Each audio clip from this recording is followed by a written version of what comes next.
texted him because he wants me to mark these first.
Mike, you want me to do that?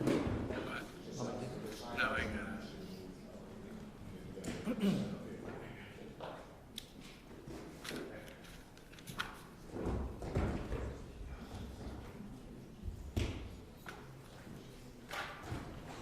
Actually, do you mind?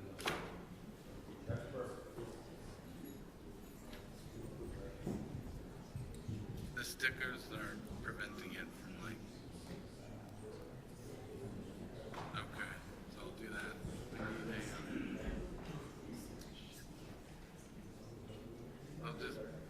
I'll figure it out.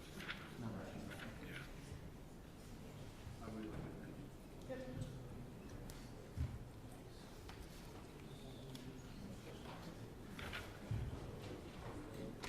How many more we go on number? Just give me the next sheet. Yeah, that's good.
They didn't say, but there was a call here, so. Oh.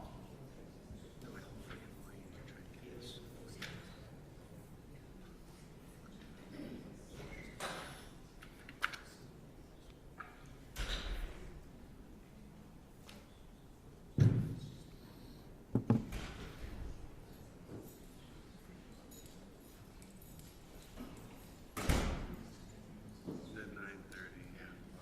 Yeah. All right. Thanks, Jimmy.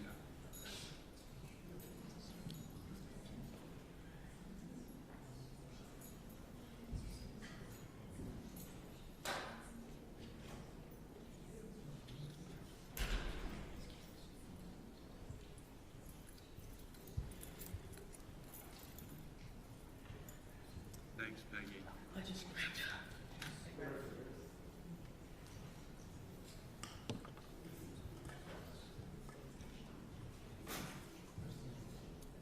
We're gonna get going in about 5 minutes, folks. If you need to use the restroom, I probably can show now. I don't know. Is he back there? No, I don't know where he is.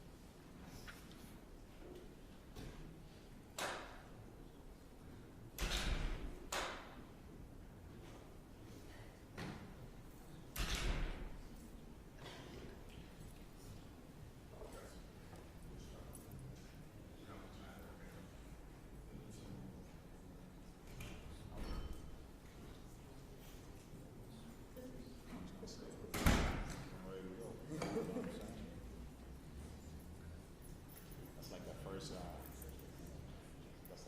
punch of the ball. Somebody comes in and they're not supposed to. All the butterflies. Why didn't the judge was back there?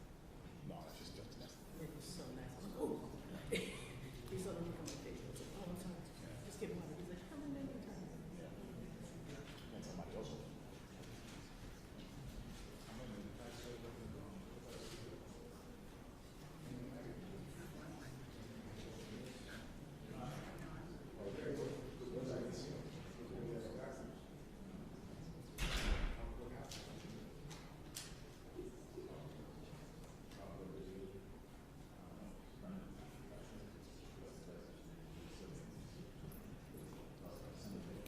I have a question for you. Yeah.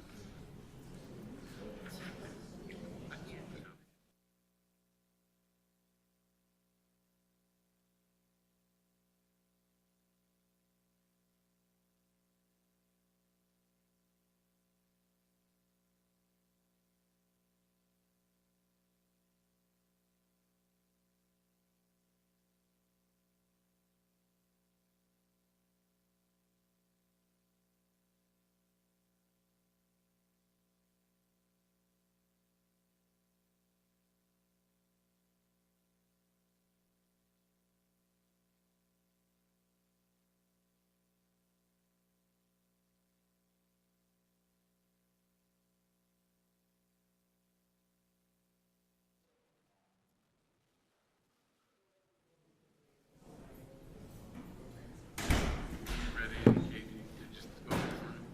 And Jimmy. Okay. Just have it ready, Peggy. Hey, it says district again.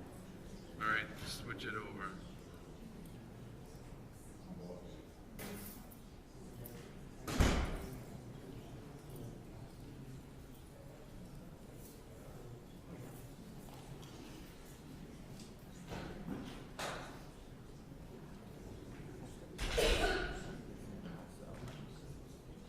What is that?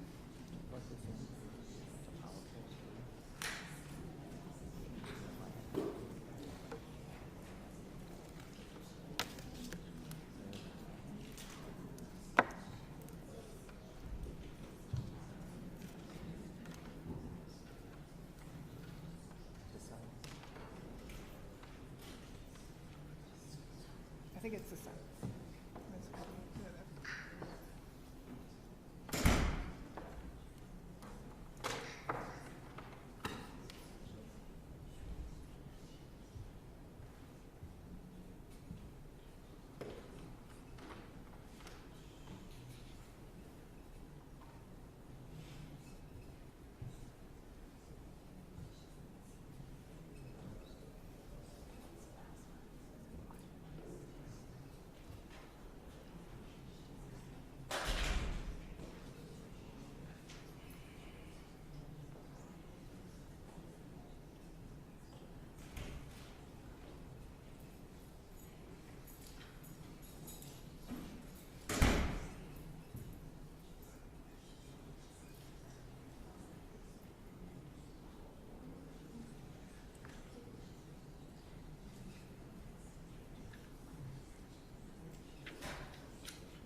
can take this one because it was making a little. Okay. Okay.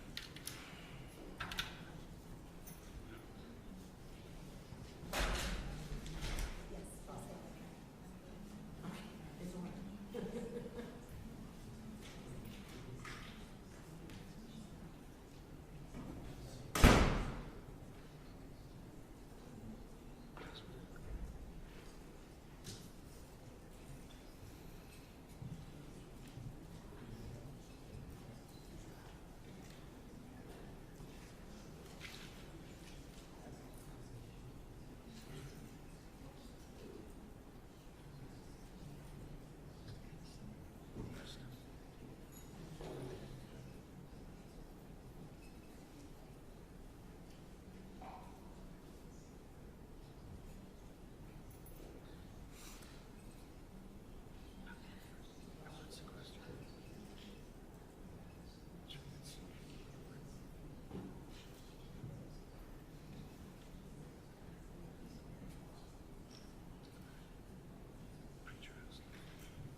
coming in.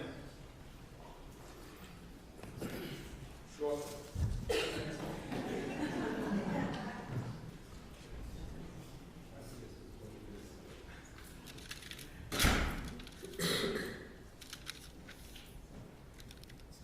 Thank you.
Hear ye. All persons have been entered into before the Honorable Jeff Carter, Justice of the Superior Court, now sitting in Lawrence, standing before the County of Essex. Draw near, give your attendance, and you shall be heard. God save the Commonwealth of Massachusetts. This is the most honorable court. The court is now open. Please be seated. Good morning, Your Honor. May I call the case? Yes. This is March 23rd, 2026, Courtroom 2, Lawrence Superior Court. The Honorable Justice Jeff Carr presiding. Calling the criminal matter of Commonwealth versus Kelsey Fitzsimmons, 2025, 77 CR 311, scheduled today for jury waived trial. Could counsel please identify themselves for the record? Good morning, Your Honor. James Gubitosi on behalf of the Commonwealth. Good morning. Good morning, I'm Maureen Moriarty, also for the Commonwealth. Good morning. Good morning, Your Honor. Martha Coakley for defendant Kelsey Fitzsimmons. Good morning. Good morning, Your Honor. Timothy Bradle for Kelsey Fitzsimmons, and with me is my paralegal, Courtney, which I thank you for allowing her to be at counsel table, Yes. and my client, Ms. Kelsey Fitzsimmons. Good morning, and good morning, Ms. Fitzsimmons. You may have a seat. Folks, before we formally start the trial, I just want to tell our media members and our audience a couple things. First, you probably all know that I issued an order early this morning about what is expected of our audience members and our media here in the courtroom. And I'd like to just emphasize 4 aspects of it. First, I've ordered that people attending the trial may not display any words or images on their clothing or elsewhere that advocate for or against either side. And the reason why I've done that is I'd like this courtroom to remain as neutral and impartial as possible. All right, so don't take offense at that, just cover up. Second, consistent with our rules of the Supreme Judicial Court, I'm allowing authorized members of the media to use a total of 3 cameras, 2 video cameras, so to speak, and a still camera. And my understanding is that the content will be shared among the media. Next, other than these 3 cameras, no one else is allowed to use a cell phone camera or any electronic device to photograph, record, or transmit any aspect of these proceedings while inside this courtroom, or while listening remotely via the court's live audio feed without prior court approval. And fourth, no one at all, including our members of the media, may photograph or video anyone or anything at any location inside this courthouse other than this courtroom pursuant to the rules. So, in other words, out in the hallway and other public areas of the courthouse, do not photograph anyone, videotape, etc., or any of the places. You should treat any orders or requests of our court officers as if they're coming from me or came from me. Everyone should, at this time, check their cell phones, make sure they're on silent mode, and finally, just remember, this is a courtroom. I'd like you folks to be as silent as possible, and I'd like you to do that even during recesses. There's business going on in this courthouse, so if you can please, at recess, try to keep your voices down. That would be terrific. All right. Now, counsel, just wanted to go over a couple of procedural things, expectations, I guess. So with a few exceptions, I think I mentioned this at the last hearing, with a few exceptions other than a pre-charge, I'd like to treat this trial as I would a jury trial. So in other words, using the same process, which would include openings, closings, obviously, but also a charge conference before I deliberate. If you folks have pre-marked exhibits, I thank you for that. Anytime you do that, that's great. It speeds things up. I'd like to have an opportunity to quickly look at the exhibit before it's either displayed in open court or handed to the witness, just so I can familiarize myself. Don't assume I've seen anything, because I haven't. And let's try to keep our sidebars to a minimum if we can. I'd like to have Ms. Fitzsimmons at each sidebar. Would be great. And also, you should know that at the end of the trial, after I deliberate, I intend to announce a public verdict. I intend to explain my reasons for the verdict. I intend to have a transcript of my reasons generated and filed in our public record. All right? With that, any preliminary matters that you folks want to go over? No? I have some preliminary matters. Okay. Oh, and you know what? And there's one of them may be paper. There was a motion for review, and I don't know if I still have it, but paper 88 maybe. Yep. Okay. So on the motion for review, I'm going to take no action for now. I want to hear the evidence. I want to see the evidence. The Commonwealth didn't request one. I don't know if the Commonwealth will be objecting, but let me just see as the evidence comes in and whether I think it's necessary. All right. That's exactly my suggestion. That's Okay. what I was going to say, Your Honor. So that's fine. Thank you. Okay. And what else, Mr. Brado? Yes, Your Honor. The sequestration order. Yes. It's my understanding that there's several folks in here that are on the witness list, and there's also something I took note of, which is that there's several close family members of witnesses in the room that will be under the temptation to speak with their loved ones about what's going on in here.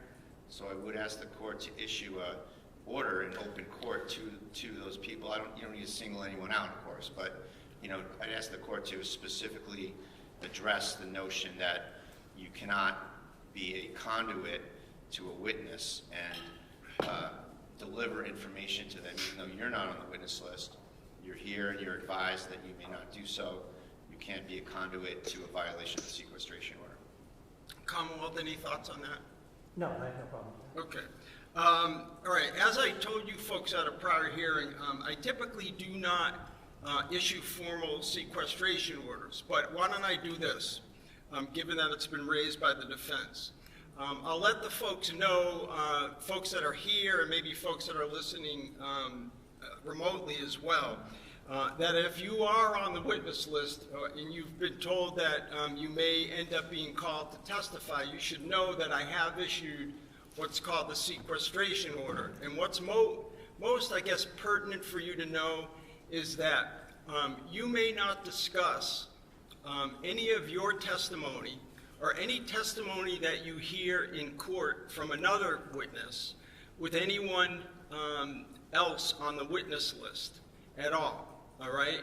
So get to know who's on the witness list, and you should know that you should not share that information. And I guess I can already see from Attorney Coakley that that wasn't perhaps broad enough because it didn't address one thing that Mr.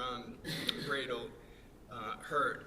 So all persons watching and listening to this trial should not share the testimony that they hear or see with folks that are on the witness list, folks that may be expected to be called as witnesses.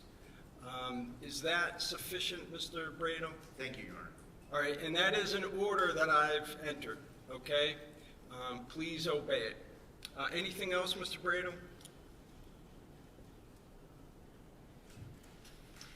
Your Honor, there's one issue that I'd like to put on the record regarding important statements that we don't have. And I will say that we're not requesting a continuance for it because we need to get this trial done. However, we've been trying to get some statements from the North Andover Police Department. And they're this.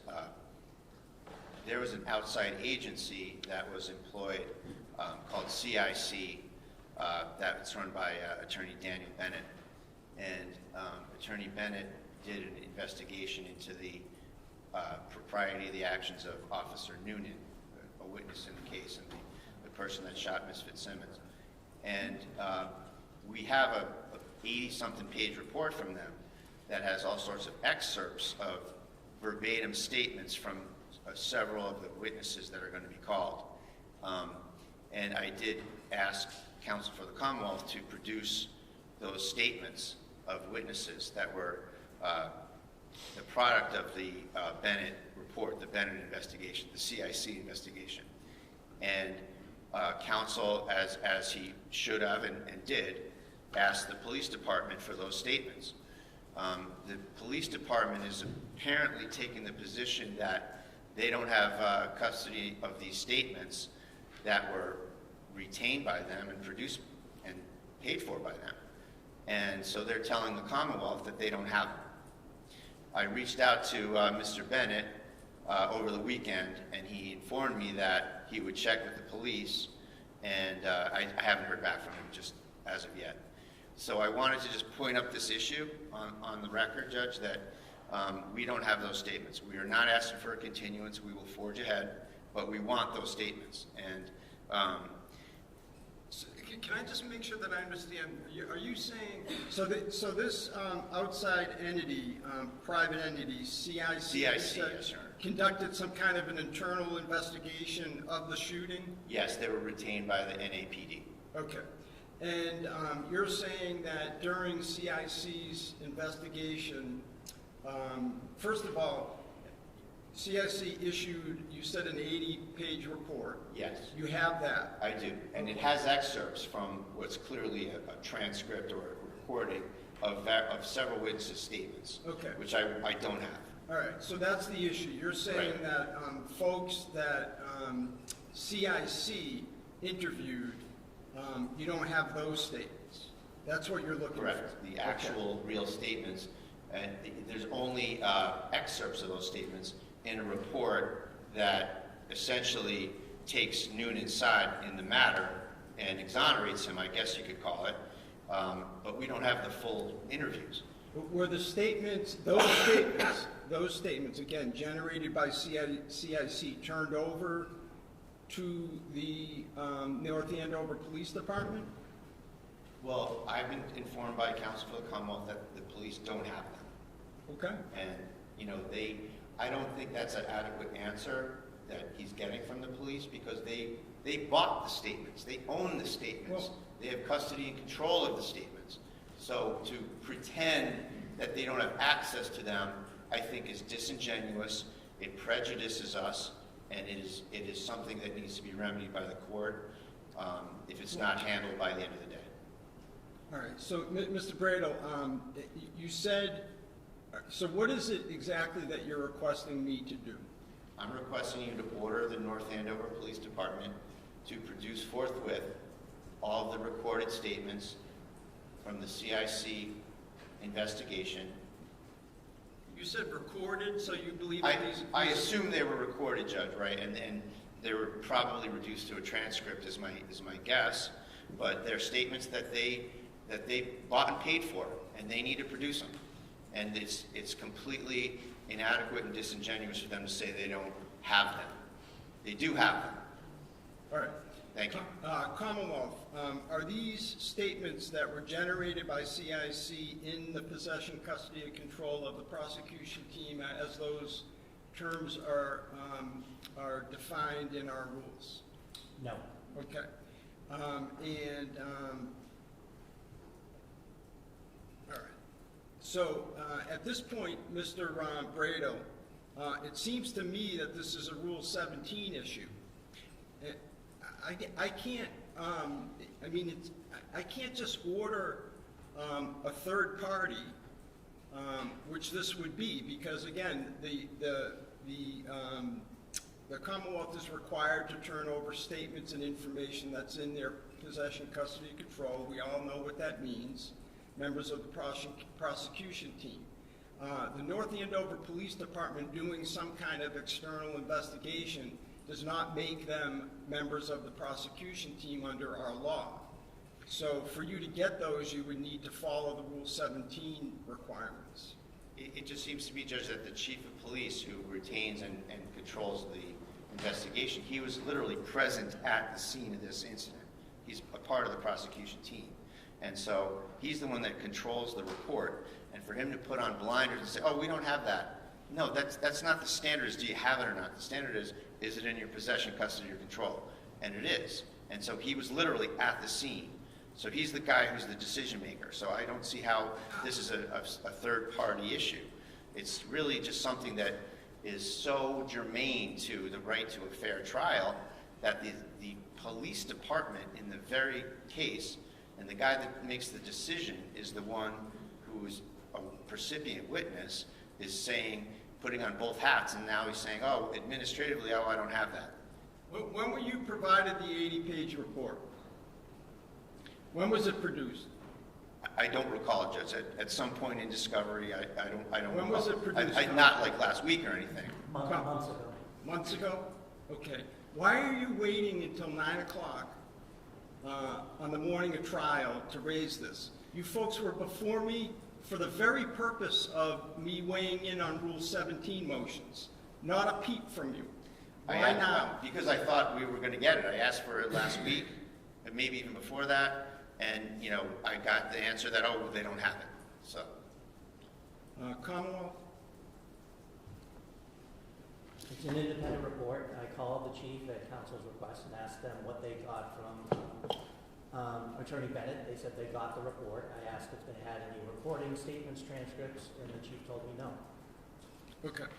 So what I would suggest at this point, Mr. Brado, is you issue a summons under Rule 17. I mean, it really, at this point, I don't know. I think it's a trial. I'm sorry to talk over you. No, just hold on one second. Let me just finish my thought. Maybe Rule 17 isn't the right vehicle. Maybe just a summons, a subpoena, which then the police department can,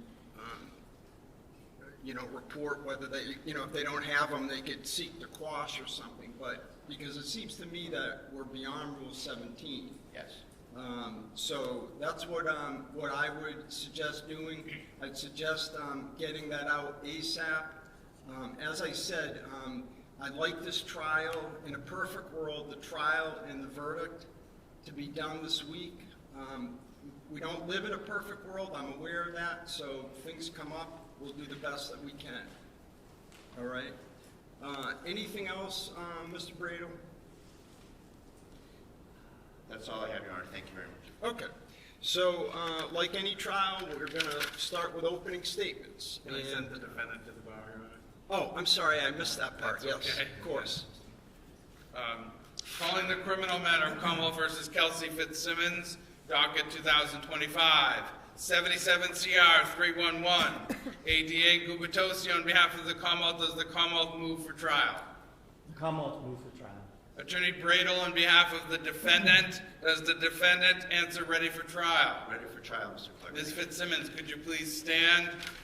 You are now set to the bar to be tried before the Honorable Justice Jeff Karp, Justice of the Lawrence Superior Court. Thank you, Your Honor. Thank you. Okay. We will now proceed with opening statements. The Commonwealth will go first because they have the burden. Thank you. Your Honor, may the witnesses be ordered to exit the room for the opening statements, please. Okay. Yes, I thought that the sequestration order was that part of the sequestration order was that witnesses wouldn't be in the present during courtroom proceedings. Is that not the case? Is that not what I ordered? That's what I asked for, and that's what you ordered, and that's what I expect. And I don't know why these people are sitting here. Okay. So, any objection? No? Okay. So, members of the audience, if you are on the witness list, if you have been told that you've been identified as a possible witness at this trial, you must leave the courtroom. And remember my order about what I called a sequestration order. Thank you very much. There may come a time where I need to make exceptions to that rule, counsel, and you'll let me know when those exceptions are needed. Thank you.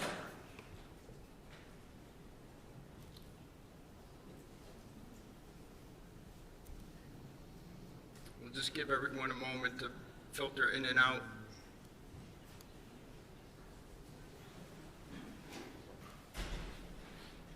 Thank you, Your Honor.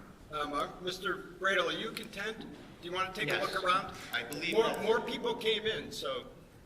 Yes, no, I know those folks. That's no problem.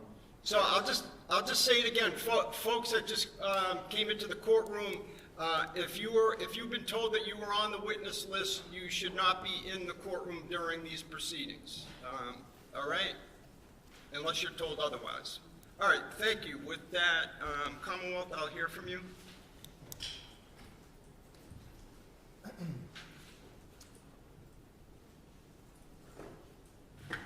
The defendant raised her gun, leveled it at Pat Noonan's face, and pulled the trigger. There are two reasons that Pat Noonan is alive today. The first being that Ms. Fitzsimmons' gun, while it had a full magazine, it did not have a round in the chamber.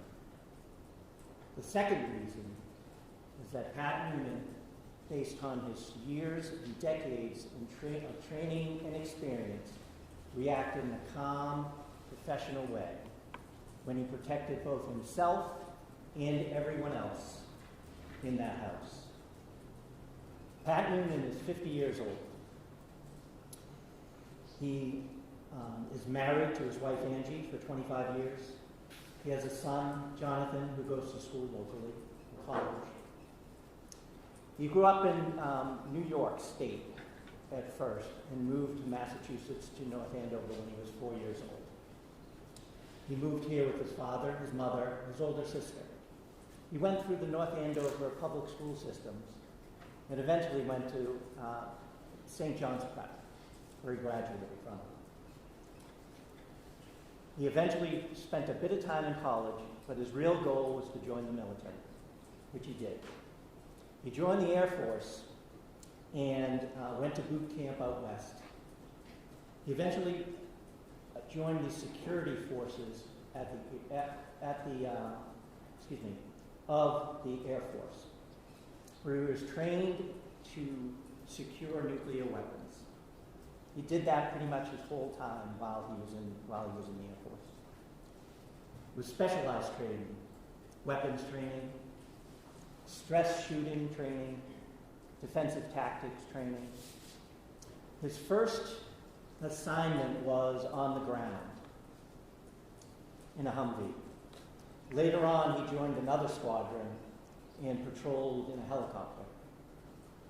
He was honorably discharged from the Air Force, and he came back to North Andover. There, he worked security, armed security, at the Seabrook nuclear power plant. All the while, his goal being become a police officer, which he eventually did in North Andover. He worked in the North Andover police for years. It was his hometown police force. He joined the SWAT team, which is a specialized unit that deals with emergent violent situations, barricaded people, hostage situations, serving armed warrants and the like. It was during that time that they trained twice a month and 40 hours in a separate block a year. He did that for years at North Andover. He eventually transferred to the Lawrence Police Department. And he did that because he wanted to have a busier atmosphere. Lawrence is a lot busier than North Andover. He worked there for a number of years. Again, the SWAT team, he was a detective, had a specialized training. And back in 2024, he decided to make a switch and come full circle. He moved back to North Andover PD, both because he wanted to end his career there where he started, but he also wanted to bring his training and experience to his hometown police force. That was one of the reasons that Lieutenant Daley, on June 30th of 2025, asked Pat Noonan to accompany him and Timothy Houston, another officer who was a military vet, to serve a restraining order on Kelsey Fitzsimmons. He knew Pat had the experience, the temperament, and was cool, calm, and collected no matter what happened. Kelsey Fitzsimmons was a police officer. She had been on leave, but she was a police officer on June 30th of 2025. Also on that day, her partner, her boyfriend, her fiancé, Justin Allain, was concerned for his safety, for his 4-month-old child's safety that he shared with the defendant, and for Ms. Fitzsimmons' safety, specifically after events happened that weekend. And so we went to court, and he applied for and was granted a restraining order. The restraining order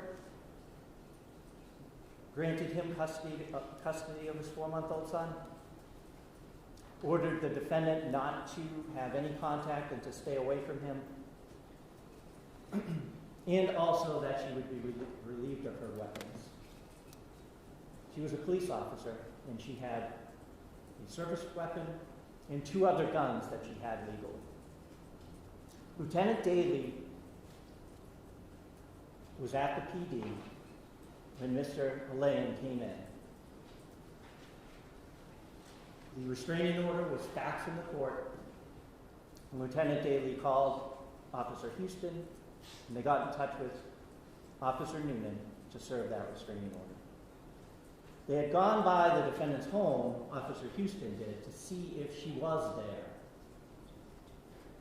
Unusually, her car was not in her parking space. It wasn't at her home. Officer Houston, who had seen it there thousands of times as he had driven by, noticed that it was parked down the street at a school about 100 yards away or so. So they knew she was in the area. The 3 met at the school, decided on a plan, and went to the defendant's home. They met her at the door, and you'll see surveillance video from the home of that encounter as they come to the door. Ms. Fitzsimmons comes to the door holding her 4-month-old child. They go into the house. There's no surveillance system in the house other than in the basement. They explained to her what was happening, that there was a restraining order, that there's going to be a hearing on July 14th where she'd be able to tell her side of the story. And she tells the officers, I know how this all works. They ask her where her firearms are, and she lies to them, and she tells them they're in the basement. She's sitting down on a couch, the baby is next to her. She calls her mother, who will soon come over, and they tell her that Justin's coming also, because he's going to get custody of the baby. Officer Houston, who is also in the living room, sees a gun case on the sofa, and he opens it. Ms. Fitzsimmons lies to him again. I told you the guns are in the basement. The defendant's mother comes, takes custody of the child while they're waiting for Justin. The police have called Mr. Alain at the PD, so he's coming over with his sister, Courtney. The officers allow the defendant to walk around the house gathering baby stuff, equipment, clothing, and things like that, so the child will have what it needs when it's taken by Mr. Alain. They follow her around to make sure that she is safe, that they are safe, that everybody in the house is safe. They go upstairs, they come downstairs. They go upstairs again, and you'll see photos of this, Your Honor. It's a staircase. At the top of the staircase is a landing where there's shelving and some of her police gear. If you look to the left is the baby room. If you look to the right, it's the bedroom. There's no door on the bedroom. So she goes in the baby's room and she's gathering things, and she's handing it to the officers who aren't going to take possession of it. They put it down. They're following their protocol. They're trying to keep everyone safe. At some point, she's in the bedroom, and Mr. Alain comes in the house, and she hears him. Now it's Officer Noonan and Officer Houston in the bedroom with the defendant. She tells Officer Houston, I don't want him here. I don't want to see him. Don't let him near me. Because she's upset with Mr. Alain. Officer Houston goes downstairs to make sure that doesn't happen. Mr. Alain, who had left the house with some baby stuff, came back and asked the officers for permission just to go down to the basement. Because he wanted a suitcase and he wanted some of the other baby stuff because he was taking the baby home. He lives in Stone, Massachusetts. So he did this. He was down in the basement.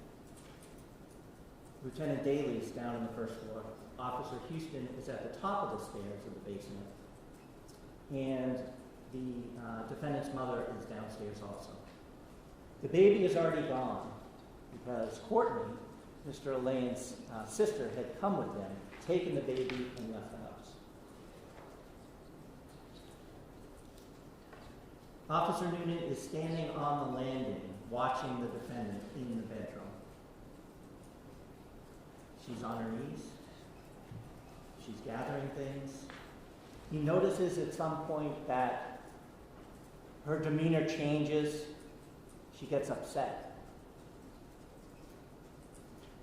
At that point, she lunges to her right, forward and to her right. And he can't see what she grabs, but she grabs a firearm. Turns out to be her service weapon. She comes back. She raises it. Before Officer Noonan can do anything, she pulls the trigger as it's leveled at his face, and it goes click. I'm sorry. It goes click, excuse me. It does not fire. Officer Noonan takes out his gun, is yelling at her at this point. Kelsey, don't do it. Drop it. Kelsey, don't do it. She is stepping backwards now. The gun hadn't fired, and so she was doing what the officers will describe to you as a tack rack. She has the gun in her hand. She bangs the magazine and attempts to rack it.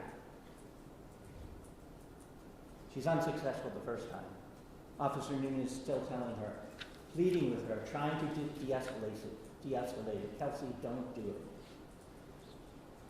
it. She does it again, racks around. As she's picking up the gun, raising the gun, Officer Newman fires. He fires twice. She is now moving. He misses and then strikes her. She immediately goes down. Lieutenant Daley runs up. Officer Houston runs up. And they treat her. They call for an ambulance in the fire department, and she's eventually taken to the hospital. The gun that she used on Officer Noonan was underneath her. Lieutenant Daley grabs it, puts it on the bed. Officer Noonan, still focused on procedure and what to do, picks it up and moves it farther away from her so it's not a threat. That is eventually collected by Officer Poor, who shows up later. The credible evidence in this case, the only credible evidence in this case, I would suggest to you, Your Honor, will be that Kelsey Fitzsimmons raised the gun and pointed it at Officer Noonan. She pulled the trigger when she did this. The credible evidence in this case, Your Honor, will prove beyond a reasonable doubt that the defendant is guilty. Thank you. Mr. Brandon, would you like to make an opening statement at this time? I would, Your Honor, thank you. And feel free to stay there, or you can go to the podium, whatever, Sure. whatever you're more comfortable with. Thank you, Your Honor.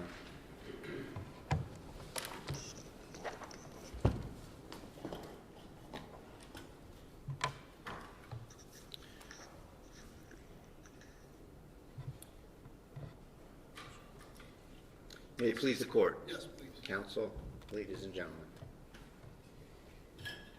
Kelsey, no. Kelsey, no. You don't say that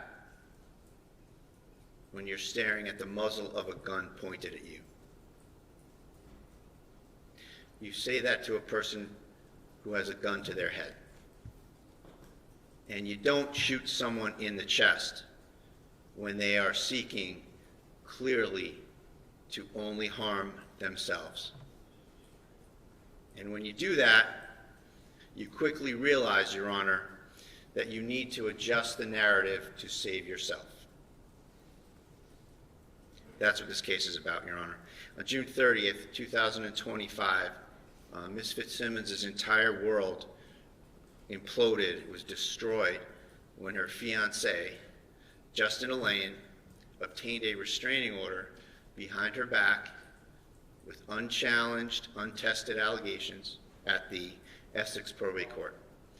And he took away, at 4:30 in the afternoon, took away custody of her 4-month-old Caden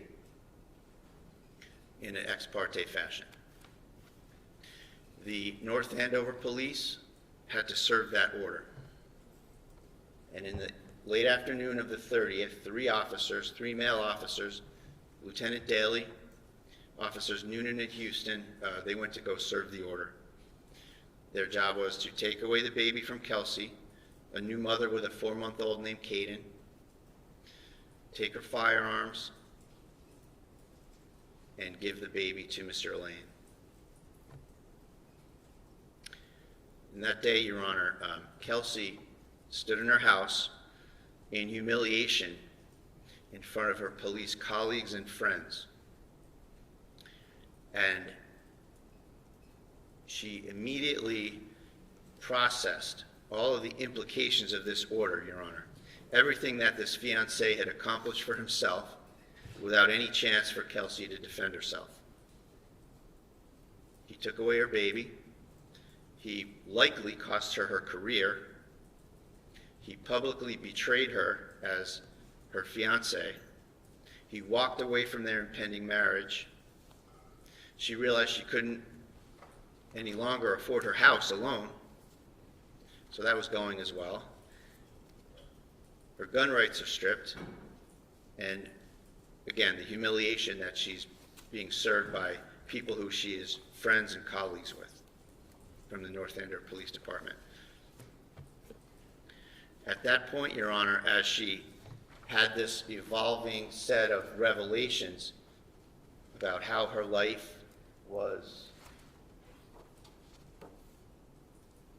in complete destruction, she made a decision for herself. And it's a decision that takes your breath away.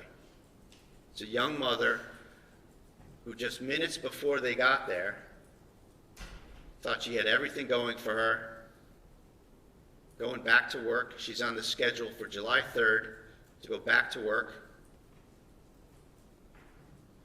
She decides to end her life with her firearm in her bedroom. She knows her firearm is in her bedroom, and she tells the police something else. She tells them the guns are in the basement because she doesn't want to involve them. The idea of harming them, the evidence will show, is ludicrous. The evidence will show that she's trying to get them away from her, Your Honor. She tells them the guns are completely in another location in the home. She's told that she needs to pack a bag for the person that's taking her baby away. So she has to walk around the house, pack a bag for Caden. She has it in her mind, the evidence will show, that she doesn't want them around for this event, this horrible thing she's going to do. She goes upstairs to pack the bag, Your Honor. Officers Houston and Noonan accompany her upstairs. She keeps, several times, she gives them items to have them go back downstairs with. She hands them baby seats and clothes and books and thereabouts and says, take these downstairs, please. You'll see that evidence, and as a fact finder, you will see that that's evidence of her state of mind, that she has no desire to harm any of her colleagues and friends. She's got no motive, she's got no reason to, and her actions are completely inconsistent with that. She's trying to get rid of them so she can have a minute in her room, not to do things that every young mother might want to do, but to get her gun and kill herself, because her life's over, in her mind. So, at that point, Your Honor, her, apparently what was later learned to be her mom, comes in the house. And she's understandably upset. She's saying, how can you take away a baby from their mother? That's when Houston goes downstairs. So part one is accomplished, that Houston is downstairs. Houston's a friend. Houston was invited to her wedding. He goes downstairs. Noonan is still upstairs on the landing. You'll see from all the visual evidence, Judge, it's a stairway that goes up the small landing. Kelsey's bedroom's on the right, the baby's room's on the left. It's a pretty simple layout. Noonan stays up there. At this point, Kelsey makes it from the baby's room where she got some stuff across the landing to her bedroom, and she's in her bedroom when the I don't want to say disturbance, but when Mrs. Page, her mom, gets here. What we later learn is that she gets here. And Houston goes downstairs. Noonan, in a moment after Houston went downstairs, Noonan starts to go downstairs, and that was Kelsey's moment. Why? Because she wanted to do this herself, and she didn't want to involve Noonan. I told you about Houston. Noonan, she had been on extremely difficult calls with. She considered him a friend. She knew he had a wife and a child. Zero motive, the evidence will show, for her to ever want to harm this gentleman. She's alone in the room. Noonan's down the stairs. She reaches into the corner and picks up one of her handguns. She'll tell you that she is acutely aware as a police officer that she doesn't want them involved. She doesn't want them to be a part of this in any way. She keeps the gun close to her stomach area and walks over to an open spot in the room. She raises the gun to her head. Noonan is not even back in the room yet, Your Honor. So I don't want you as the fact finder to be looking for evidence that, well, maybe she swung it in his direction when he was coming in. Maybe she was pointing it at him at some quick transient time. That's not the case at all, Your Honor. That will not be the evidence. The evidence will be that Ms. Fitzsimmons had the gun to her temple, and then Noonan walks in, and he sees someone who is exhibiting only harm to herself and to no other.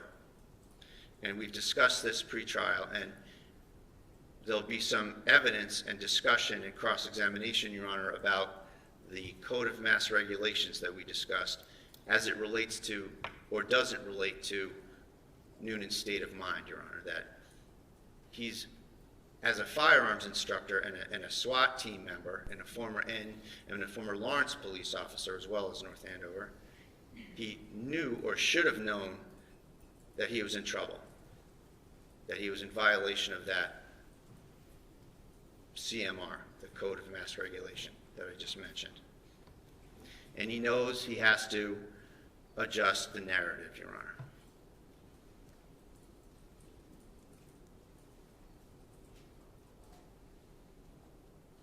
Getting back to the incident, Your Honor. Kelsey has the gun to her head. She's trying to steel herself. Noonan comes around the corner and sees it, and the evidence will show that he is not some super cool James Bond type law enforcement officer, that he has a look of panic on his face and that he's flustered. And certainly no one's faulting him for that. But that's what he looked like, and that's what the evidence will show. And that's when the words, Kelsey, no, are uttered. No law enforcement officer, Judge, the evidence will show, in his right mind would bargain with someone who has their hand on the trigger and the muzzle in your face. The evidence here, Judge, will show that he was trying to tell her not to kill herself. The evidence will show that Kelsey never pointed a gun at him and that this was a mistake. It was a brain freeze. It was a mechanical thing. It was someone seeing a gun and shooting. How do we know this even more so? Besides the lack of motive and the utterances that he made. We know because of the location of the firearm, Your Honor. The firearm, when Kelsey was shot in the chest and went flying backwards and landed on her back, and Daley will tell you that she's on her back. The gun was under her leg. If Miss Fitzsimmons is pointing the gun at Noonan, and falls backwards, how does that gun swing around and get under her leg if she's pointing it the way Noonan says? The evidence will show that's not consistent with the laws of physics. It is, however, consistent with somebody holding the gun to their temple, so it's already to the side of your body, if not behind you when you go flying. So the location of the firearm, the evidence will show, is also consistent with what Kelsey says happened. Finally, in terms of the panic, the flustered look on his face, Ms. Fitzsimmons was only anywhere from 3 feet to then maybe 7 feet away from him in this entire incident. And that might be where the view comes in, Your Honor, the room. And he missed her in the first shot. He's a firearms instructor. He's a SWAT guy. 25 years, he misses someone from 3 to 7 feet away. Hits the air conditioner. That's panic, Your Honor. That's not cool, calculated action. That's panic.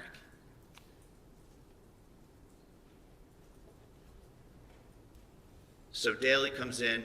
He goes over to Kelsey. He administers first aid. He rolls her to her side, sees the gun under her leg, behind her and under her. Your Honor is going to be the fact finder. You're going to consider all these things, the physical location of everything, the way things unfolded, the lack of a motive, what makes sense, what doesn't, what's doubtful. Anything that's doubtful is obviously not consistent with what the Commonwealth wants to have happen here. It's consistent with maintaining her presumption of innocence. Only 2 people were in that room. There were no body cameras. The police never interviewed Kelsey Fitzsimmons. They circled the wagons immediately, right at the scene. You'll see everybody treating Noonan like he's the victim. They circled the wagons immediately around Noonan. And everybody wants to defend Noonan in this situation. And no one even took a minute to think about whether Kelsey may have a different take on things, may have something different to say. Why? Why did they ignore Kelsey and circle around Noonan? Probably millions of reasons for the town. Millions of reasons. Ms. Fitzsimmons will tell you, Judge, she served orders herself. She served restraining orders. She's a delivery person. No one's going to be going after a police officer, no less someone that she knows, cares for, and has made repeated actions to get them out of the room. She will tell you, with some indignation, I suspect, that she would never point a firearm at a fellow law enforcement officer. So for all these reasons, Judge, as the fact finder, I request, I ask you, and I trust you to well and truly try the case, and I am confident that after the evidence is in, Your Honor will find Ms. Fitzsimmons not guilty. Thank you. All right, Commonwealth, you ready to proceed? Sean Daley, please. Sean Daley.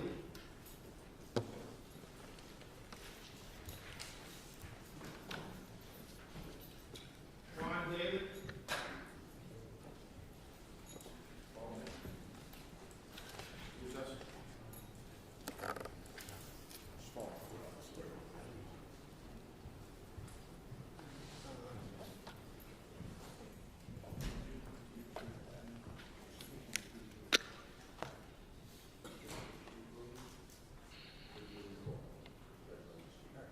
So first things first, why don't you swear the witness? We may need to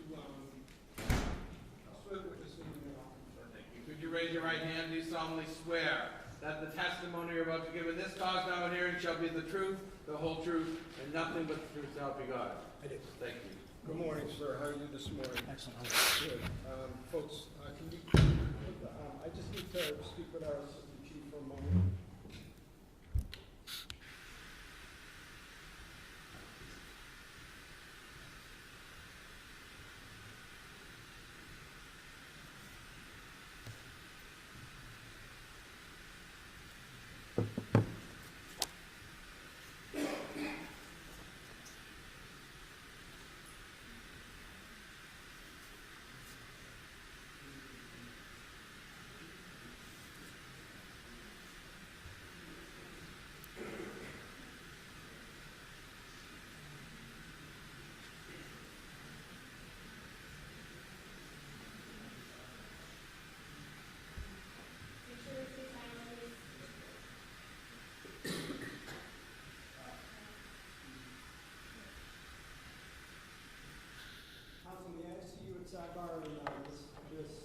Fitzsimmons as well, thank you.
My understanding is that these proceedings are being so-called live streamed, and obviously, or maybe not obvious, we also have a public phone line open that's court sanctioned that is broadcasting the audio of the trial. I want folks to know that those folks that are on the witness list may not watch the live stream, listen to the live stream, or listen to our court-sanctioned open telephone line of any of the court proceedings. The whole point of removing those folks from the courtroom is so that their testimony will be their own testimony, their own memory, and not that of other witnesses. All right, so I've instructed both sides to tell the folks that are here on their side of the witness list that they are not to watch the live stream, listen to the live stream while it is going on, listen to our open phone line. That also means that at the end of the day today, they're also, until they testify, they're also not to listen or watch any rebroadcast of those things. Again, we want a transparent, impartial, open trial that where folks are testifying based on their own memories. Okay? Thank you. And Commonwealth, you may proceed.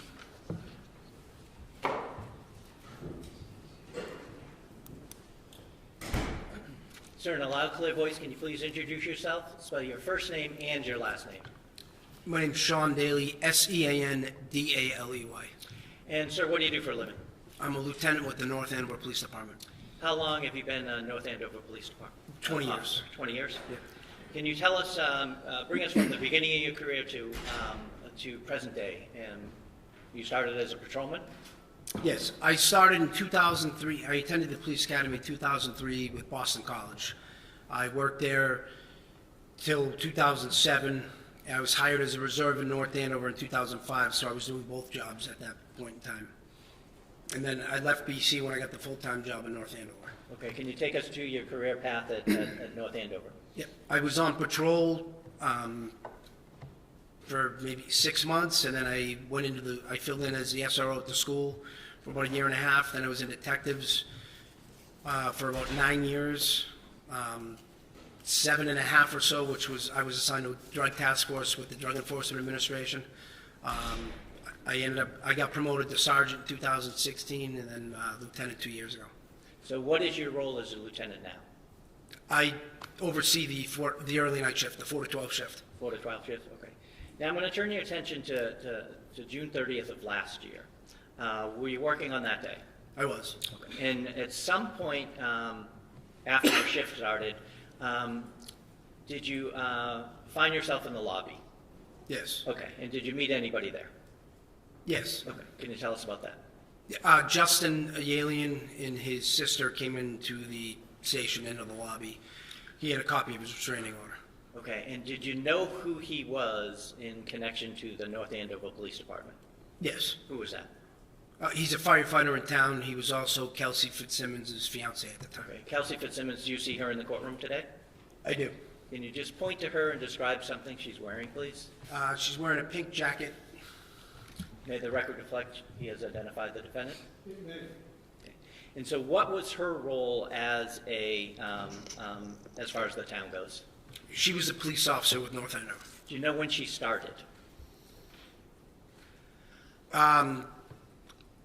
In 2024. Not exactly sure when, but yes. And what was her role when she started in the police department? She was a patrol officer. Was she a patrol officer back in June of 2025? Yes. Okay. Now, do you know if on June 30th of 2025 she was issued a service weapon? On June 30th? Yeah, did she have one? She did. Okay. Do you know if she had any other firearms that were registered to her? Yeah, I believe so, yes. Okay, According to the CGIS printout when we ran her prior to going over to serving it, I believe there were 2 other firearms that showed up. Okay, can you tell us a little bit about the basic procedure of what a restraining order is and what you do as a police officer when you get a copy to serve? A 209A order is it's a court order issued by a judge. If somebody's, in imminent fear of harm, their safety, or there's been a pattern of abuse or whatever, they would go in front of a judge. They write out an affidavit describing what has taken place, where they would potentially be granted an order, and they go in front of a judge, and I believe there's questions asked. I've never actually been in the courtroom when they go to get it, but that's my belief. And a judge either grants it or denies it. So on June 30th of 2025, a judge ordered a restraining order to be served on Ms. Fitzsimmons, correct? Yes. Did you know, how did you guys get it? How did the PD get it? Do you remember? It comes through our email to the oic@napd.us. I'm sorry, I didn't hear that. Comes through? Our email system? Email. Through the courts. The court sends it to, I believe every police department's like that now. Okay. You use some letters through the. OIC@napd.us. Short for officer in charge. Officer in charge? Yep. Okay. And all the supervisors get it. Okay. So you got it? Yes. Okay. Did you know that Ms. Fitzsimmons had a small child? Yes. Were you able to review the contents of the restraining order itself? Not the affidavit, but what the court ordered? Yes. Okay, so what was the court ordering? She was to have no contact with Justin, the alien, or the child. She couldn't go within 100 yards of the residence in another town, I believe where his parents live. She had to surrender her firearms license to carry. Could have no contact with him. As a result of getting that order, were you yourself going to serve it? Yes. Were you going to bring anybody else? Yes. Okay, did you make a decision as to who to bring? Yes. Why? Based on their experiences, the way they've performed in the past, they're both calm, cool, and collected. And they've demonstrated that throughout their careers. Okay, and who are we talking about? Patrick Noonan and Timothy Houston. What did you do to get in contact with them? I called Tim Houston on the phone. I asked him to drive by Kelsey Fitzsimmons' residence to see if the vehicle was there. He drove by. The vehicle was parked away from the house by the Atkinson School over in the corner of the parking lot. He saw the car, and then I asked him to call Pat Noonan, or get in touch with Pat Noonan, and I would meet them over at the Early Childhood Center. From that point, you could still see her car where he was situated, but she wouldn't have been able to see the cruisers. Okay, and so you did that? Yes. Did you make your way over to the meetup spot? I did. And who was there when you got there? Patrick Noonan and Timothy Houston. Did you formulate a plan as to how you were going to serve the order? Yes. Okay, and what was that? So I explained the order to both of them, let them know exactly what we were there to do, explained that we had to deal with the custody of the child, or the exchange also, and that she had firearms in the house. We were going to have to seize those. Did you make a plan with Justin Alayan concerning the child? Yes. What was that? I took his phone number. Before I left, I told him to stay in the lobby of the police department until I called him. When I called him, he'd come over to pick up the child. Did you make your way over to the residence? Yes. And what was that address? Do you remember? No. No problem. How did you get there? It's Phillips Brooks Road. I'm not sure of the number. Was it 125 maybe? That sounds familiar, yes. I'm sorry, what road? Phillips Brooks. Is that 2 words? Yes. Thank you. How did you get there from where you originally met up with Noonan and Houston? We drove. Okay. Where'd you park? We parked in the school parking lot, which, if you were looking at her house, it would be over on like the right side of the house. There's some trees and fencing there. We parked right over there. And did you walk over? We did. All three of you? Yes. Tell us what happened when you got to the house. We walked up to the house. I believe I rang the bell and I knocked on the door, and she came out holding the baby. And when you say she, Kelsey Fitzsimmons came out holding the baby. and so can you tell us about your initial interaction with her? Kelsey opened the door. I told her that we had paid documentation for her, and if we could come in, and she let us come in. Did you tell her what the documentation was originally? At the door? Yes. No. Okay. So where did you go in the house? So when you walk in that door, it's like an enclosed front porch area. We walked into there, then the front door, the main part of the house is there. We entered that, and if you go to the left there, it's like a living room. We went into that room. Okay. Did you direct her to go anywhere when you got into that room? Yes, so I asked her to put the baby in, there was a little bouncy rocker next to the couch, and I asked her to have a seat on the couch. Why did you ask her to put the child down? Justin had told us that he had concerns, Justin the alien told us that he had concerns that she would potentially harm the baby, us, or anyone else. I didn't want her to do anything or be able to do anything with the child. Did she sit down? She did. Did you then have a conversation with her about why you were there? Yes. Can you tell us what you said and what she said? I handed her the restraining order and explained it to her, that Justin had gotten a 298 order against her. Okay, and did you explain the orders that were contained in the restraining order itself? Yes. What did you say? Well, I told her she wasn't allowed to have contact with him, couldn't go near the residence. She was going to have to turn her firearms over, and Justin had custody of the baby until the hearing. When you say the residence, it wasn't the residence where she was living, it was in... Yeah, whatever, Justin the alien listed an address, I believe, on the document. Okay. When you mentioned that you were going to need to seize her guns, did she respond to that at all? When I said we were taking your guns? Yep. No, I then asked her, where are your guns? And what did she say? She said they were in the basement in a safe. In a safe in the basement? Yes.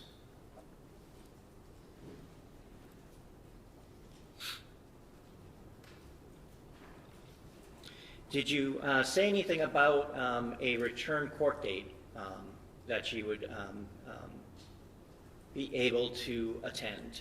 Yeah, the hearing? Yeah. Yes. What did you say? Whatever the date was I believe it was 12 or so days later. Okay. Did she respond to that at all when you said that? No. Do you know, as part of being a lieutenant at the North Andover Police Department and being a superior officer to Ms. Fitzsimmons, has she had occasion, if you know, to serve restraining orders herself in the past? Yes. She has? Yes. Okay. Well, what happened after you explained it to her and she told you her guns were in the basement? Well, then I explained that I was going to contact Justin to come over to pick up the baby. Okay. Did she say anything, if you remember, in response to that? To what? I'm sorry, repeat it? Sure. You had told her that Justin was coming to the house to get the baby, correct? Yes. Did she say anything in response to that?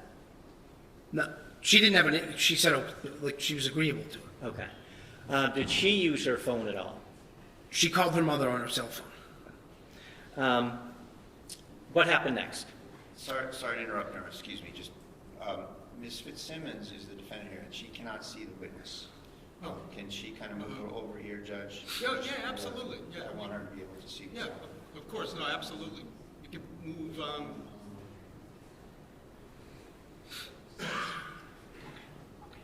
maybe you folks slide down a little bit. Is it because of the angle, or is it because of that screen? The computers. Oh, the computers, okay.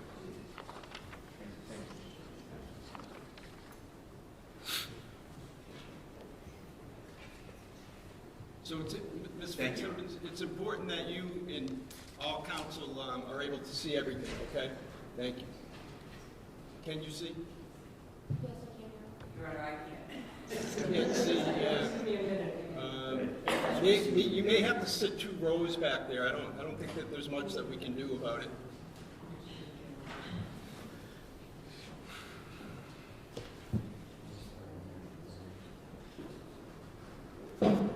Maybe table up or something.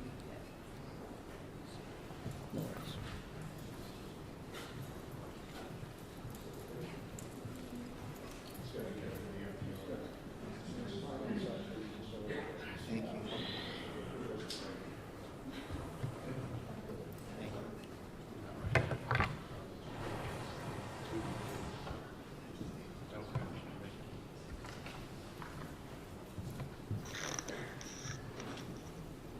Okay, counsel, you all set? Everyone set in the back row? Okay. Hold on one second. Ms. Moriarty, can you see?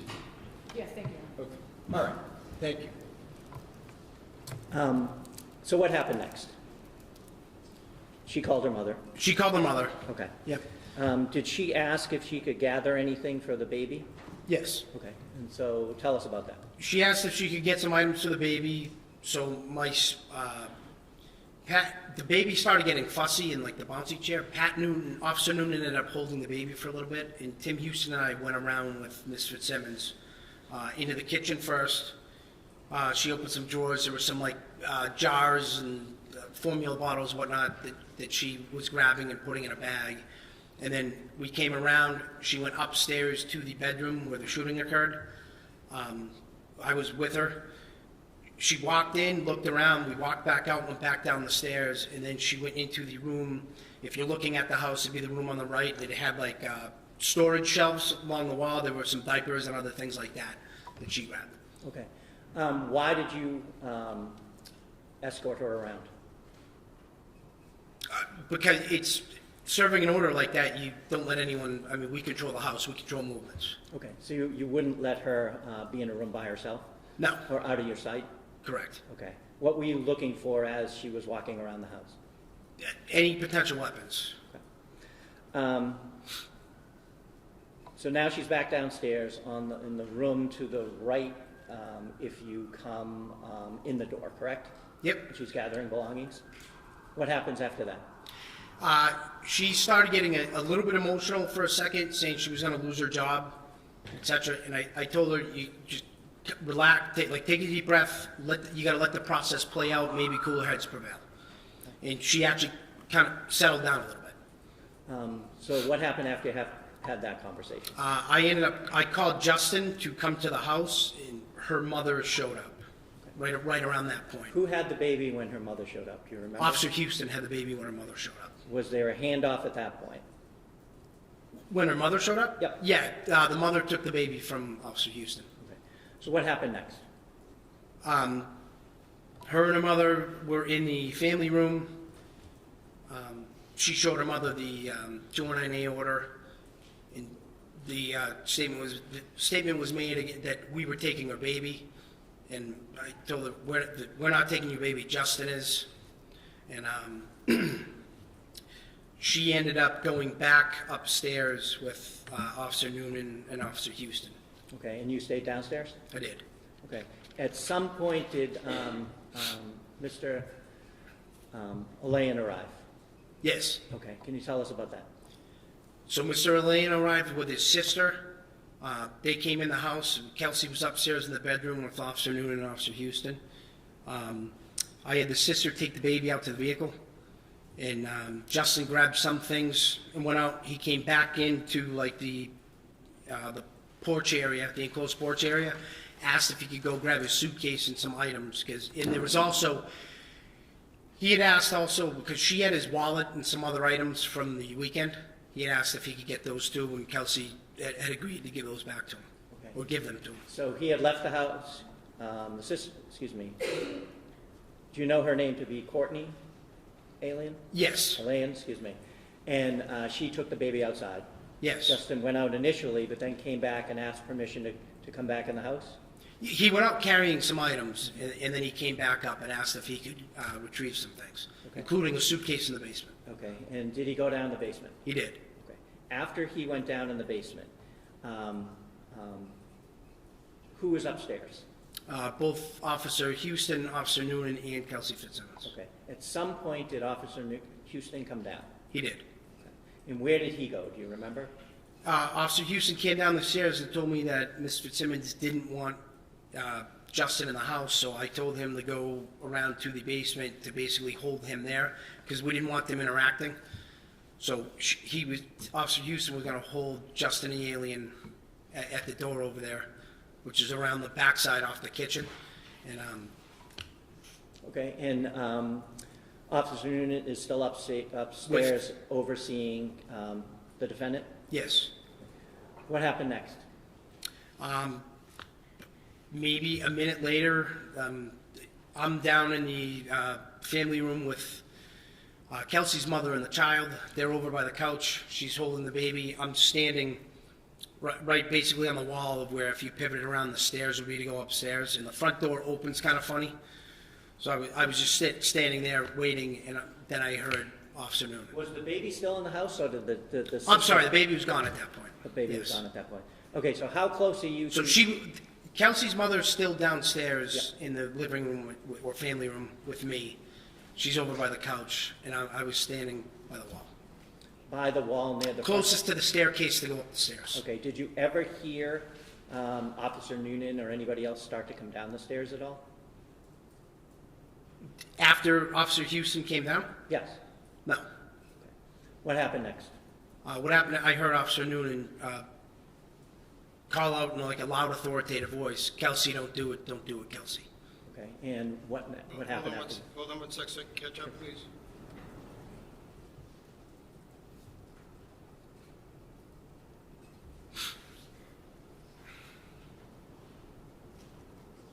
Well said, thank you. Did you hear anything after that? Gunshots. How many of you remember? 2. Coming from upstairs? Yes. So where did you go after that, when you heard that? So when I heard Officer Noonan call out, "Kelsey, don't do it, Kelsey," I pivoted, looked up the stairs, and started running up the stairs.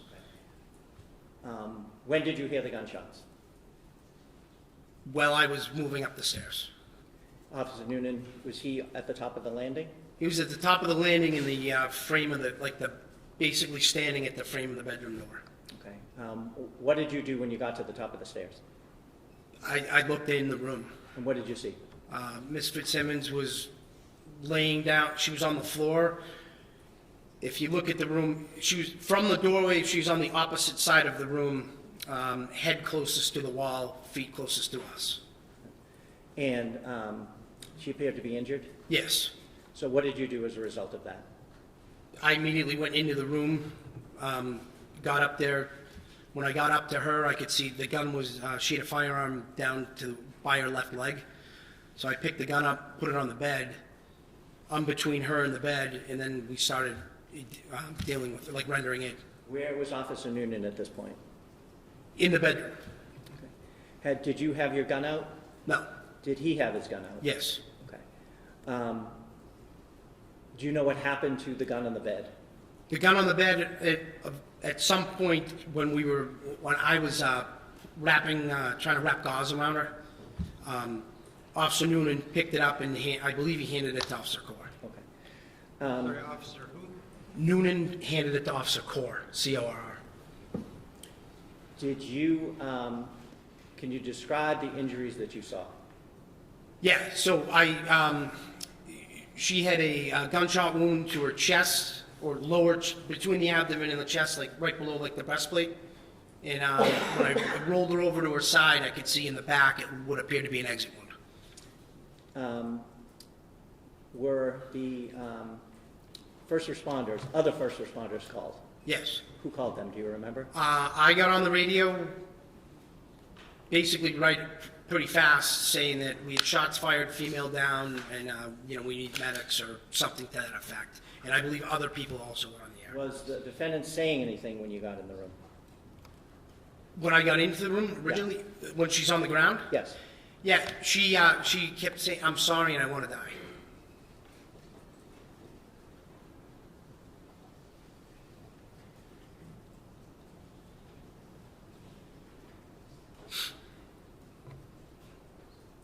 Fire personnel arrive?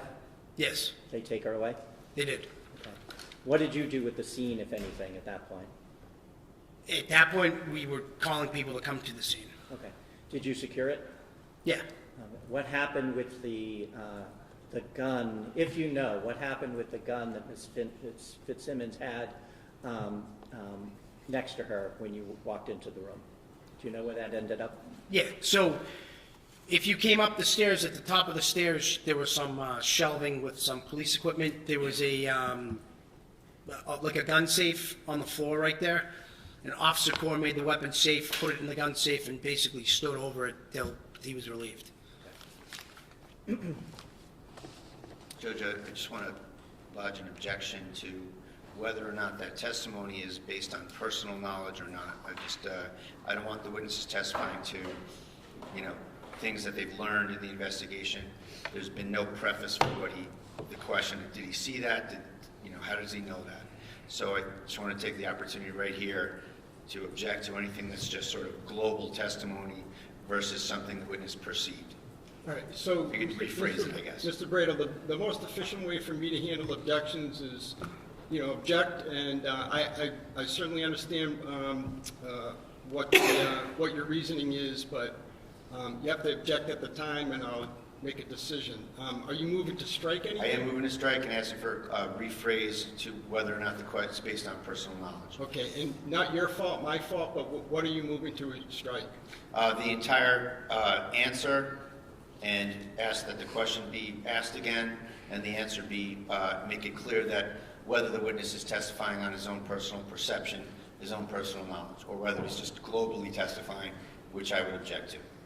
All right, so are you talking about the testimony related to the securing of the scene? What Corps did, yes, Your Honor. What Corps What did? Officer Corps did, correct. Mr. Gubitosi? Well, he can ask all the questions he wants on cross-examination. The testimony is what the testimony is. Well, it shouldn't come in at first, Your Honor, at the first instance if it's not based on personal All right, knowledge. I'm going to overrule the objection, but I certainly understand your point, Mr. Brady, and I'll look out for it in the future. Thank you very much, Your Honor. Now, Judge, I have a number of pictures that I'm going to be displaying, and you said Okay. earlier that you wanted to see them first. So they've been Pre-marked. They've been pre-marked. Okay. Well, no, you're going to display them there. Yeah, that's fine. Yes. Just but let's just make a record of what's been pre-marked, if you could, Mr. Ruane. Yes, Your Honor. The parties agreed to pre-mark Exhibits 1 through 72, which are all photographs, and then Exhibit 73, which is a thumb drive in an envelope. So the I'm sorry, next- I didn't hear you. 73 was what? A thumb drive in Yeah. an envelope? In an envelope? Yes.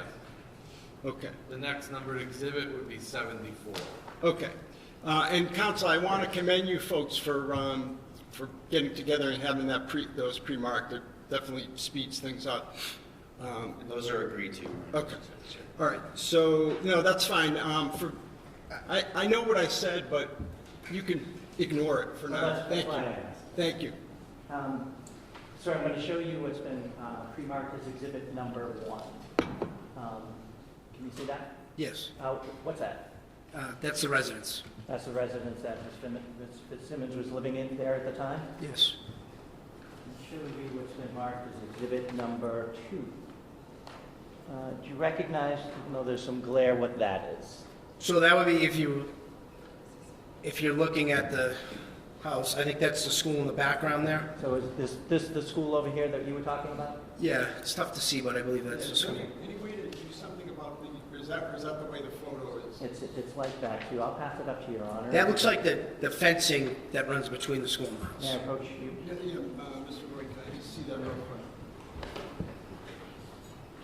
Thank you. Okay, I get it. So, did you want to take another look? No, actually, I can see it better with this one. Yeah, that's the, basically to the right of the house. And that's the school that you were talking about? Yes. That's where her car was parked, back that way? Yes. Was there anything in the driveway at the time that you got there that would have prevented someone from parking in the driveway of the house? Not that I recall, no. I'll show you what's been marked as exhibit number 4. Did you recognize that? Yes, that's the residence. Number 7. That's the main, the door to come into the house.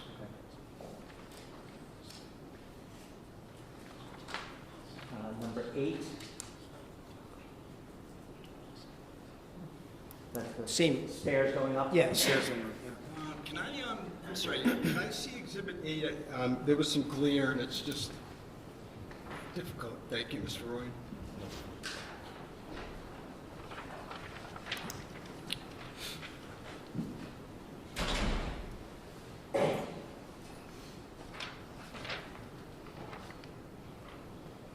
So were these photos taken that night? I guess I'll ask you, do you know, were these photos taken that night? Not by me, but yes, I believe they were taken that night. Okay. Thank you. I'm showing you it's been marked as exhibit number 9. Do you recognize That's that? when you walk in that first door. It's like a enclosed porch. Exhibit number 10. The main, to get the door to get into the main house. So when you walk in, that from the porch, you see some stairs on the right side of the doorway. Yes. What stairs are those? Those are the stairs to get up to the second floor.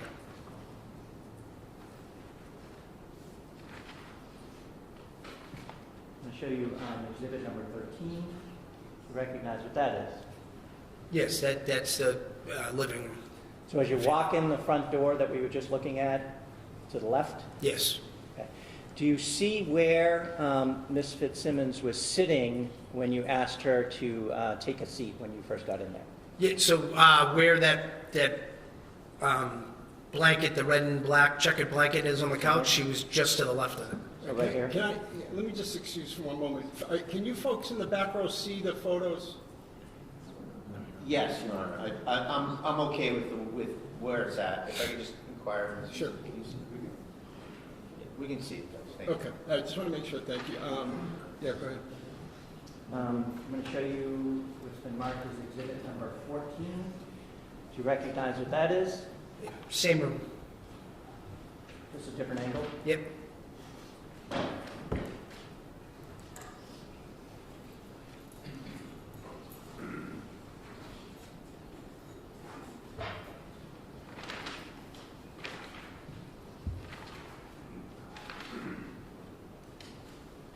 Show you what's been marked as exhibit number 22. Do you recognize what that is?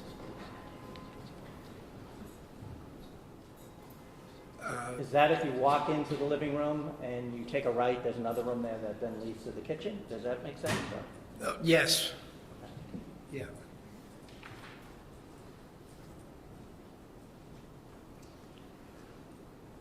Is that room that we were just looking into? Correct. Same. I'm sorry, what number was that you I'm just? sorry, that's 23. Thank you. I'm showing you it's been previously marked as exhibit number 25. Do you recognize what that is? That is the kitchen. Okay, so right now we've started going in the front door, gone to the left, through 2 rooms, now this is the kitchen? Yep. Yes.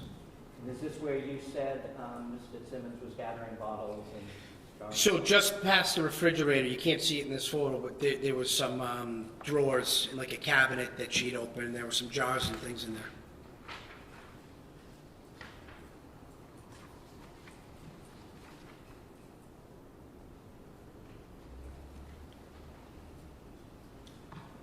Do you recognize what that is? Yes, that same room, that's the cabinet where she retrieved some jars and maybe And formula. that's exhibit number 30. So that, when you say the same room, you mean the kitchen? As the kitchen. Yeah, part of the kitchen. Just different angle. I'm going to display, maybe to clarify, number 29. That's as you walk into the kitchen and to the, in the photo, to the left of the photo is that the drawers that we were just talking about? Next to the refrigerator, yes. Yes.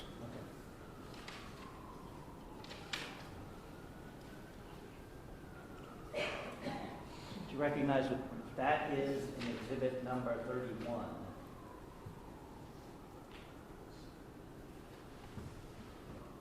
No. Would that be the stairs down, going down to the basement? Potentially, yeah. Okay, well, I'll get that. Sorry. And do you recognize this room? Yes. What room is that?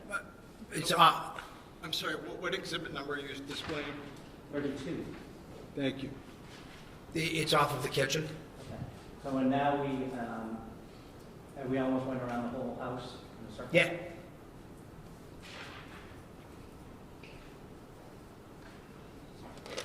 Now I'm showing you what's marked as exhibit number 33. You recognize what that is? Yes. Okay, what is that?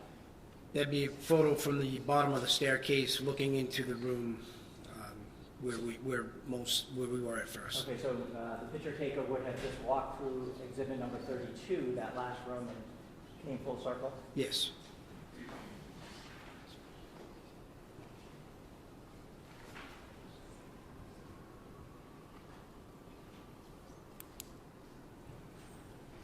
Show you what's been marked as exhibit number 35. You recognize what that is? Yes. What is that? It's the staircase to go to the second floor. Number 36. You recognize what that is? Same staircase. Mr. Gubitosi, can I see that before you, because there's some, it's hard to see. Thank you.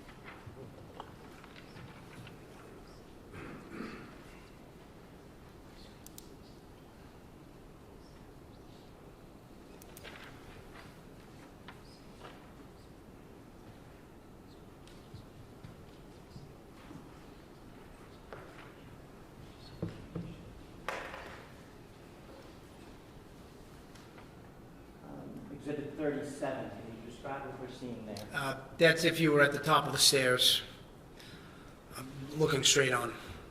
And it appears that there's a room to the right. Which room would that be? That's the bedroom where the shooting occurred. Exhibit number 38. That's a photo from the top of the stairs also. Okay, that's you see a room on the left side of the photo. Is that what we call the baby's room? Yes. Mr. Gubitosi, may I see exhibits 37 and 38? I'm just getting some glare. Thank you.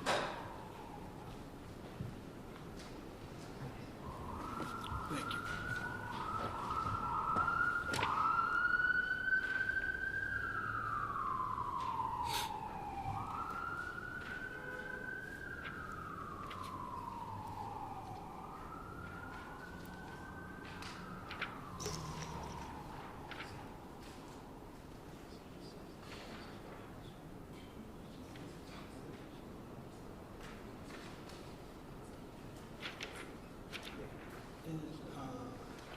I'm sorry, Mr. Gubitosi, do you mind, on exhibit 38, I had trouble picking up what that was. Sure. Could you just ask him again? So I'm going to show you exhibit number 38. Can you describe what we're seeing here? That's if you were at the top of the staircase. I guess you'd call it a hallway in between the two bedrooms. Thank you.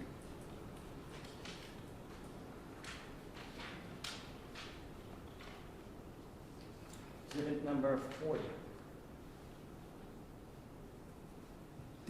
That's the baby's room.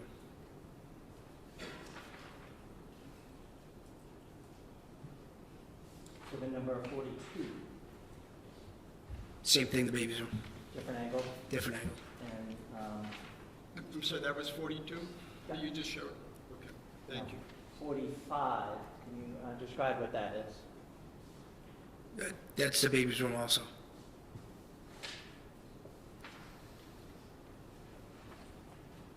Exhibit number 46. You recognize what that is? Is that the baby's room looking out the door towards the landing? Yes.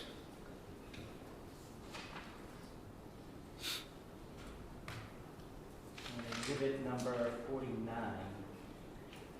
Do you recognize what that is? That's a picture from the hallway into the room where the shooting occurred. Into the bedroom? Correct. Now, you see a chair there inside the room. Do you remember, was that chair placed in that position when you first saw it, or was that moved at all by fire personnel, if you remember? I don't recall. Silly question, but I'm having trouble seeing the glare. Is that police tape? Yes. Okay. Jake, I'm just having trouble seeing it too. Maybe if we could just angle that this Sure. way just a little bit. It's hard to see it. Sure, no, you folks should see everything. That's fine, thank you.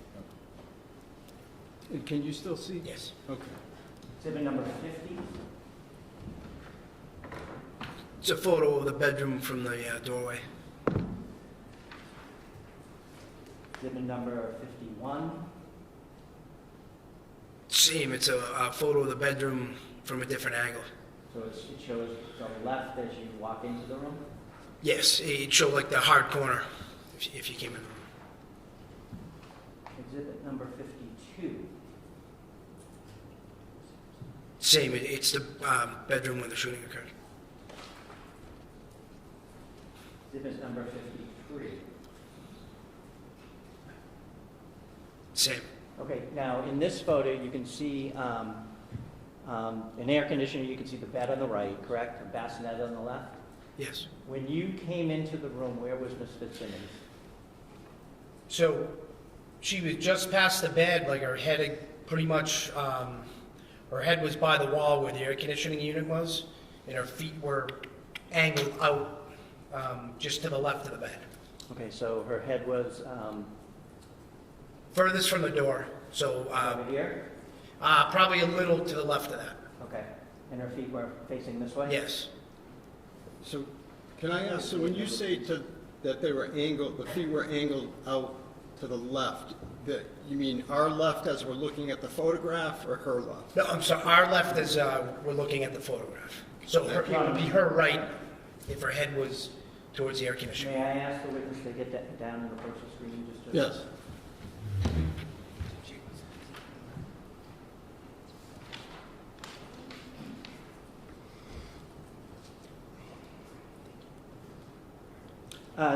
Could you just describe the positioning of Ms. Fitzsimmons when you first walked into the room? Yep, she's basically here. Like if my hand was her body, it was kind of laid like this. Her head was right over in here, and her feet were over here. And where was the gun? The gun was by her left leg. She was laying on her back. It was somewhere right in here. But I couldn't see the gun until I got up to her. And then you moved her, and then you saw the gun, or did you see it? I saw when I got up on where she was.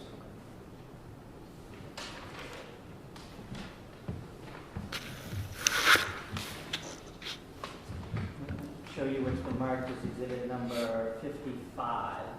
Do you recognize what that is? Yes. It's the bed, same bedroom, and that's the area she was laying in. Right now, it'd be like the bottom of the screen, Okay. or the And bottom of the photo. That's the opposite side of the bed. Yes.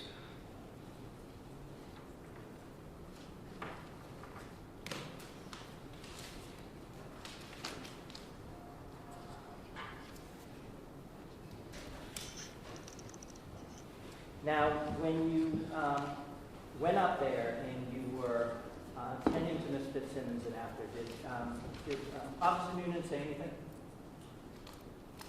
Well, she was still there? No. Did he say anything? Well, actually, yeah. I mean, we were both telling her to, like, just breathe, calm down and breathe. Okay. Did he say anything after she was taken away? Yes. What did he say?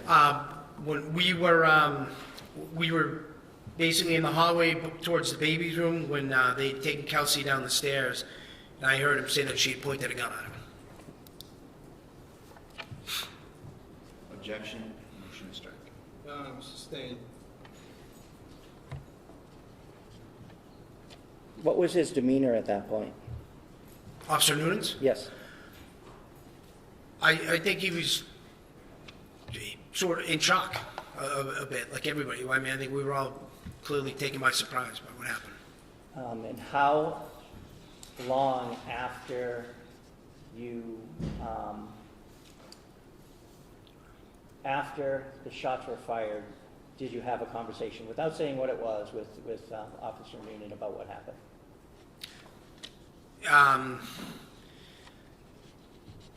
maybe 5 minutes, just based on however long it took the the medical staff to get her packaged up to get her to a hospital. Your Honor, I would ask for a ruling on an excited utterance at this point. An excited utterance from Officer Noonan? Yes. And Officer Noonan's going to testify? Yes. And counsel? I would object, Your Honor. All right. Well, I think I need more of a foundation, but if it qualifies, I'll. Now, you stated it was about five minutes after you heard the gunshots, right? That you had a conversation with him, that he said something, correct? Yes.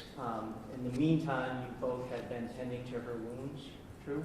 Yes. And you said he was, seemed to be in shock, which is different than he normally was, when you talked to him at the station. Yeah, definitely. And how so? I think, like everybody else, I think he was overwhelmed and a little bit trying to process what just happened, or bewildered. Sustained. As to what, like everyone else, I just need to know what the officer appeared to you. What his demeanor, what was his emotional state, etc. I wouldn't say he wasn't emotional. He appeared shaken a bit. I'd redo my request, Your Honor. Lack of foundation.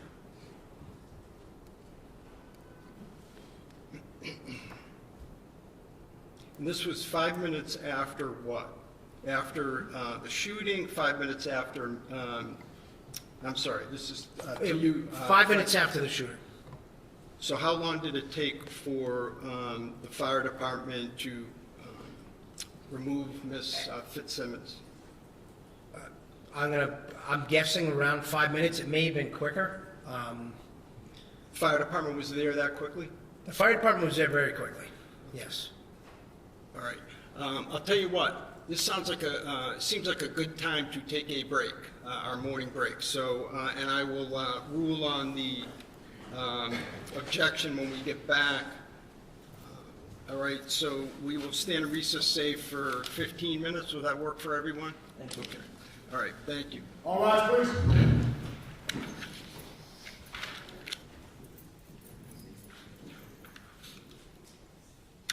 Court stands in a 15-minute recess. Please exit quietly.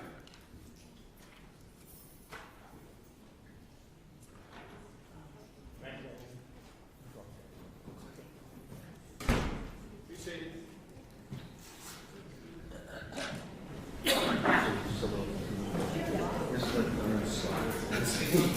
I know that you can see it.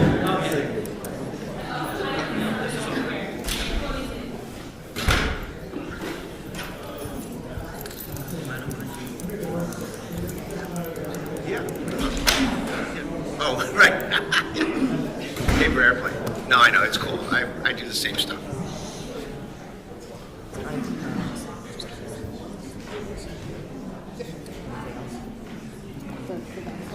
These are my keys, though.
Yes, they're just like I said, those ICs. Yep, yeah, they're all. I think we did make it exciting.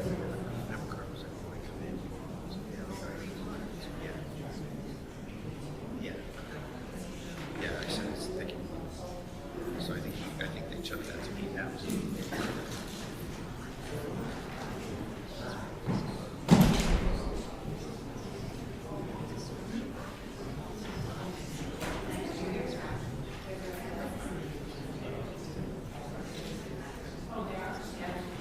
Definitely has that like district court kind of testimony. Yeah, my favorite thing is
No, I was just trying to help out just because this shit on the photos.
Just know the lights gonna turn on.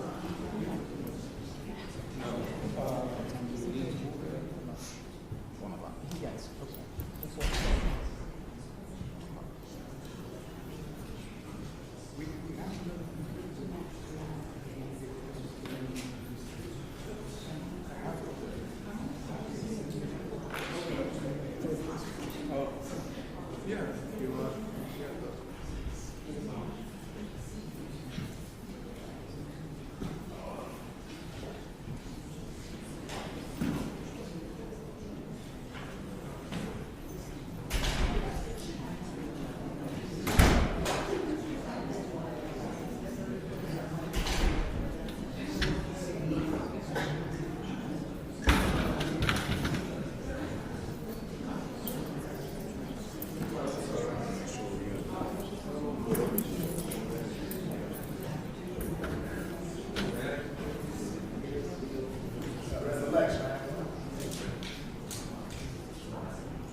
Huh?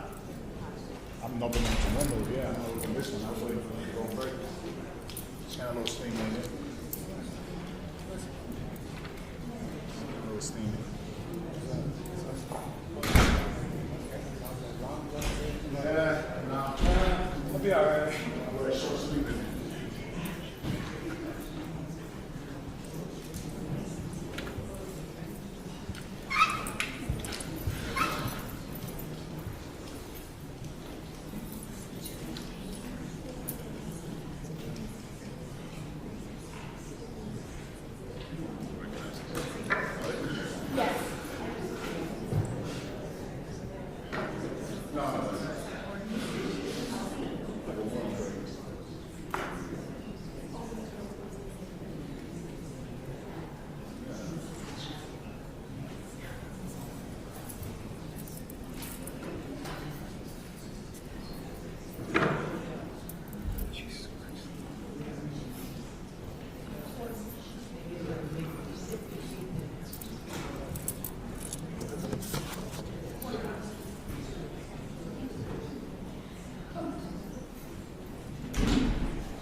We did help each other.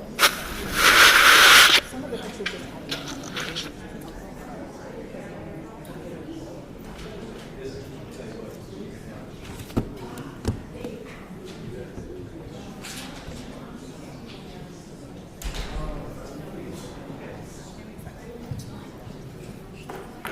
Give him a cushion.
So, we talked to her about that. Yeah, let me just do that.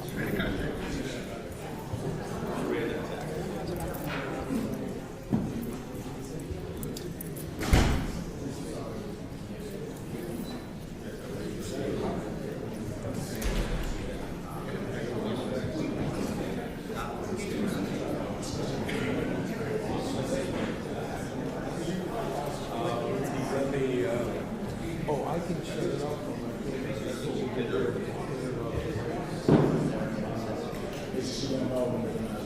You would have to put it on the thing, I think, over here, but you have somebody specifically to shut it off.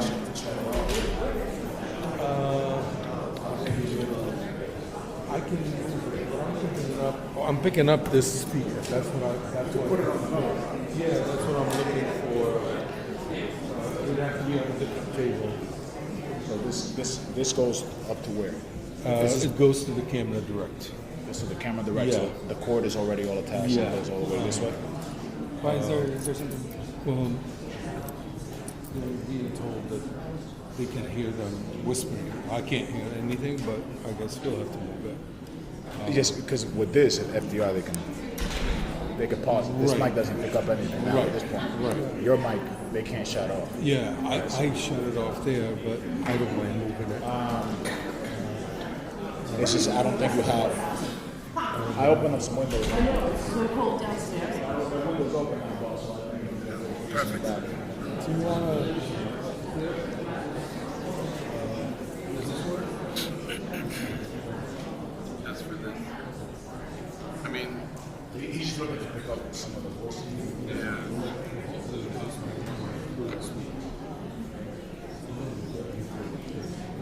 No, the judges definitely. No, you can't put it this.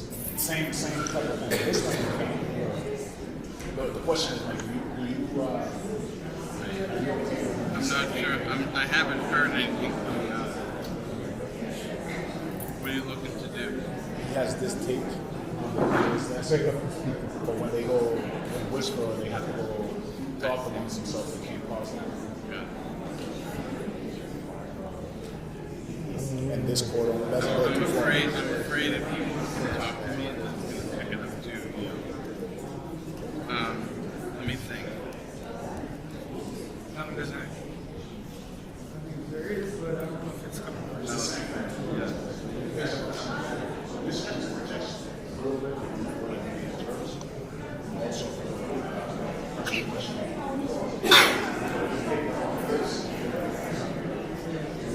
Yeah, I printed it out this morning. That's over there. Just won't pick that up. Right. Yeah.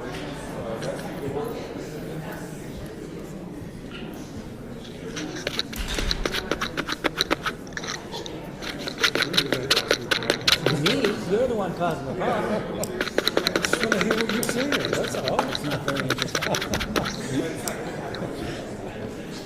I honestly haven't heard anything, but you got a call, you said, from the live stream? Somebody? Oh, really?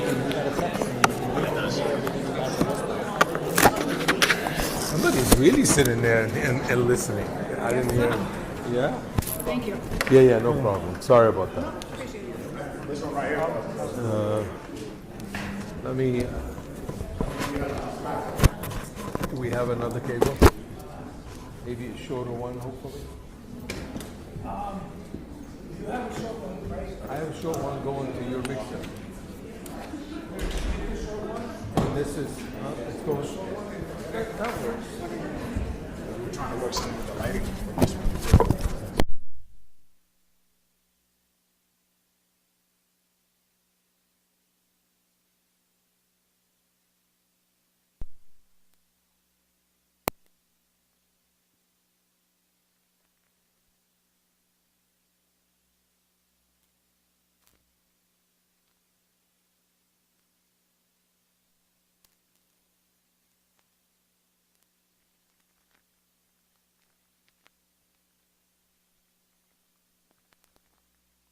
Hold on. You're gonna pull it. Sorry. You're gonna pull that way. I'm just gonna. Do I have all the way to here?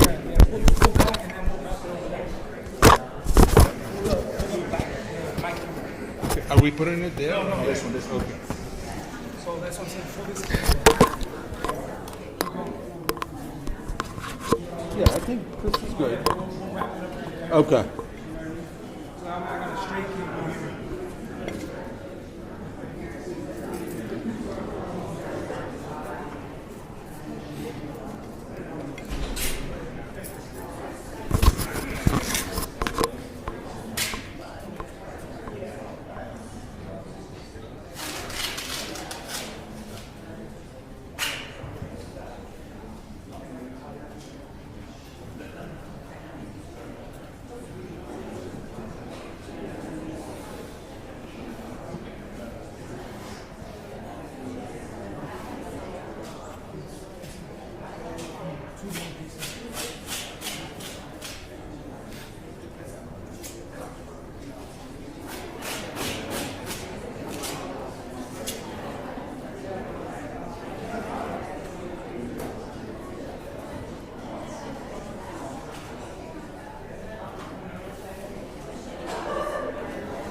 That way it's, since people can walk through there, you can see it.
I got to debug it?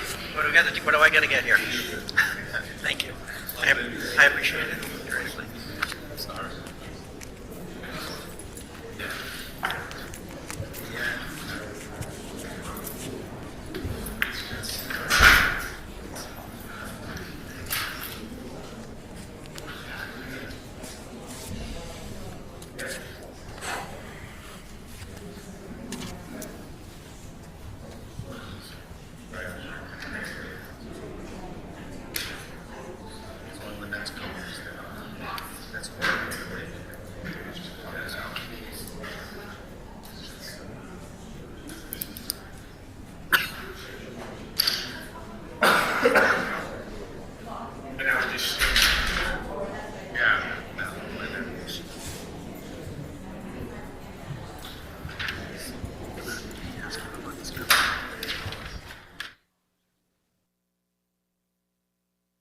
Yeah, he went to get him. Oh, he did? Yep.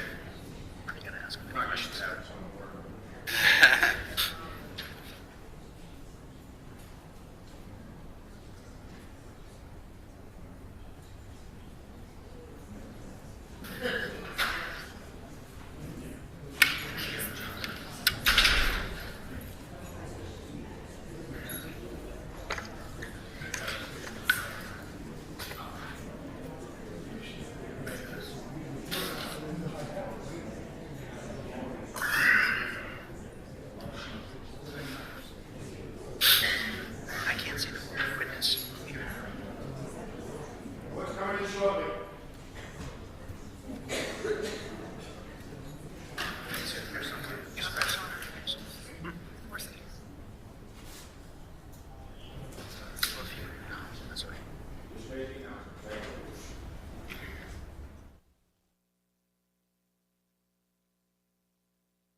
Court's back in session. Please proceed. Your Honor, we're back on the record on the Kelsey Fitzsimmons matter. All counsel and the defendant are heard.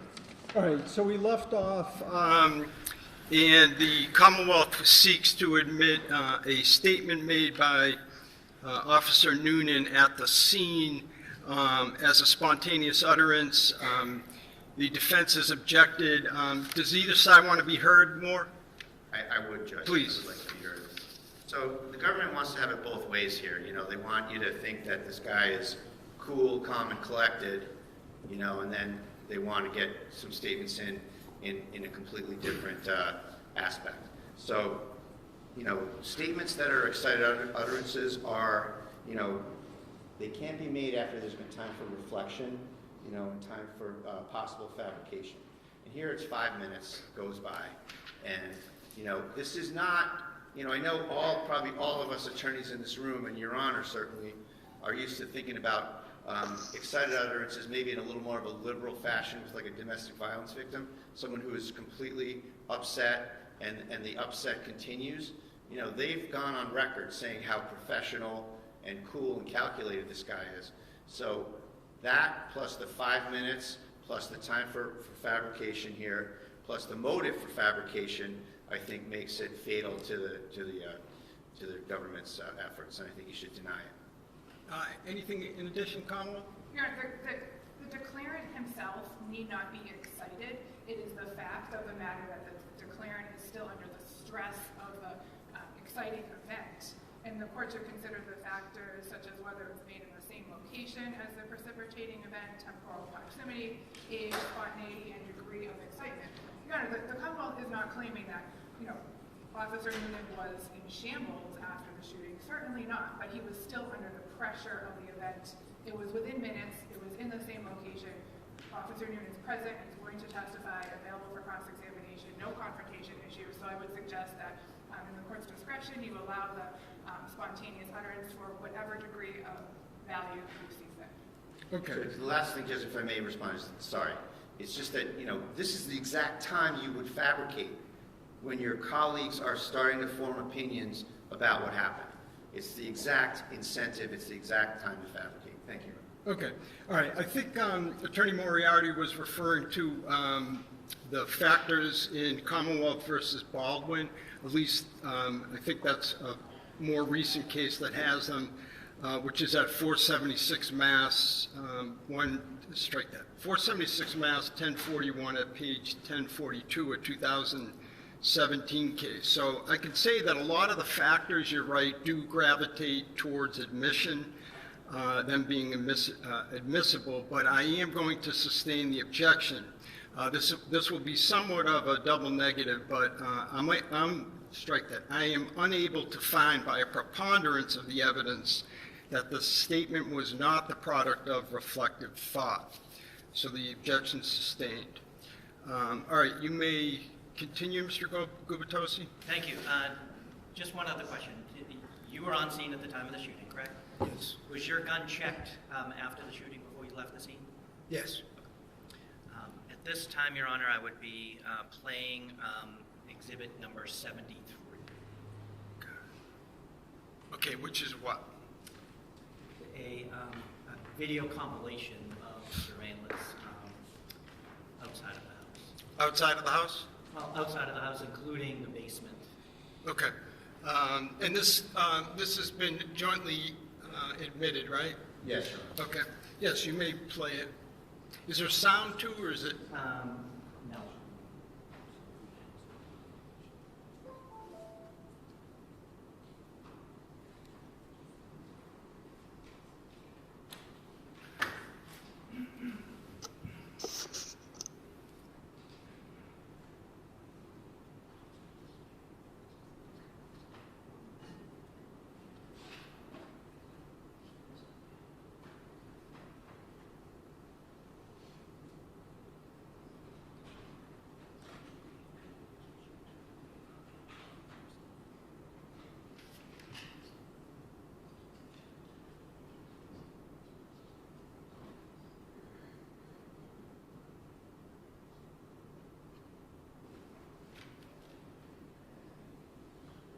Can you folks in the back row see all right?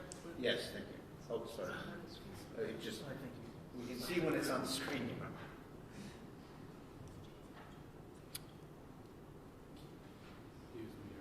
That's okay.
Well, Your Honor, I wasn't going to ask any questions of this witness during the video itself anyway, so I think I can, in my questioning, I can play it after when we have it all set.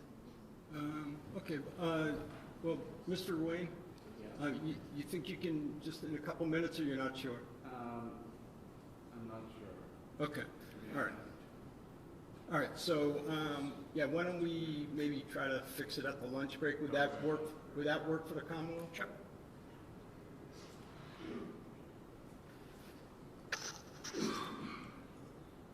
All right, but if we're going to do that, Mr. Wayne, is that?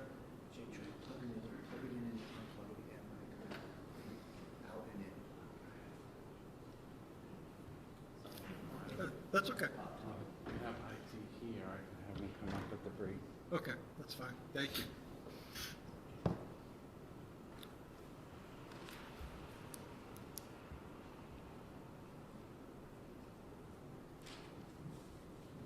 All right, so do you have questions?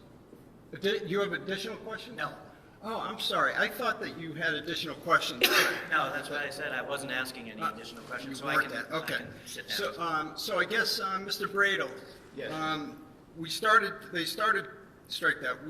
to watch Exhibit 73 at cutoff. We're having some audio-visual difficulties, which is my signal for our IT folks that may be in the building to come on up and help us. But while I'm stalling doing that, are you okay with marching forward with your cross? I Without start, but it is my problem now, Judge, I guess, and I just would like it to work at some point. So to be clear, you want to use this video in your cross? Yes. All right, well, in fairness, if that's the case, then I should allow the Commonwealth an opportunity to play it. So,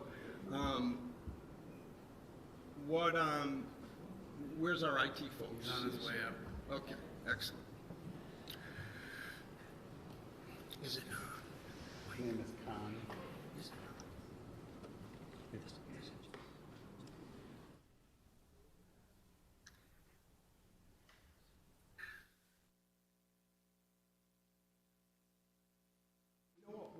While we're doing that, can I see counsel at sidebar?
Folks, let me just make sure that I understand. Mr. Gubitosa, if this were to play to its conclusion, you would have no questions?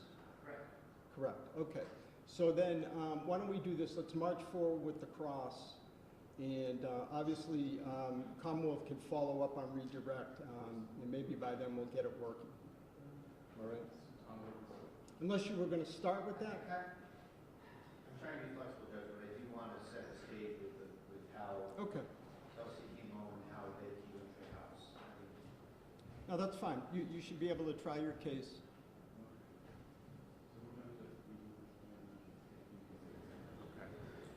Judge, just an idea is we have the actual DVR from the house, and so we have the same stuff.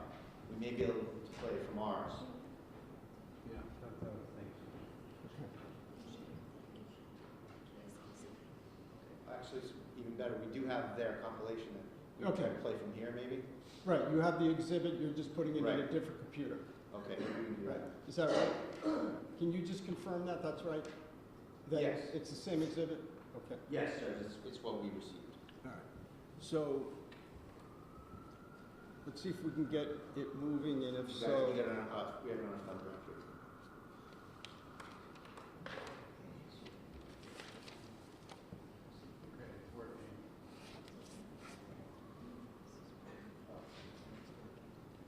All right, so why don't we do this?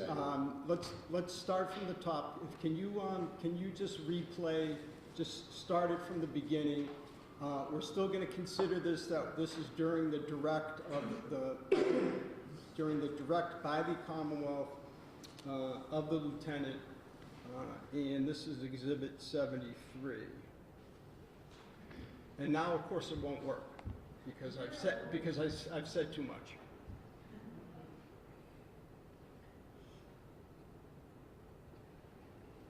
Okay, thank you.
Okay, and, all right, so we've ended Exhibit 73. The Commonwealth has no further questions on direct at this time? Okay.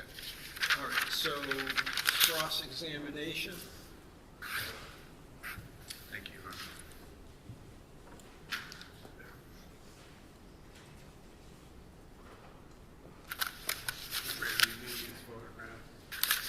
I'm sorry? Photographs. Well, you know, yes, we have photographs, thank you. Photographs, thanks.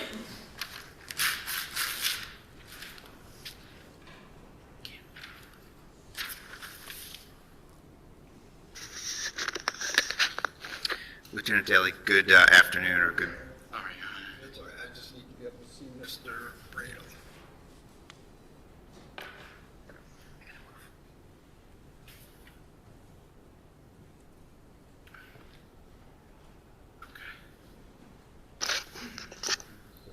All right, all set, Mr. Brado. Sorry, did something just happen? Sorry, I was hoping to just. Oh, you're going to replay it. I'm sorry. That's why. I'm going to use it. I'm sorry. Yeah. No, that's okay. All right. So And that was I'm actually sorry, working pretty well. Mr. Wayne, then I shouldn't have moved. Sorry. No. So do what you need to do. Okay, you ready?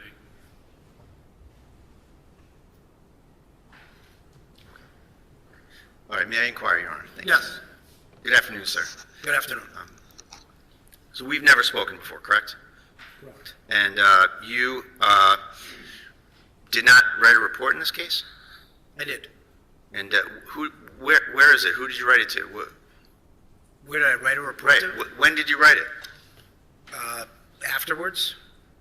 And was it submitted in discovery? I don't know. I wasn't involved in that. Okay. Now, as far as preparing for trial, did you meet with the Commonwealth to do so? I did. And how many times did you do that? Once. And when was that? Friday. Last Friday. Last Friday? Okay. And so it's been obviously since June 30th since this happened, correct? Correct. And you've been on the job with Officer Houston? Correct. You've been on the job with Officer Noonan? Yes. Now,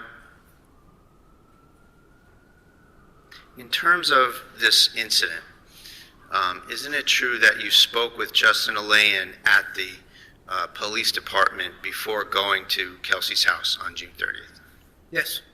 And was that in person? Yeah, in the lobby. And how many times did you speak with him altogether? In the lobby? Or Anywhere? about this? If I had spoken to him at a work, like if he was on some type of a medical event, I mean about this incident, about the service of the restraining order. just in the lobby. So and then when I called him on the phone to come over to the house, I've never spoken to him other than that. All right. How did you get a hold of his phone number? Because he gave it. I asked him for his phone number when we were in the lobby before I left, and I told him to wait in the lobby till I called him to come over. How did he come to be at the lobby of the police station? I don't know. Why I was would he- assume he drove, but I Well, don't you know. interacted with him, right? I did. Was he there to see you? I don't know if it was necessarily there to see me. He was there to bring in the restraining order and to work out the logistics of the essentially taking custody of the child. Okay. So he brought you the restraining order? He brought a copy of it, and we had a copy of it that had come in electronically. All right. Did he show you a copy of his affidavit at all? He did. All right. And did you bring that to Ms. Fitzsimmons? No. So you had it with Mr. Alayan, but you didn't share it with Ms. Fitzsimmons when you served the order? I didn't share it with Ms. Fitzsimmons when I saw the order, no. Now, just so we have this right, Mr. Alayan went to probate and family court, filed a lawsuit, essentially, a restraining order, getting custody and making all sorts of allegations against Ms. Fitzsimmons, right? That was your understanding? Yes. And he was living in Stowe, Massachusetts with his parents at the time, correct? I don't know where he was living. Okay. Did you ask? No. Did it matter? Where he was living, I knew he wasn't living at the residence because if he was living at the residence, it would have changed things, as in Ms. Fitzsimmons would have had to vacate the residence. There you go. The judge would have checked on that. So he's not living at Phillips Brooks Road, right? or he had somewhere else to stay. I didn't ask him. All right. And there's no provisions here where, in this order, where he's trying to get her kicked out of her own house, right? Correct. So he's an adversary to her. He's gotten an order from a court that says, I'm afraid of her, keep her away from me, right? That's what it says in essence, right? Correct. And you summoned him to the house where she was? To pick up the child, yes. So have you ever served an order where you brought the person who says they're afraid of the person to the person before? If there's going to be some type of a custody exchange, yes. Have you done that before? We have, yes. Not we, you. Yes. When? I don't recall, but I know it's happened. Okay. So how long after you got to the house and you gave Kelsey the order did you call Justin to come to the house? Would have been a matter of minutes. A matter of minutes. Yep. So who did you go to the house with? Officer Noonan. Not a trick question, obviously. Noonan and Houston, right? Yes. Okay. So you have social workers on your staff, don't you? We do. No social worker. No. So with respect to the situation, you knew this was a 4-month-old child, right? I did. DCF? No. So you go to the... When you said DCF, are you asking? I'll ask a more detailed question, sorry, Your Honor. So you didn't summon anyone from DCF to come and look at the situation or anything like that to... you didn't report to DCF about the situation? Which situation? The fact that you were going to a police officer's house, taking her 4-month-old baby, and giving it to a guy... The father? Yeah. No, I didn't call DCF, no. All right. Aren't you a mandated reporter? I am. And you didn't report it? Report what? The fact that there was a dispute over the 4-year-old child and that there was a court order to take the child away? No, I didn't report it. Okay. Now, restraining orders, you're experienced with restraining orders, right? I am. Restraining orders have provisions for retrieving property, don't they? What do you mean by that? Restraining orders have a provision that says, and the judge can check the box, the judge can write things in it, as they often scrawl things in, right? Paragraph 10 says, you may pick up your personal belongings in the company of police or at a time agreed to by the plaintiff. That's just by the plaintiff, it says that, right? Yes. And so there's a provision where the plaintiff can allow it by agreeing to it. And this is a situation that's a little bit different, isn't it? The plaintiff is leaving, right? And the defendant is staying at the house. Yes. So the judge took no action in that area, did they? About whether or not Justin Elaine could go into that house. No. And so you took that upon yourself to let him in there? She was informed that we were calling him to come get the baby. She did not object to it. She didn't object to it? No. When was she informed? When I served her the order, when she was sitting on the couch. And you said what? We're going to let Justin come over and rummage around your basement? No, I didn't say that. What I told her was that Justin was granted custody of the child by the court or whatever, and that's what I said to her. And while we're on that topic, she didn't say, I want to pack a bag. You and your colleague officers told her, pack a bag for the baby, correct? No, we did not. She raised a she basically said the baby doesn't have anything. Well, you're the one planning this. Sorry. I did not hear that last. She basically said the baby didn't have any of their stuff, is what precipitated her going around the house to gather items. Thank you. So you're the one planning this out. It's your testimony that you weren't thinking about her needing to pack some things for the baby to take with you or with Justin Elaine? I don't understand the question. You're saying that you didn't tell her to pack anything for the baby. That wasn't part of your plan, in other words? No. The fact is not Noonan, not Houston, you told Kelsey Fitzsimmons, pack a bag for 2 weeks for your baby, didn't you? No. And so it's your testimony that you had no plan, no thought process about getting things for the baby. Is that right? I don't know that I didn't have a plan, but what precipitated her going around the house and grabbing items was her bringing it up to me. So you're saying that was just sort of a spontaneous thing that she took upon herself? Yeah. Okay. So you get in there, Kelsey has the baby. She's doing regular mom things, right? She's coming home, she's got the baby in her hands, she's got sweat clothes on, she's walking around the house. Yes. No signs of upset or trauma to the baby until you get there and tell her what's going on, right? Yes. Well, when I first told, she was calm when we first told her what was going on. Sure. And then you told her what was going on. When I told her what was going on, she was still calm. She called the mother on the phone, but she didn't become emotional at that point. And the baby started to cry. Yeah. And at that point, you asked her to put the baby in a rocker. Is that right? No, she put the baby in the rocker before she sat on the couch. At some point, Kelsey picked the baby back up because the baby was crying. Correct. And she was in the middle of feeding the baby, right? When you got there. Which I don't know that. So there was a bottle. I don't know what she was doing before I got there. Okay. There was a bottle with formula or whatever there. Yes. And she told you that she was feeding the baby and that she needed to keep feeding the baby, right? Actually, yes. Yes. Okay. And then she hands the baby to who? Officer Noonan. Okay. She handed the baby to Officer Noonan. Correct. Right? And she gave the bottle to Officer Noonan, and Officer Noonan fed her baby, correct? I believe so, yes. So her state of mind towards Officer Noonan, 5 minutes before the shooting, or 10 minutes, or whatever it is that you're someone that can feed my baby. You're someone that can take my baby, right? Objection. It's somewhat argumentative, overruled. She did that, right? She did what? What I just said. Can you ask the question again? She gave Noonan her baby. Oh, And yes. she gave him the bottle and he fed her, right? Yes. And nobody forced her to do that. She made a decision to do that on her own, right? Yes.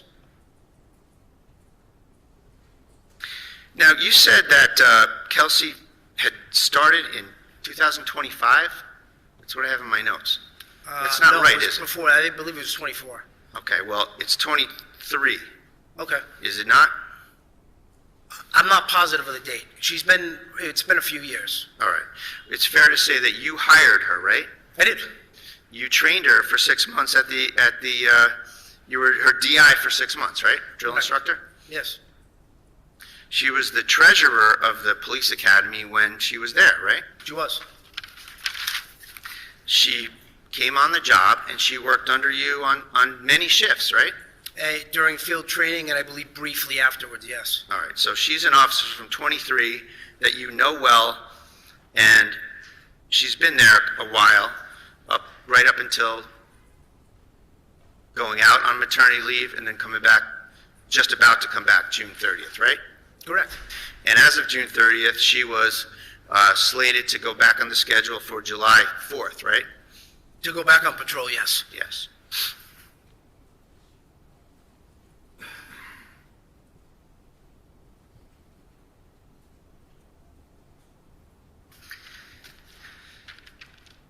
So at some point in this incident, Mr. Alain asked you if you could go in the basement and get some things, right? Yes. And you let him do that unsupervised, correct? Correct.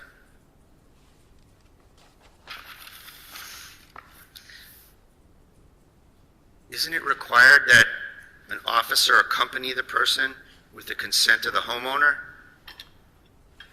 I'm not sure.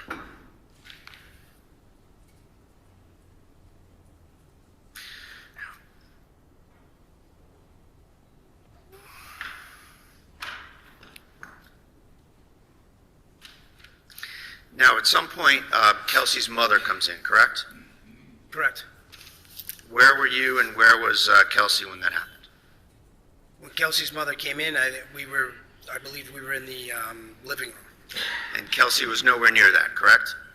Kelsey was nowhere near where? Her mother. I don't understand the question. When Kelsey's mother arrived, Yeah. Kelsey was upstairs with Noonan and Houston, wasn't she? No, when Kelsey's mother arrived, no, I believe at that point, Officer Houston had the baby. I'm sorry, Officer Houston? Officer Houston had the baby. And Officer Houston gave Kelsey's mother the baby, correct? Correct. And then Officer Houston went upstairs? I'm not positive. So at some point, you're downstairs, Houston and Noonan are upstairs with Kelsey, correct? Correct, yes. All right. Where was Mom at that time? She was in the living room With who? with the baby. And where were you? In the living room. So you're with her? Yes. Okay.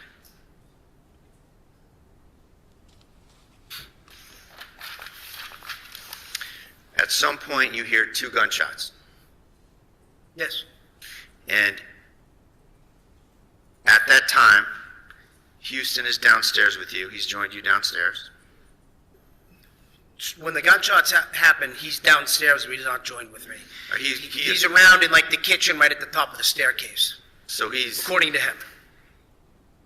Houston is downstairs and not upstairs with Noonan and Kelsey, correct? Correct. You hear 2 gunshots. Is it fair to say these gunshots were in quick succession? Yes.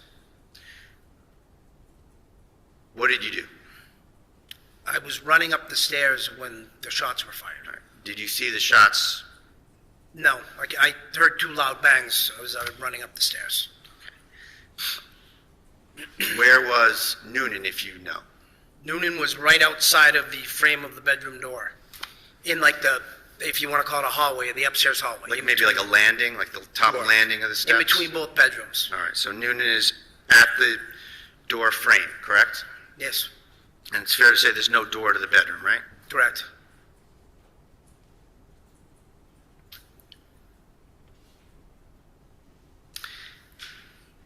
When you get up the stairs and look into the room, what's the first thing you see? Her feet Where were they? over on the other, the far end of the bedroom by the bed. Kelsey's feet. Correct. And she was on her back. Yes, She had a gunshot wound to the lower chest. yes.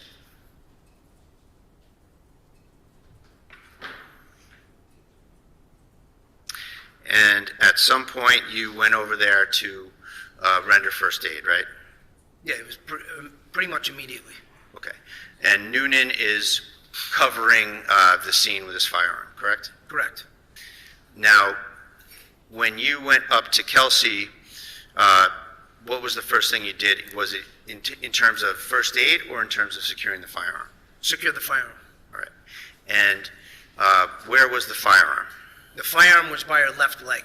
All right. Isn't it true that when you were interviewed by the CIC representatives, you said that the weapon was under her leg? I didn't hear that. Under what? Yes, you said it was under her leg when you were interviewed. By her left leg. Like, Well, under is different than by. when I was able to see the firearm when I got up to her, I could There's no not see question it. before you, sir. I'll ask you a question. So, today you're saying that it was by her leg, correct? Yes, And we agree that when you were interviewed by the CIC months and months ago, you said that the firearm was under her leg, correct? I'd have to look at the exact statement, but Sure. May I approach, Your Honor? Yes.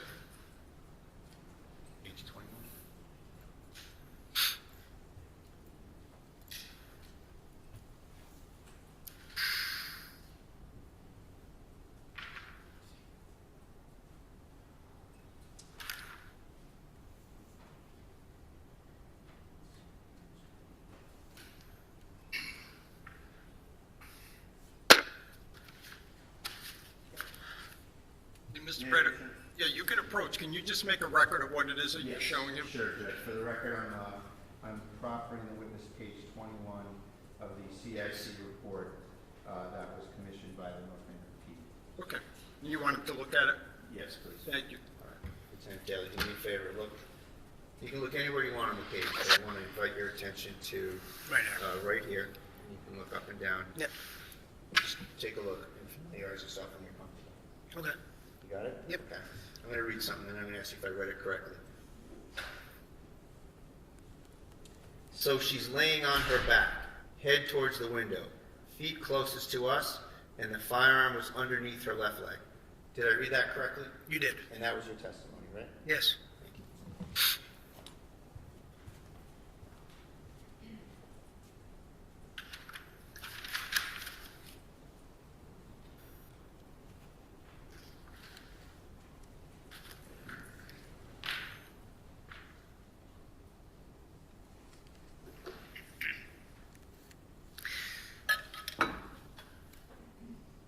Why did you roll her over?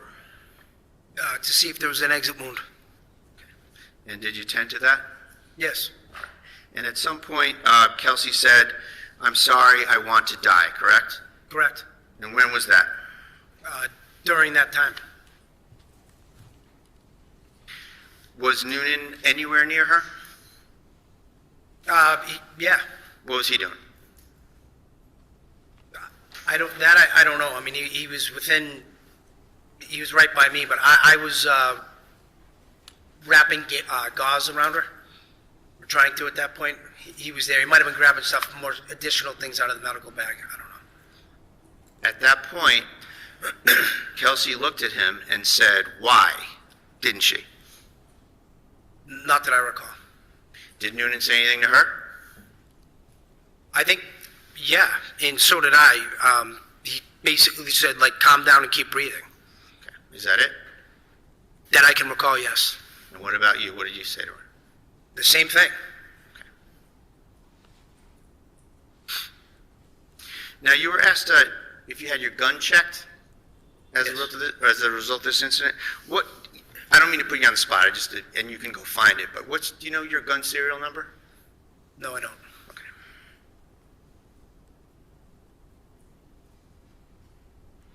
What were the circumstances of you getting your gun checked? You mean why they did it? No. What do you mean? What happened? Just physically? Did you give it to someone or what? Yeah, one of the Mass State troopers from ballistics took it, emptied, I believe, counted all the rounds in the firearm, etc., and may have done something else. I don't know. You don't know? No, Do you know who it was that took it? I don't. You gave your gun to somebody and you don't know who you gave it to? Correct. Who else had their gun checked? I believe all three guns ended up getting checked. Maybe not there, but I don't want you to speculate, so I wasn't present when anyone else had their gun checked. okay, I appreciate you trying to help. Just my question is, what's your personal knowledge of who got their gun checked? Let me ask it a better way. At that time, What did you see? Who got their gun checked? I didn't. Okay, so you don't have any personal knowledge of anyone else getting their gun checked? At that time, no. Okay. Did you witness someone else giving up their gun and getting their gun checked at another time period? No. So the whole state of your knowledge about guns being checked is that your gun was given to someone, if you don't know who it was, but they took out the bullets and the cartridges and inventoried it. Is that it? Well, I didn't give it. I gave it to a Mass State trooper from the ballistics team. I believe there were three of them over by the truck. I don't know which one I handed it to. I didn't ask him his name. But yeah, that's what happened. Okay. Did they do the things you said in front of you about inventorying the cartridges and all that? I saw him unload and make the gun safe and empty the magazine. And at that point, I walked away. Okay. Did you sign a receipt or anything, or a chain of custody or anything at all? No, because I got the firearm back once they did whatever they did. And when did you get the firearm back? At some point after that same evening. That same evening? Correct.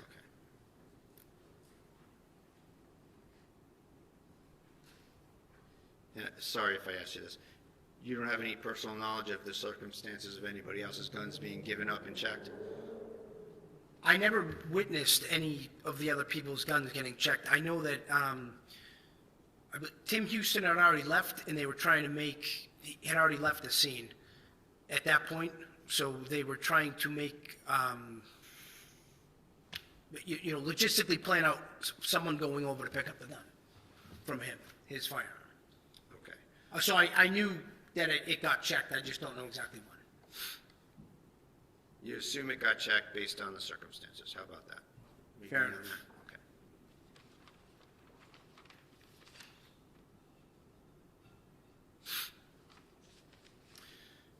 Now, you spoke with Justin Elaine at the lobby of the police station before you went to the scene, right? Yes. We talked about that. Now, up until that conversation, did you have any information any further information from Justin Elaine about the circumstances of Kelsey's state of mind that day, or anything that was going on with Kelsey that day?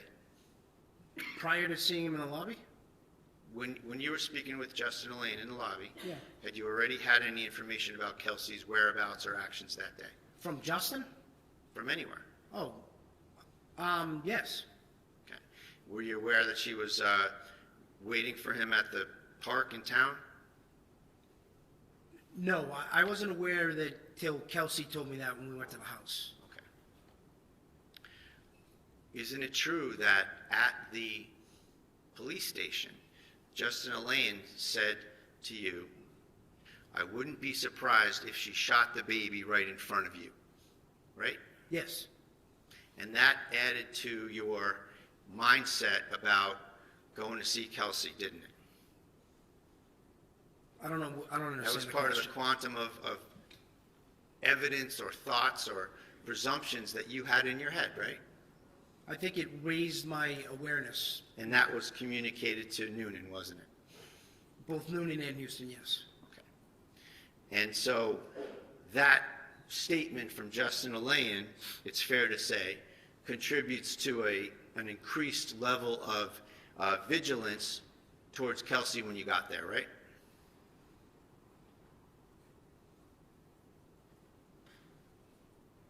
No, I would think, It's your testimony that that's not a factor in your mind? Is no, that it's a correct? fact, it's a factor in my mind, but I think from a tactical perspective, I think everyone was, actually, yes. Did you- Everybody was probably more on point than normal. Did you consider Justin Elaine's motive for saying such a thing, or credibility or lack of credibility of him saying such a thing? Overruled, just yes or no? Did I consider, I'm sorry, can you Did you ask me that? consider the source? How about that? No. He was a plaintiff in a domestic situation seeking to get custody of his baby and her baby through an ex parte restraining order, right? Sustained. Well, he was adverse to Kelsey Fitzsimmons, wasn't he? Yes. Sustained. I'll strike it. Sure. Did you have a conversation with your fellow officers about the credibility of such an assertion about your own officer that you hired, trained, had on the job?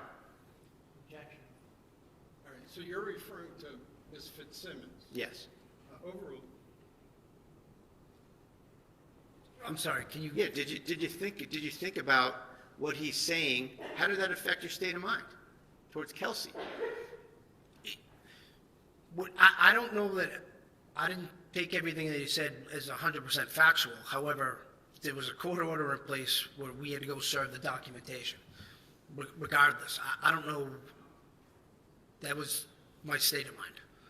Did you consult with Justin at all relative to this restraining order before you met him in the lobby? No. Well, you talked to him on the phone, right? Before I met him in the lobby, no. Oh, you didn't? Okay. I talked to him on the phone when I called him to come to the house. That's the only time I've ever spoken to him on the phone. Yeah, one moment, please, Your Honor. Yes.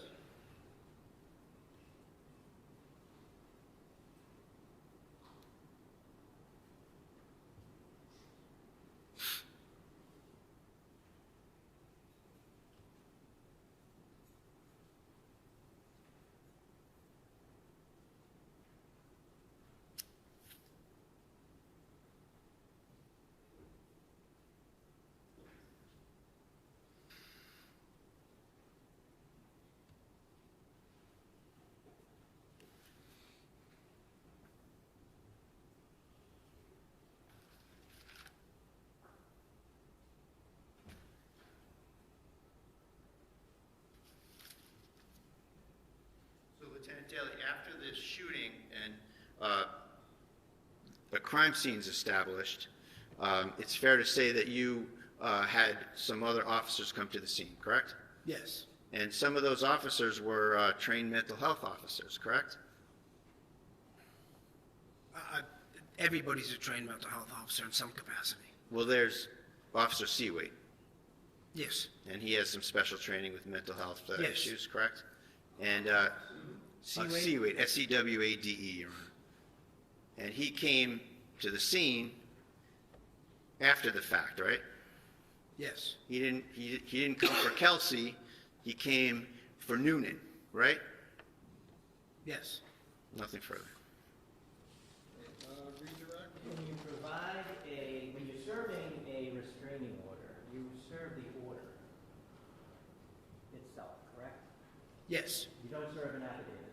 Never. It's just the court order is being given to the defendant in that order. So they're on notice as to what the judge has decided, correct? That's correct. Now, you talked about your gun being checked. How many rounds do you typically carry in your gun?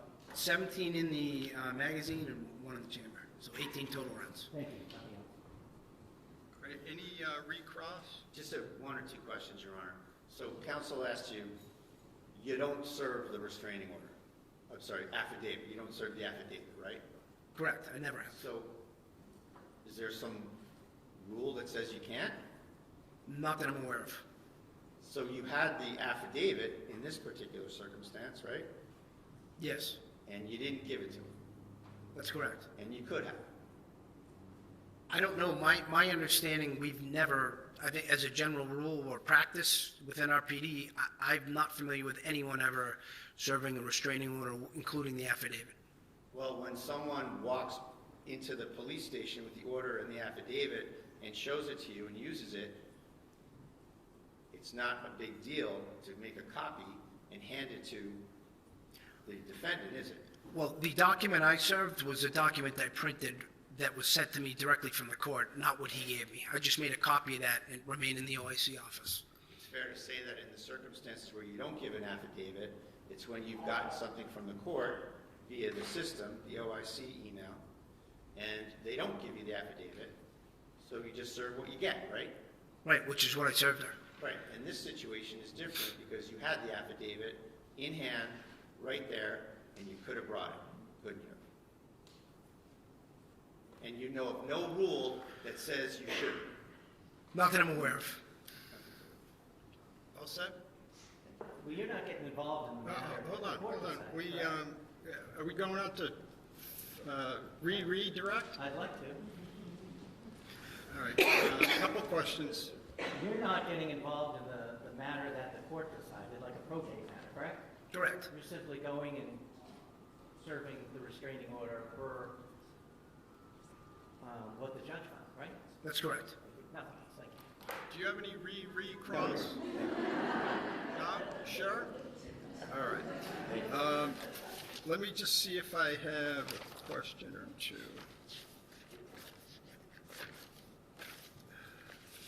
I do not. Okay, you may step down. Thank you. And I'm wondering, why don't we, should we break at this point for a lunch break and come, and then we can come back at 10:02? Sure. Great, okay. We'll stand at recess. All right. Stand in a lunch recess. Right up to 1:50. Please exit the court.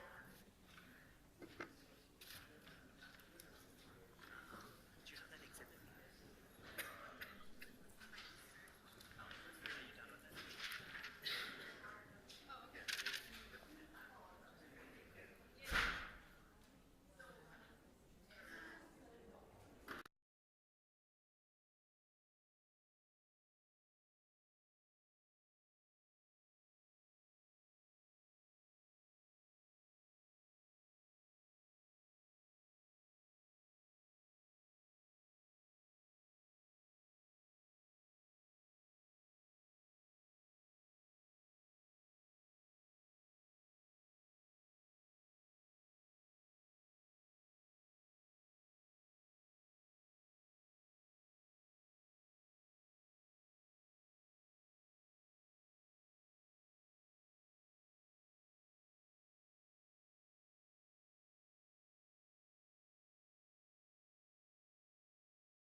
told him he could leave, but then he was sitting with Pat, so. Yeah.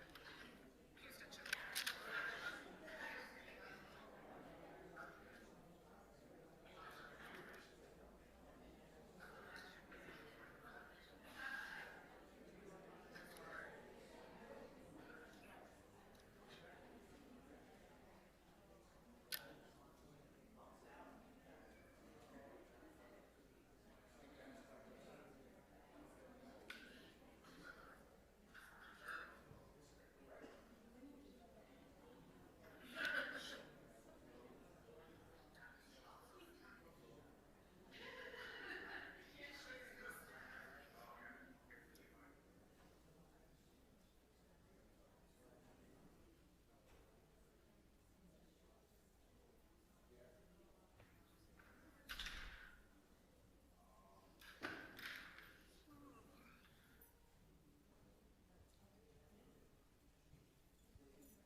the Kelsey Fitzsimmons matter, docket 2025, 77 CR 311. All counsel and the defendant are present. All right, before the Commonwealth calls its next witness, I want to just make sure that the media folks and our audience members are, we're all on the same page. My order, my media order that I issued this morning specifically says that when I leave the bench, cameras go off, recordings go off, audio goes off, okay? So please just make sure that that happens. You're only to film while we're in session, and only to record audio or broadcast audio while we're in session. All right, Commonwealth, you can call your next witness. Yes, Judge. Before our next witness, the Commonwealth offers a copy of the restraining order that the North Andover police served on the defendant on June 3rd. Any objection? Okay, maybe admitted as the next exhibit.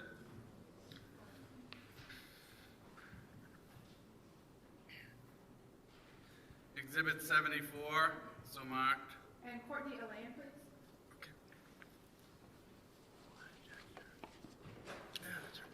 I'll look at it.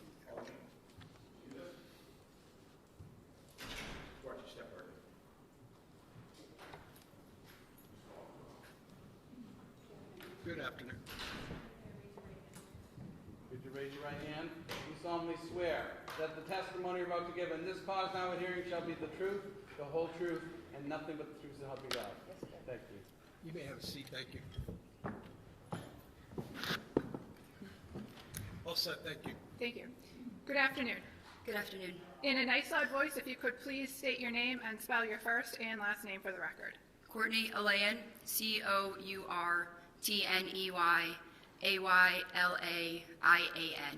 And did you pronounce your last name Alayan? Yes. Okay. How old are you? I'm 28 years old. In what city do you live? I live in Stowe, Massachusetts. Where did you grow up? Stowe, Massachusetts. And did you go to school in Stowe? Yes, I went to all of my childhood schooling in Stowe. I went to high school in Bolton, Massachusetts at a regional high school. What do you do for work? I work in software sales. And do you have siblings? I do. I'm the youngest of 4. And if you could please state your siblings' names and their ages from oldest to you. Sure. Brendan Alayan is 34, Justin Alayan is 32, Ashley Alayan is 30. And you are? I am 28. Thank you. I'd like to focus on your brother, Justin. Yes. What's your relationship like with him? Justin has been one of my best friends for as long as I can remember. He's been an incredible older brother. He's been very, I would say the first word that comes to mind is kind. Justin is probably the kindest person I know. He is loyal to the people he loves. Next question, please. Sure. Are you aware that he was engaged to be married at some point? Yes. And around when did he become engaged, if you know? Sometime after August of 2024. Okay. And do you know who he was engaged to? Kelsey Fitzsimmons. And have you had the opportunity to spend time with Justin and Kelsey Fitzsimmons? Yes, I have. And do you see her in the courtroom here today? I do. If you can please point her out and describe an article of clothing she's wearing. She is right here in front of me. She's wearing a pink, some sort of blazer. Your Honor, may the record reflect the witness that identified the defendant? It may. Do you know when the wedding was supposed to be? The wedding was supposed to be in October of this past year. October 2025? Yes. And was it ultimately canceled? Yes, it was. I'd like to direct your attention to the weekend of June 28th and June 29th, 2025. Objection. Okay, grounds? Relevance, 403. Okay, so let's take it a question at a time, okay? All right, next question.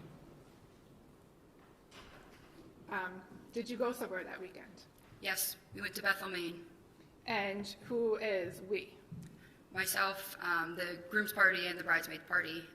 So Kelsey, Justin, myself, my sister, Katrina, Michelle, Deandra, Cassie, Maddie, Kelsey's sister.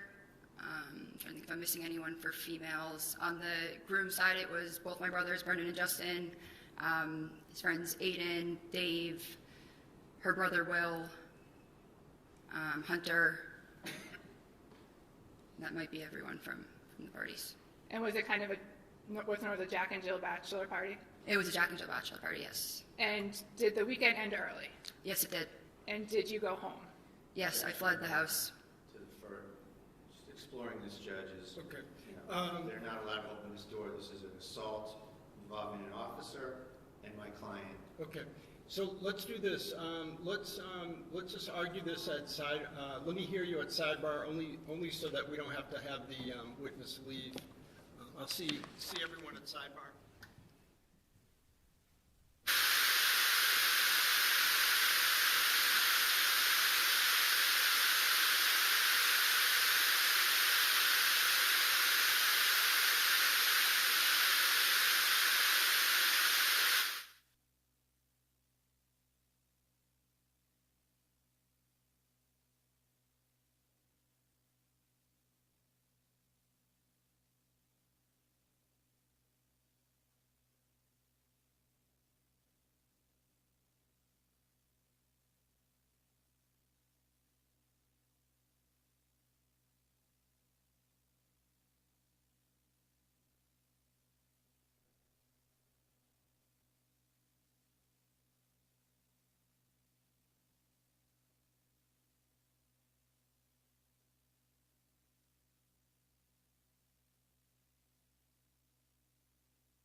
Sidebar.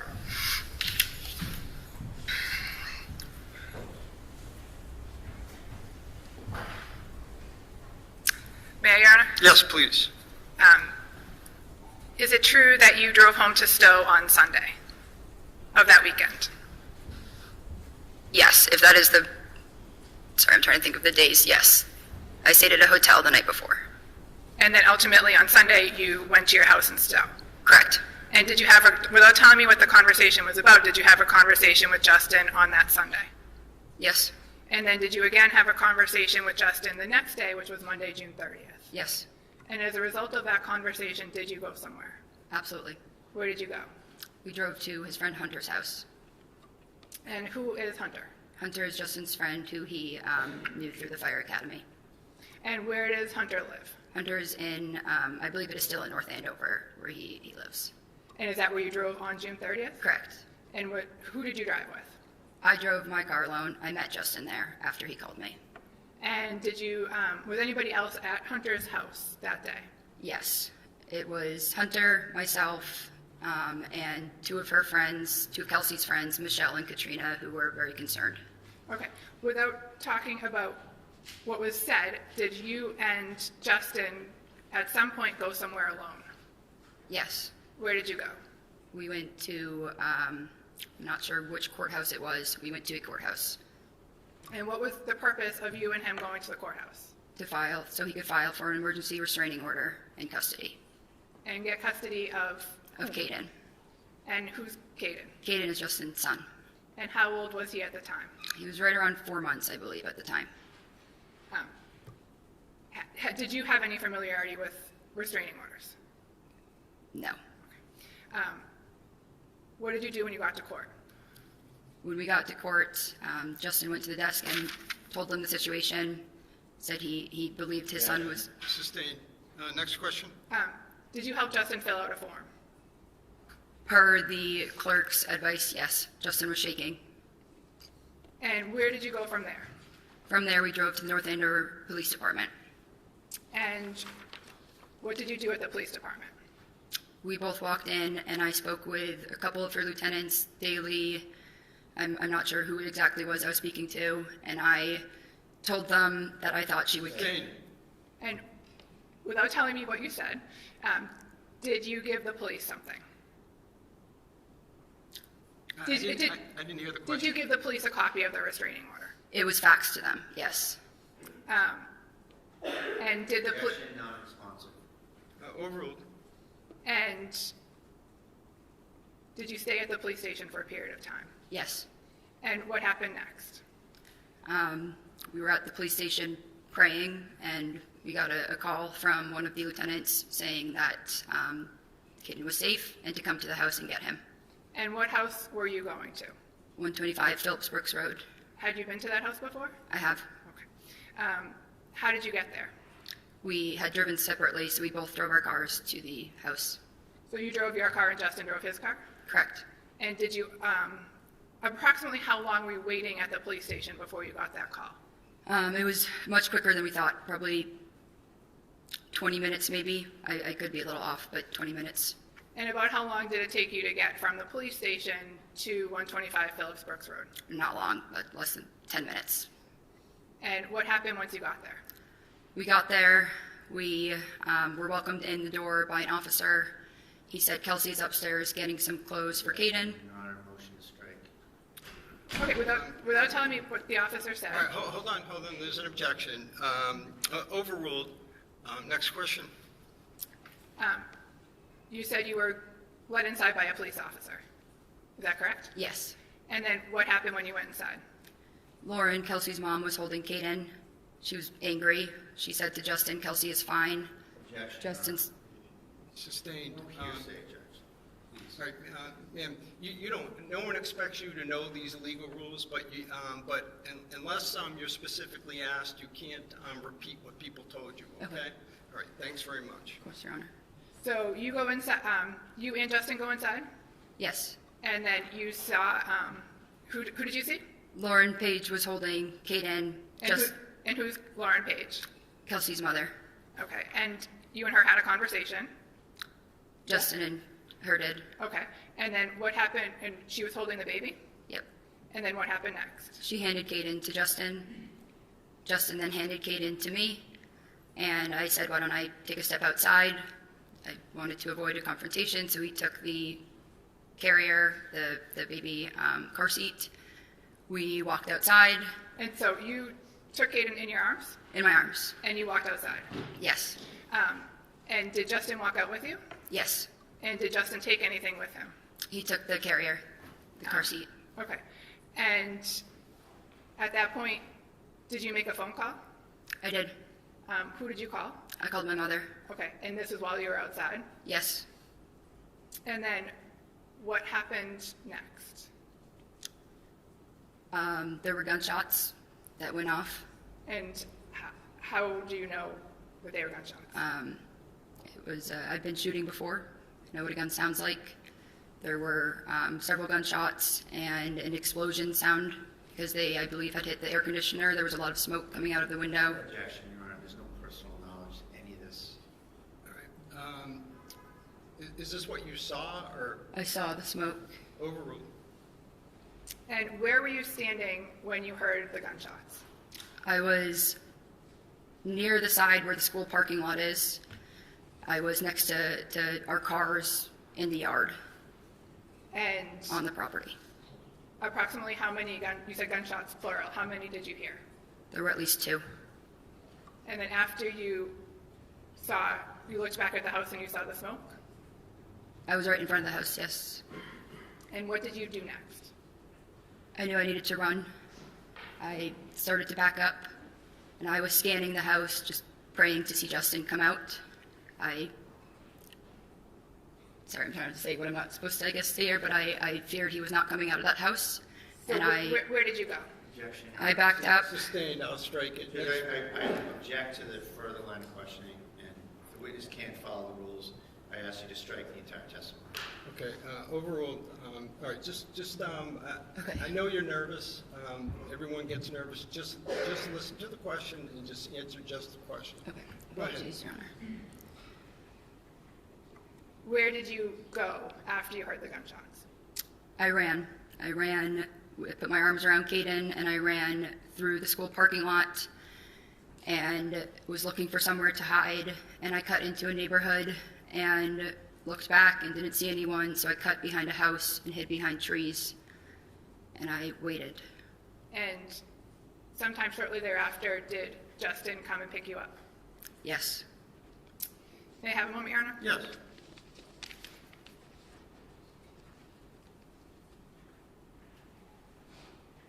No further questions. Cross? A couple of questions, Your Honor, if I may. Ma'am, you said you were let into the property? Yes. Who let you in? One of the officers. And how did that go? In what sense? Did you ring the bell? Did Justin ring the bell? Did you knock on the door?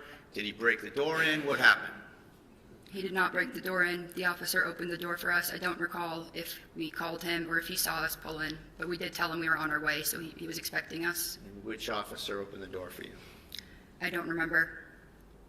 I think it was Daley, but I do not remember. Have you seen any video of how you went into the house?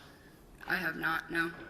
Judge, I'm going to ask that we play a clip that's in our exhibit, our thumb drive, if I may. All right, is it within Exhibit 74? Yes. Sure.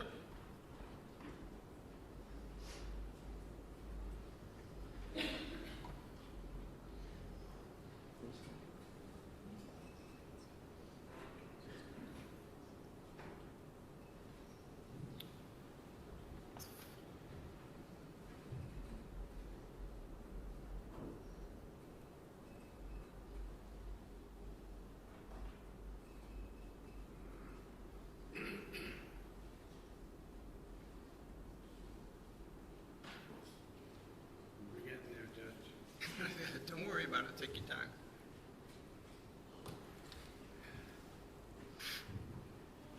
You need our IT person? No. No, I hope not.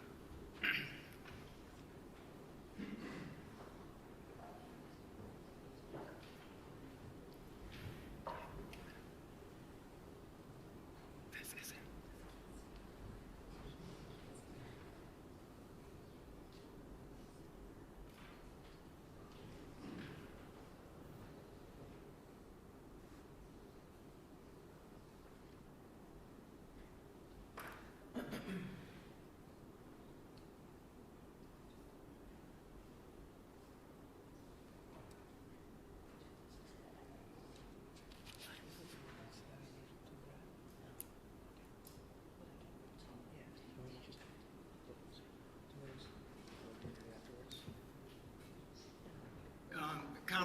can I just make an observation? Yes, sir.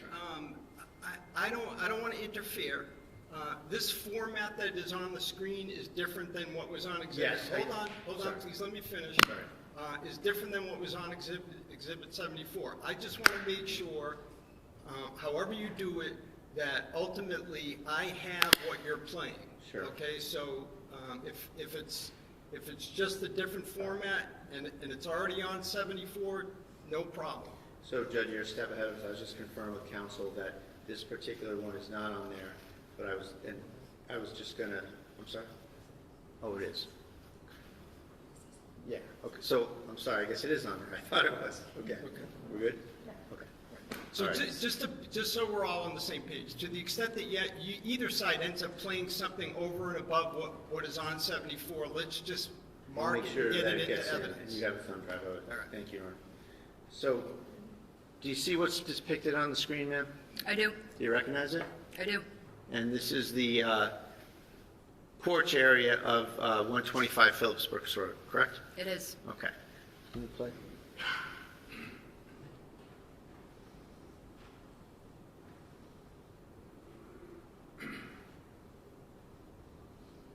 So where's the officer that let you in?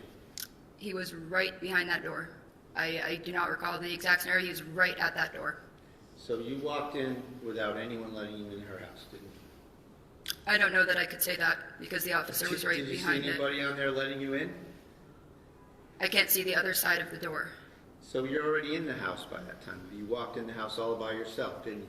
With your brother. So when I've gone to their house before, I typically go in that doorway and then knock at that door there. You walked right in, didn't you?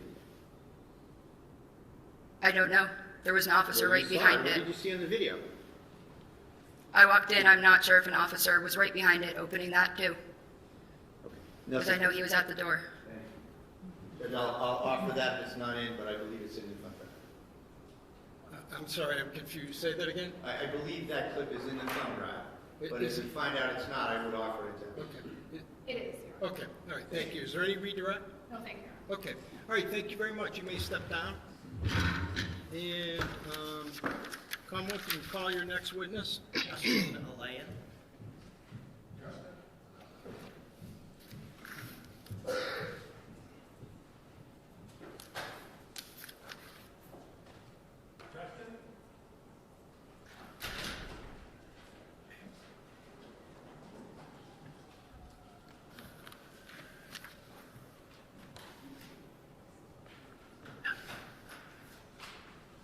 Judge, if you write down the touch case.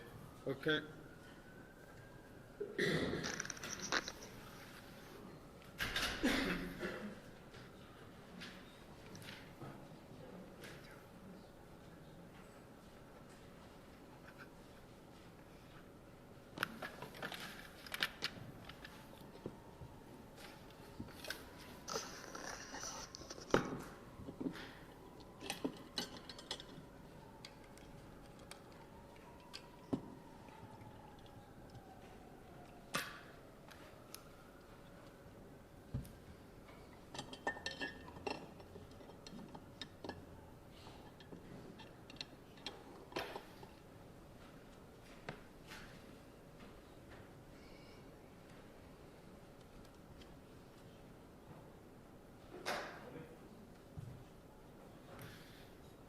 Right this way.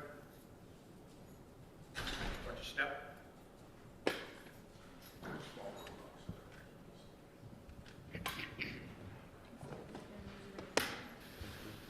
Could you raise your right hand? Do you solemnly swear that the testimony you're about to give in this cause now hearing shall be the truth, the whole truth, and nothing but the truth to help you God? I do. Thank you. Get up and you can have a seat. Pull yourself right up to that mic.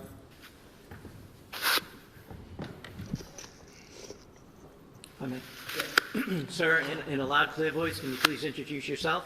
Spell your first name and your last name. My name is Justin Alayan, Justin, last name Aylaian. And how old are you, sir? I'm 32, And what town do you live in? still Massachusetts. Did you grow up there? I did, yes. Okay. And what schools did you go to there? I went to Neshoba Regional for high school. That's a tri-town, so it's still Bolton and Lancaster. That's where I attended for grades 9 through 12. What did you do after high school?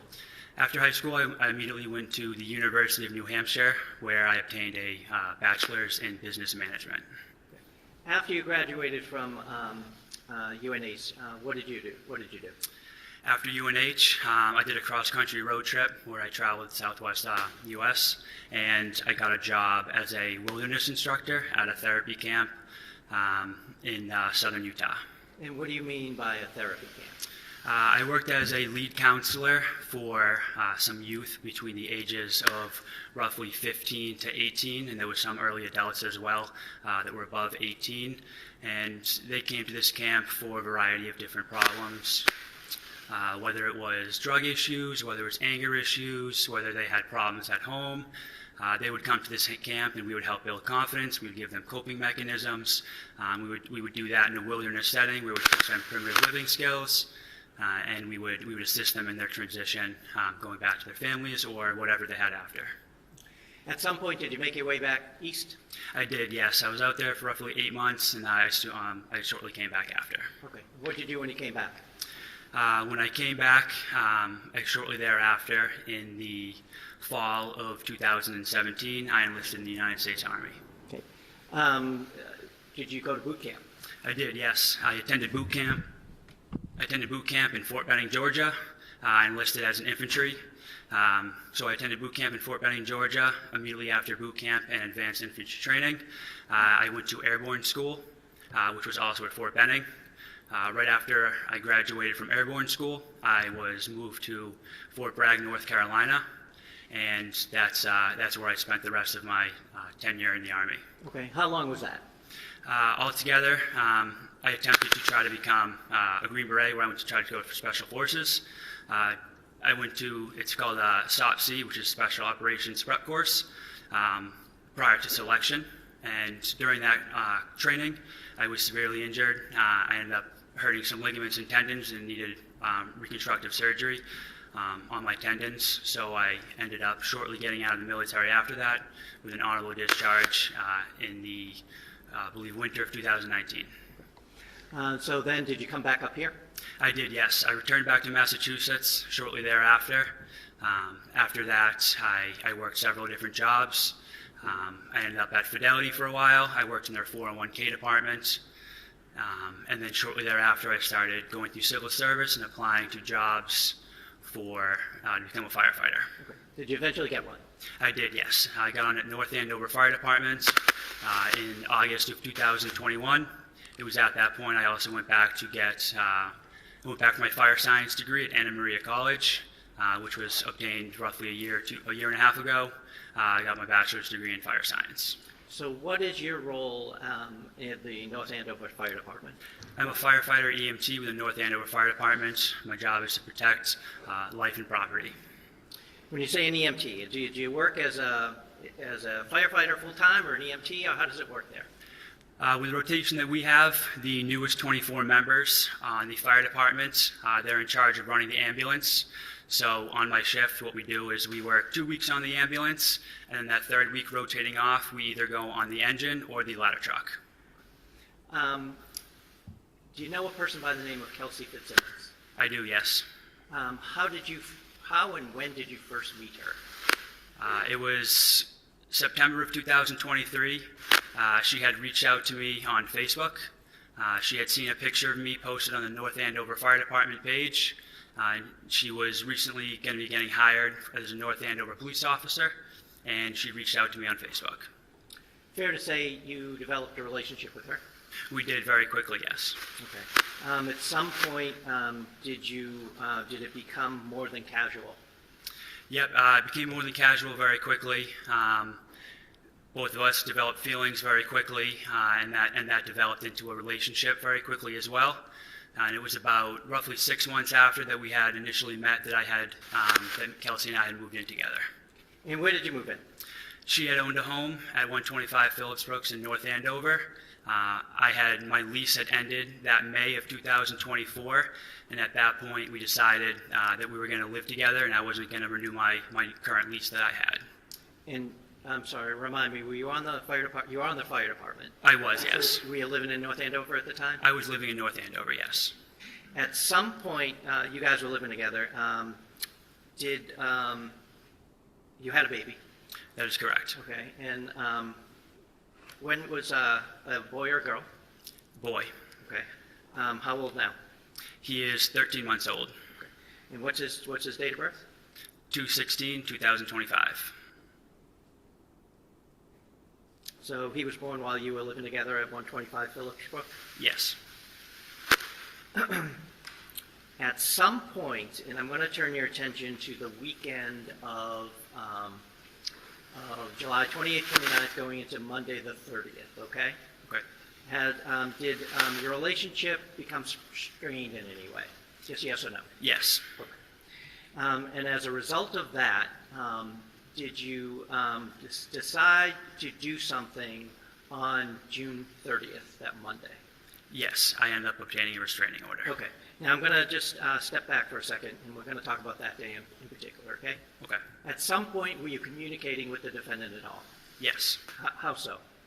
It started in the morning. It was both text and phone calls that we were going back and forth with each other.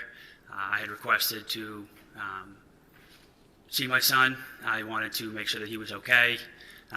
She had sent many disturbing messages back and forth to me. Motion to strike. Where were you on the 30th, on that Monday? Were you living at 125 Phillips Brook? That was my permanent legal residence, but I was at my parents' house that day. Okay. Had you gone, when was the last time you had been there? It would have been June 27th, I believe, the day before our planned bachelor. Okay. At any point, did you go back there to retrieve some items, guns, or anything like that? Yes, the day prior, I had gone to obtain. I knew that I needed to pick up my firearms. I had feared for my son, and I thought that his life was in danger and grave risk. Sustained. And I object to any further questioning on this relative on 403 grounds and on relevance grounds to whether Ms. Fitzsimmons assaulted a policeman in a bedroom where it was just the two of them. I'm just going to take the objections one at a time. That objection sustained, I will strike. You own firearms? Yes, sir. How many? Roughly 9. Okay. And where were they kept in the home? They were kept upstairs in the closet. There was a large rifle safe. Several of them were kept in there. And then I had one firearm that I would keep in our bedroom that was in a green chest directly. If you were to walk into the bedroom, it was on the left side in the green chest, directly next to the door frame, locked up in my green safe. Okay. So if you walk into your home through the door, yes, the front door, the stairs to upstairs, fair to say, almost right in front of you? Correct. Okay. Now, as you walk up the stairs, there are 2 rooms at the top. Yes. There's a landing and 2 rooms at the top, correct? Yes. The safe that you had described, the green safe, which way would you go to get to the green safe? You would take a right into the bedroom, and then the first foot that you would step into the bedroom, it was directly on your left, on the ground. That was a bad question. What color is the safe, the rifle safe? The rifle safe was black. Black. Okay. I want to talk about that first. I apologize. Now, where was that? If you were to go up the stairs and you were on the landing, you would take a left. You would go into that room right there, and then it was in that closet directly on the left side of the room. Okay. And it's a rifle safe, meaning it has a lock? Yes. What kind of lock? I believe it was a keypad lock. Do you know if the defendant had any firearms? Yes. How many? I couldn't be exact. She just got her license to carry returned to her. I don't know the exact number of firearms that were returned to her. Okay. What kind were they? Several handguns. Handguns? Okay. When you went on the 29th to retrieve your handguns, where did you go?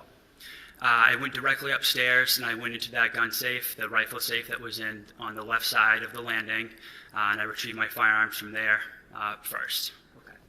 And then you talked about a green safe. Yes. We're going to talk about that.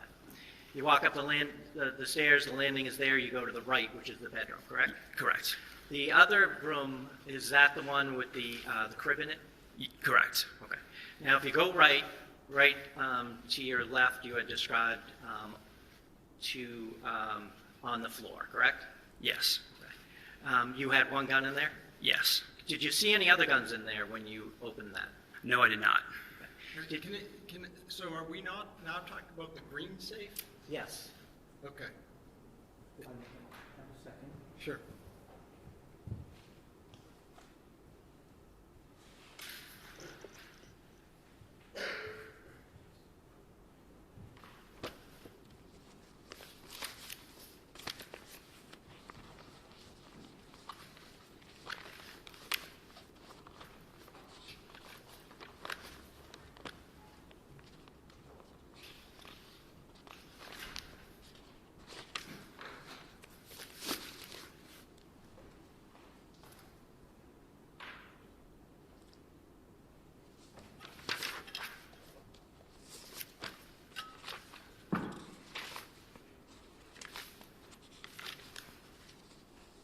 I'm going to show you what's been previously marked as exhibit number 40 first, okay?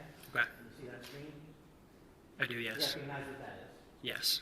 So describe where the photo taker, the picture taker, would be standing in that home. They'd be standing on the landing as immediately as you go up to the stairs to the second floor in between the two rooms. Okay, and that's the one on the left that we had been describing, Yes. correct?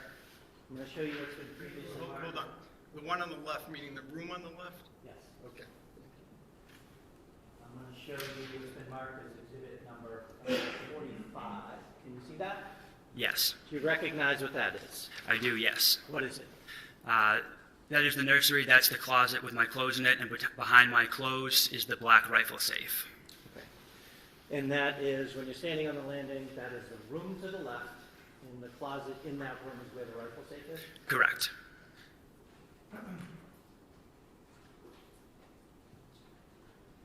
And I'm sorry if I asked this already. Did you see any of the defendant's guns in that rifle safe? Yes. How many? Do you remember?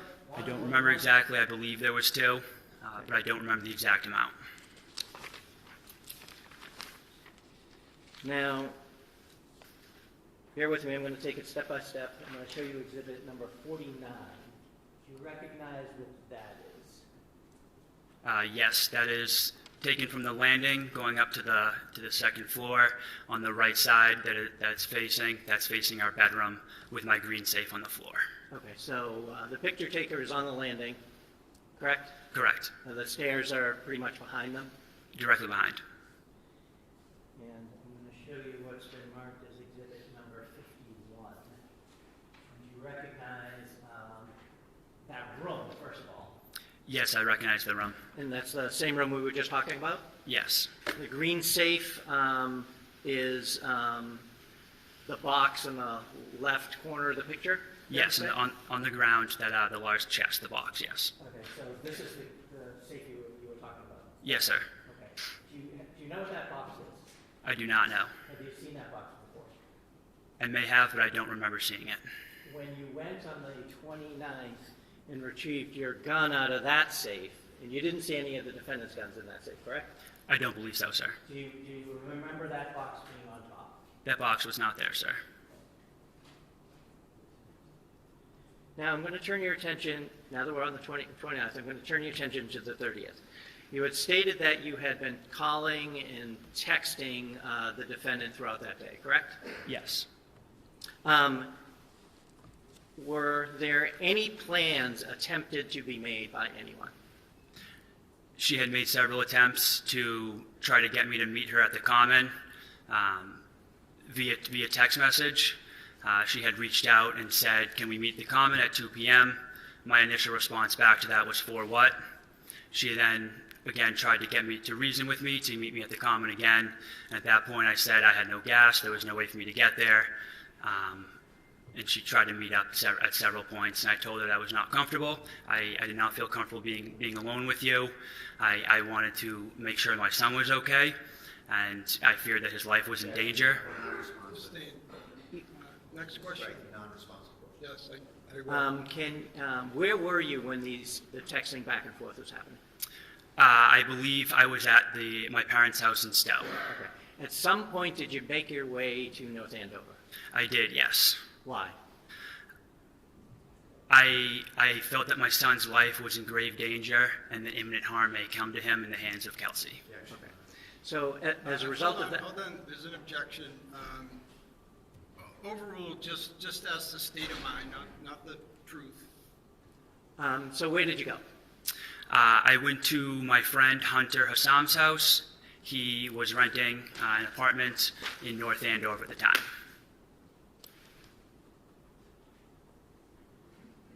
Did you call anybody to meet you there? I don't know if I had made the call or if they had called me, but I had called my sister Courtney. I told her that I was going to North Andover. I had feared for my son, and I didn't know what was going to happen, but I had called her, and I was in contact with Kelsey's maid of honor, Katrina, and her bridesmaid, Michelle. So Katrina, Michelle, Courtney, Hunter, and you? Yes, sir. Are you all in Hunter's house right now? Yes, sir. Okay. Without saying what was said between was there anybody else there? Because I have 5. I believe Hunter's girlfriend at the time, she was there as well. I believe she was present. Okay. Now, were you communicating when you were there with the defendant at all? Yes. Can you tell us about that? There were text messages that were being exchanged just over Caden, our son, and just general messages back and forth. Okay. Did you ever agree to go meet her at the park? No, sir. Okay. At some point, did you learn through the text messages anyway that she knew you were at Hunter's? Yes, sir. Can you tell us about that, please? All of us were at Hunter's. We were all discussing the events that had occurred and what we could do to ensure Caden's safety, which is our son, but also Kelsey and everyone else around. At one point, Kelsey had messaged my phone. Objection, Your Honor, non-responsive. I'm sorry. To the extent, Judge, that the questions are open-ended, producing narrative answer, I object. And, there's been all sorts of objections sustained about the answer. So I would ask the court to maybe direct the Commonwealth to make more specific questions so that it doesn't produce an answer that's half okay and half non-responsive and objectionable. So the objection's overruled. If you could just try to just answer the question to the best of your ability, all right? Yes, Your Honor. All right, next question. Thank you. Did she, meaning the defendant, say something to you to indicate that she knew you were at Hunter's? Yes or no? Yes. Okay. What did she say? I don't remember the exact verbiage, but it was, what are you doing? Something along the lines of, what are you doing at Hunter's? What is happening? Why are you with my friends? Something along those lines. Okay. Now, without getting into the conversation that you had with your friends and with your sister, was a decision made for you to go somewhere to do something? Yes. Okay. And what was that? To go to Lawrence to obtain a restraining order attached with temporary custody of Caden. Okay. And did you do that? Yes. Where did you go? Do you remember? I don't remember the exact. It was family probate court, I believe it was, but I'm not 100% sure. And who did you go with? I went with my sister Courtney. Okay. Now, did you fill out paperwork while you were there? I did, yes. Did anyone assist you in filling that out? Yes. My sister helped me, and then there was also someone with the court system. I don't know who the name was, but they assisted as well. Fair to say you went in front of a judge, an order was issued, and then you left the building, correct? Yes. Okay. Where did you go when you left the building? I immediately went to the North Andover Police Department. Okay. When you got there, did you have a conversation, without saying what was said, with some of the police personnel there? Yes. Did you give them anything? I believe I handed them the restraining order, and they said that it was already faxed to them. Okay. At some point, did they leave? They did, yes. And what did you do? I waited at the police station while they went to the Kelsey Fitzsimmons home. Okay. And at some point, did you get a call? I did, yes. From who? I believe it was from Officer Daley. He had called to inform me to come to the residence and get custody of my son. So, did you go? I did, yes. Did you go with anybody else? My sister and I, we both went to the house. We took 2 separate cars. Did you get there at the same time? Yes.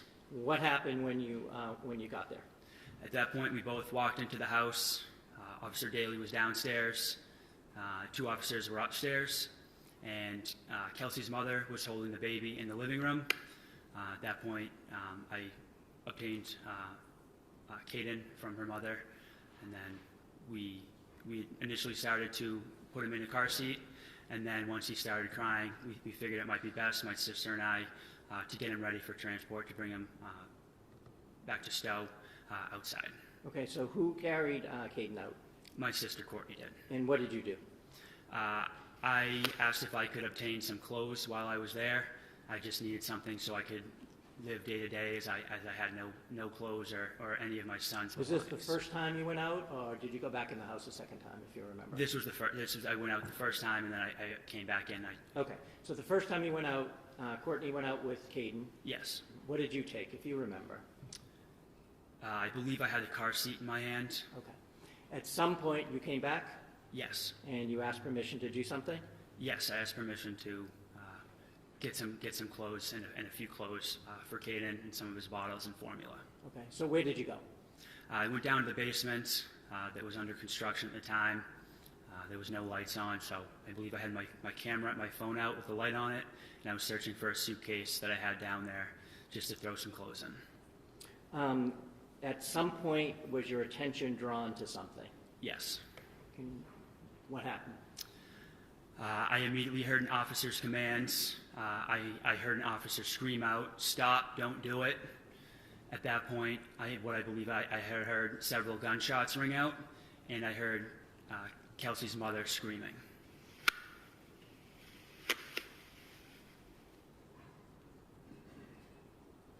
What did you do then? At that point, I immediately ran through the garage, which was connected just to the basement. There was no wall there. Again, we're putting up a wall, so I ran straight through there. I fumbled with the lock for a second to get it open, as there was no light down there. As I got it open, I threw the door open, and I ran around the side of the house, screaming for my sister to run. And so where did you go? Did you see your sister? I believe I saw her briefly. I did see her running down past the school that was adjacent to our property. With Caden? Correct, yes. So what did you do? At that point, as I saw my sister run, I knew that we needed a vehicle for transportation to get out of there, to get out of the area as fast as possible. Fearing for my son's life, for my sister's life. Sustain just what you did. I got into my vehicle. I believe I had made eye contact very briefly with Officer Houston, who was grabbing his medical bag out of his patrol vehicle. I got into my truck, and I immediately pulled a U-turn and drove where I saw my sister running from. Once I got to the other end of the school, I had stopped my vehicle, and at that point I didn't see which direction my sister had gone, so I had stood outside my car yelling her name repeatedly. I wasn't sure where she was or if she was okay. At some point, did she appear? She did appear. She came running out behind another house across the way, and she came running over towards me. And what happened when she got to you? She got in the vehicle, and then we quickly drove down the road to get away towards Mass Ave in North Andover. And where did you eventually go? We eventually made our way back to Stowe, Massachusetts, my parents' residence. Thank you. I'll get yourself 1 second. Yes.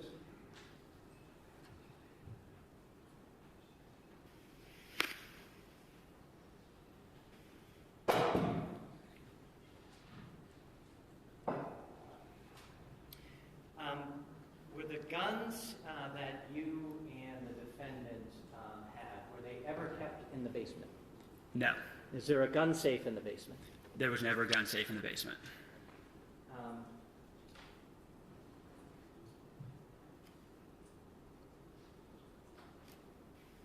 Did you have a way of remotely accessing the surveillance cameras?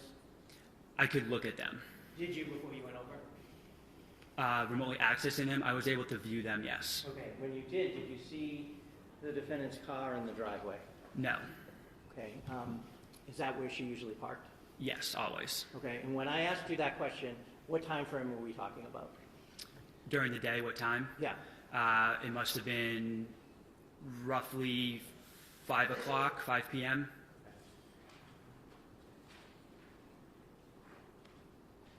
Thank you. I have nothing else. Okay, cross-examination? Good afternoon, sir. Good afternoon. So, a lot of talk about gun safes. The safe that you mentioned with your rifles in it, that was in the baby's room, correct? Correct, yes.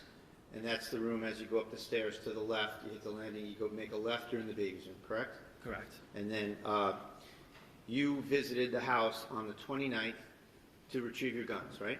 Yes. And it's fair to say that you spent about 60 seconds with the baby. I would say that's not true. Kelsey had to tell you, do you want to see your baby? Do you want to hold your baby? And you held your baby for about a minute. Isn't that right? I was at the property for roughly 30 minutes. Answer my question. Okay. Is that true? Yes. So, with respect to the gun safe in the bedroom to the right, up until then that was your and Kelsey's bedroom, correct? Correct, yes. And there was a green safe in that bedroom, right? Yes, sir. And on the 29th, you went to that bedroom and you retrieved some of your firearms from that green safe, correct? Yes, sir. In fact, that was your grandfather's safe, wasn't it? Yes, sir. And you wanted to take that with you, didn't you?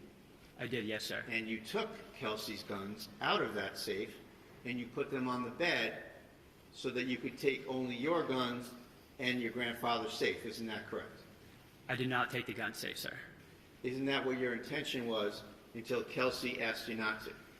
I did leave the gun safe, yes, sir. You left it because Kelsey asked you to leave it because she needed a place to safely keep her guns, right? I don't know if that was her intention, sir. So let's just go back a minute. You said that you went into that safe, you didn't see any other guns, you took your guns, and you left. Isn't it true that you took Kelsey's guns, which you did see in the safe, you put them on the bed, and you tried to take the safe? I do not remember if I took any of her guns out of the safe, sir. I don't remember seeing any of her firearms in that green safe. I only remember seeing them in the black safe. So, I mean, you were very interested in getting your stuff out of that house on a couple occasions. This was your chance to get your grandfather's gun safe out of there, and it's your testimony that you just decided to leave it? The only priority was removing my firearms. That was secondary because it was holding my safe, and it meant a safe transport way to move that firearm out of the house in a secure manner. And when you left Kelsey with her firearms, and you took yours and you went back to still with your father, correct? Yes, sir, I took my firearms. Now, you said you were, just want to get it right. You said that you work at the North Andover Fire Department, is that right? Yes, sir. Do you work there presently? Yes, sir. Are you on the schedule? No, sir. Why not? He opened the door. I'm sorry, objection? Relevancy? Yes. Yeah, I'll hear you at sidebar.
Overruled subject to what I discussed at sidebar.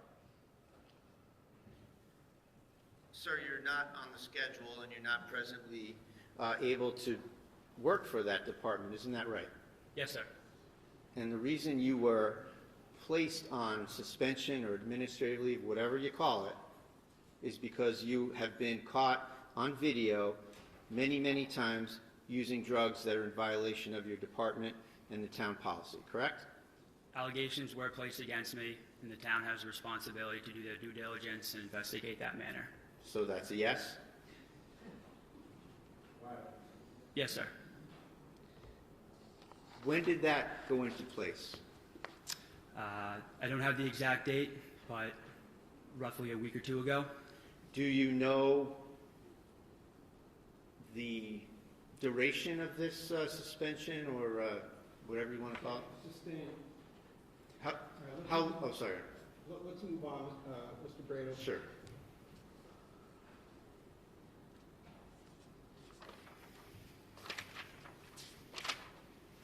Nothing further, thank you. Read you out? No, thank you. Okay. All right, thank you very much, sir. Thank may you, Your Honor. step down. And Commonwealth can call its next witness. Patrick Noonan.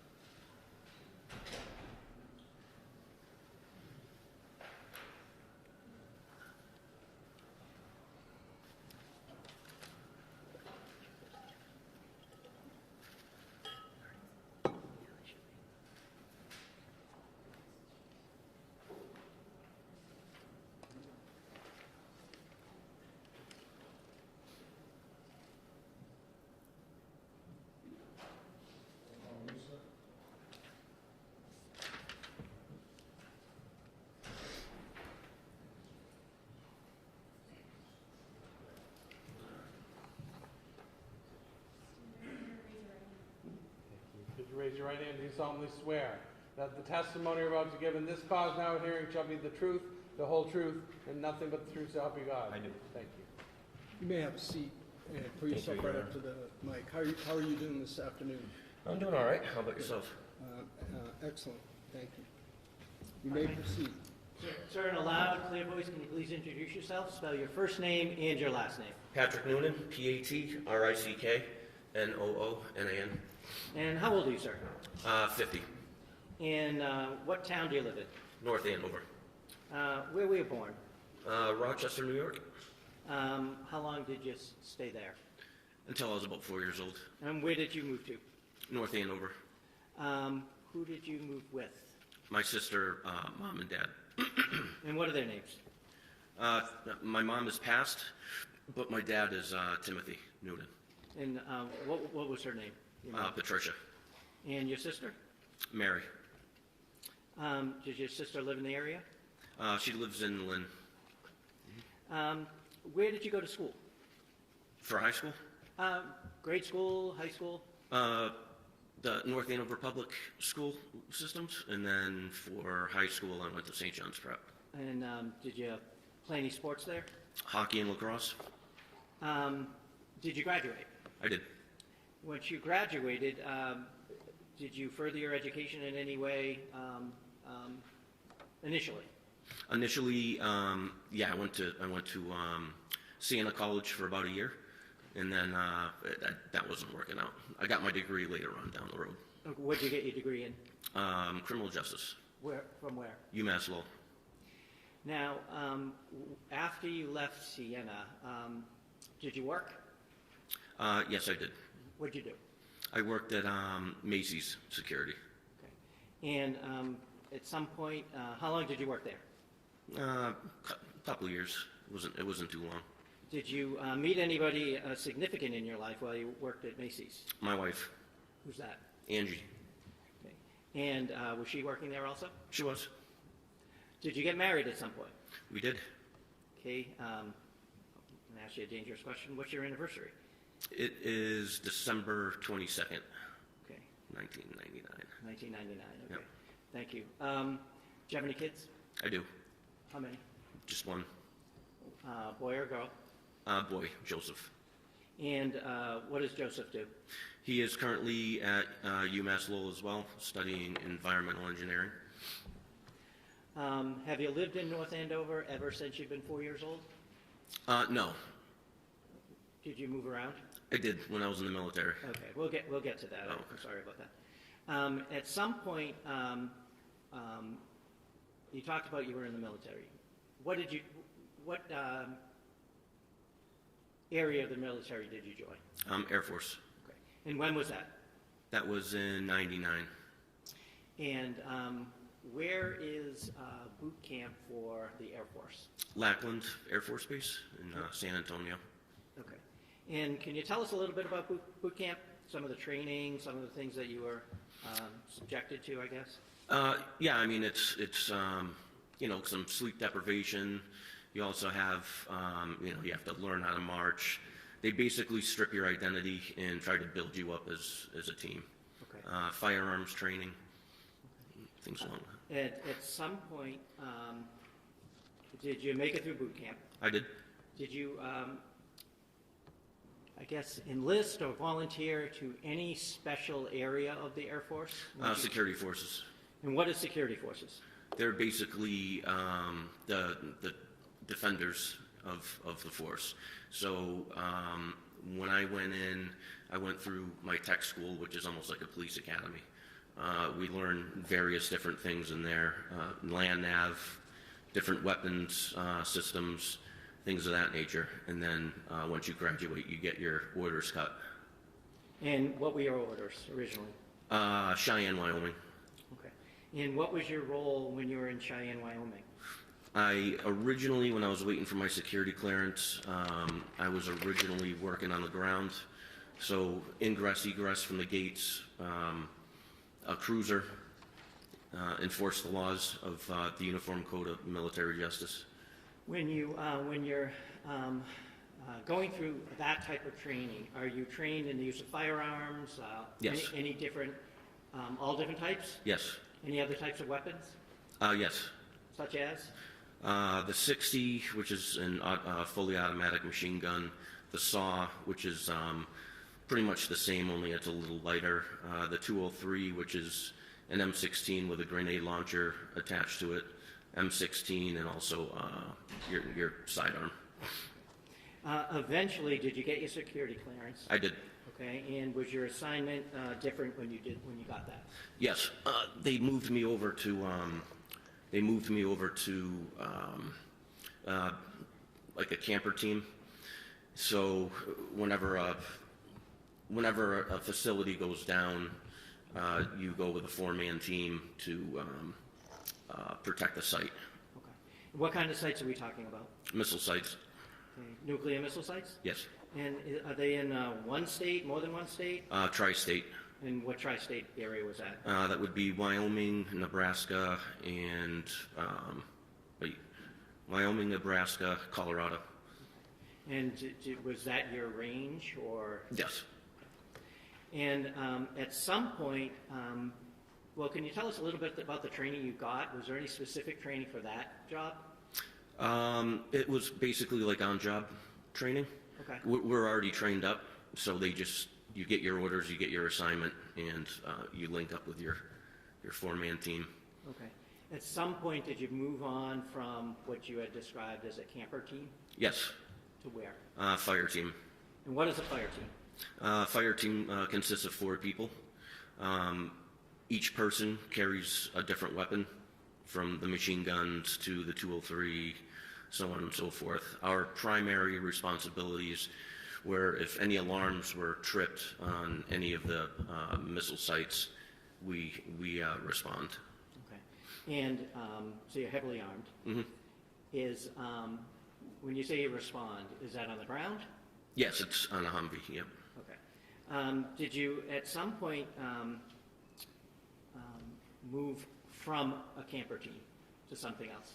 Yeah, to the fire team, and then from the fire team, I went to the 37th Helicopter Unit. Okay, so the helicopter unit. The 37th what? Helicopter Unit. So how was your role different in the helicopter unit than it was on the camper team or the fire team? We're still a four-man fire team, but our primary mission there was to have overwatch whenever we're transporting nukes to or from base. And we basically radio down to the U.S. Marshal if we see a potential threat up ahead. When did you leave the service? 2003. And when you left the service, did you go to work anywhere else? Seabrook Nuclear Power Plant. In what capacity? As an armed guard. And any specific training of that, or did you rely on your military training for that? There was also additional training for that. I think it was like 22 weeks or 12 weeks. And what kind of trainings were that? Just basic knowledge about nuclear energy, where to go in the plant, where not to go, different hazards to look out for, firearms training, and general knowledge of the whole plant itself. At some point, did you decide to move on from Seabrook? I did. And what was your plan at that point? The North Andover Police Department. I got on as a full-time reserve. Okay. And how long were you full-time reserve? For 1 year. And then did you become a full-time police officer? I did. Went to the academy in 2006. At some point during your tenure at the North Andover Police Department, did you have additional responsibilities? Yes. What were those? Areas of responsibility, different sectors you're assigned to, respond to calls of service, 911, medical, effect arrest when necessary, enforce motor vehicle law. Okay. What is RRT? That's the regional response team. And what is that? They're a part of NEMLEC, and the RRT team primarily they deal with big crowds, riots, crowd control when it comes to, let's say, big games. If we win championships, just extra security, and also kind of like a search and rescue. If people go missing somewhere, they'll deploy the RRT to try to find them. Were you part of that team? I was. For how long? I would say about a year. And NEMLEC, that's NEMLEC, correct? Yes. Northeast Massachusetts Law Enforcement Council? That's correct. Okay. Did you apply for a different role with NEMLEC at some point? And what was that? SWAT team. And what's the difference between the RTT, the Regional Response Team, and the SWAT team? The SWAT team primarily is special weapons and tactics. So we get trained up on different weapons, different uses of less lethal. We execute warrants, knock and no knock, for drugs and guns. If there is a hostage situation, I mean the whole gamut. Anything dangerous is what SWAT usually goes in for.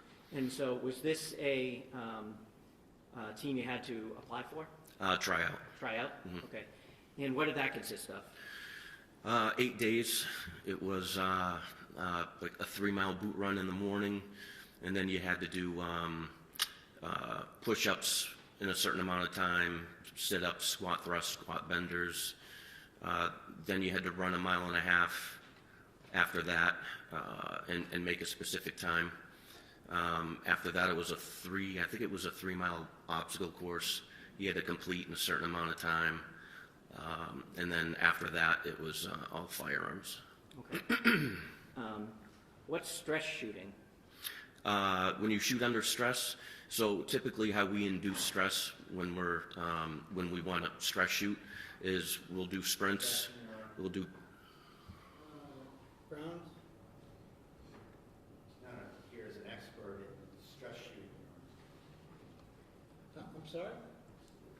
giving expert testimony about what you should and shouldn't do under stress.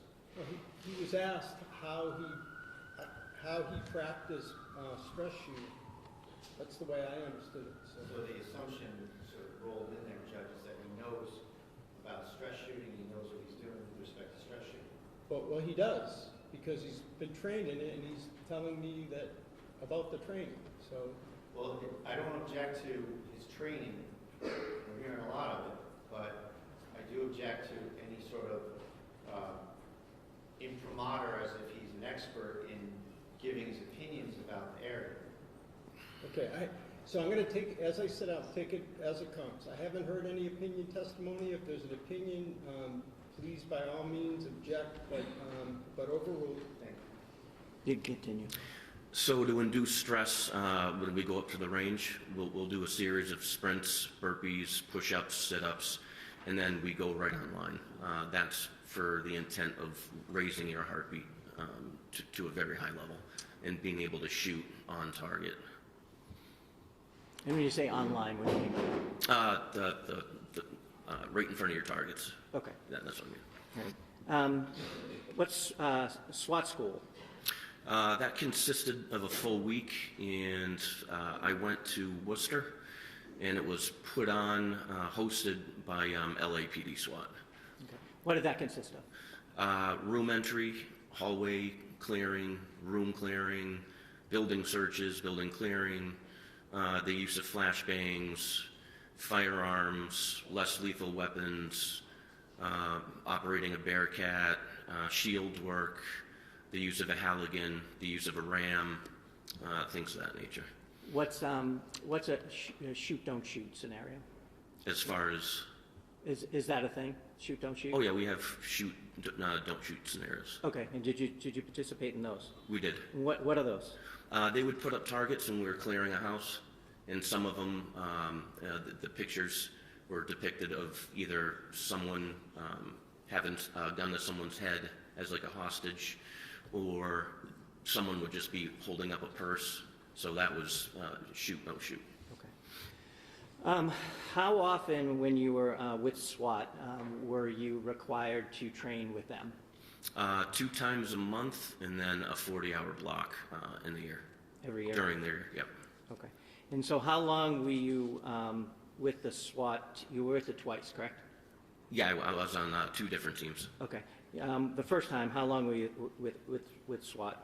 From 07 to, I believe, 13, shortly after the marathon bombings. Okay. Did you, at some point, did you switch departments? I did. And you were in North Andover at the beginning, and where did you go? I went to Lawrence. Why? I wanted a little faster pace. Okay. Did you get it? I definitely did. Okay. Now, while you were with Lawrence, did you continue with your SWAT? Yes, I tried out for the Lawrence SWAT team. Okay. Can you tell us your trajectory while you were in Lawrence? Were you always on patrol? No. Okay. Can you tell us about that, please? Became a field training officer, and then I wound up in detectives for several years, and then I went back to patrol to field train the new guys. SWAT, and that's pretty much it. Now, you said you tried out for the Lawrence SWAT team, correct? Yes. And how long did you do that? That was another 8-hour day. Okay. I'm sorry, no, was that, I don't mean, that was a bad question. Oh. How long did you make it, right? You made it. Yes. And how long did you participate in the Lawrence SWAT team? I believe 2019 to by the time I departed and went back to North Andover. Okay. And so, 2024, Your Honor. You're welcome. Why did you come back to North Andover? I just wanted to bring my training and experience back to where it all started.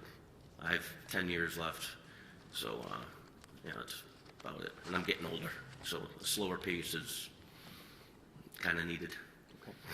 So I'm going to turn your attention back to June 30th of 2025. Were you patrol on that day? Yes. Okay. What was your shift, if you remember? I did a swap, so I was working for another officer. So that shift was 4 to 12. At some point, did you get a call from someone in particular? Yes, Officer Houston. At some point, did you learn why he called you? Yes. And why was that? Apparently, the defendant's ex-fiancé took a restraining order out. You had to serve it? Yes, we had to serve it. Did you know that person? Did you know a person by the name of Justin Alain? Didn't know him, but I met him on one occasion. Did you know the defendant, Kelsey Fitzsimmons? Knew her, but not well. She was on maternity most of the time that when I first transferred over. So. All right. So you got a call from Houston. I did. Where did you go? We met behind the Atkinson School. It's called the CCC, and he explained the situation to me. Okay. Was he anybody else arrived at that point? Not yet. Okay. At some point, did someone? Yes. Who was that? Lieutenant Daley. Did you talk about any plan as to how this was going to occur? Yeah, Lieutenant Daley said that he'd do the talking, and based on the restraining order, Justin was supposed to get custody. Oh, sorry. Well, I'm sorry. Well, I'll jump in. So you knew that there was potentially a child there. Yes. And that the child would be transferred from the defendant to the fiancé, correct? That's correct. Okay. So where did you go? So from there, I pointed out to Officer Houston and Lieutenant Daley the positioning of where the defendant had parked her car, which was at least 150 yards away from her house, and we all thought that that was very odd. Objection. Motion is strike. So where did you go? We pulled up right before the house. The foliage was pretty overgrown, so we left our cars there, got out, and walked up to the front door. Okay. At some point, did you come into contact with the defendant? Yes, we did. How did that happen? Lieutenant Daley knocked on the door or rang the doorbell, and she came out. Okay. Was she with anybody? Her baby. Where did you go? We went into the family room. She went straight to a couch that's off to the left, and I kind of went straight. There was another couch, and I believe Houston was to the left of me. Did you see and hear Lieutenant Daley interacting with the defendant? Yes.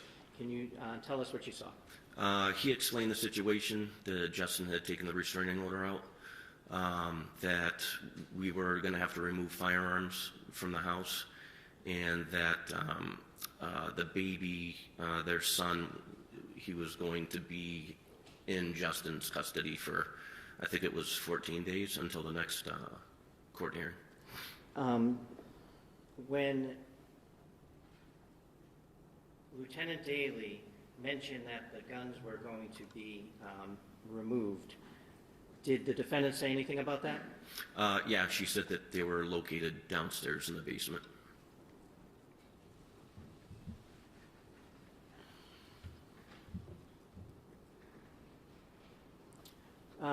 What happened after that?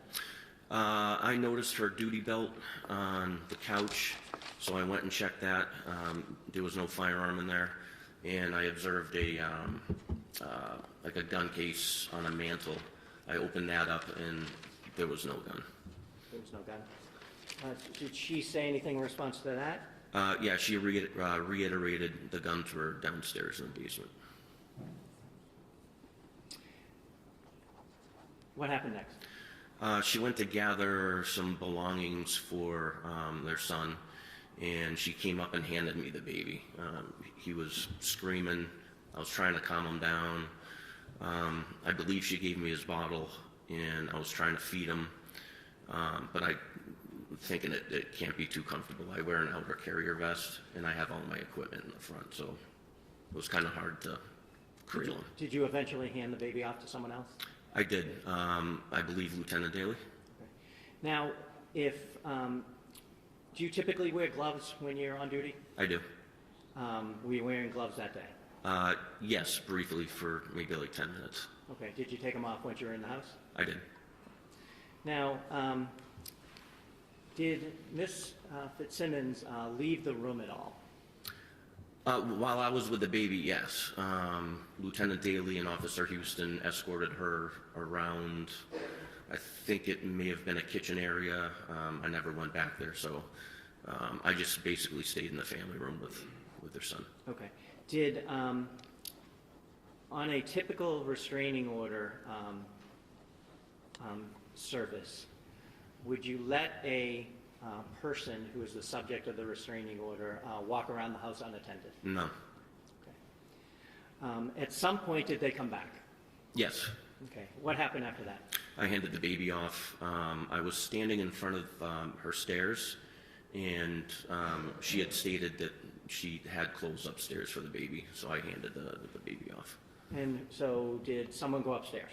Myself and Officer Houston. Where did you go?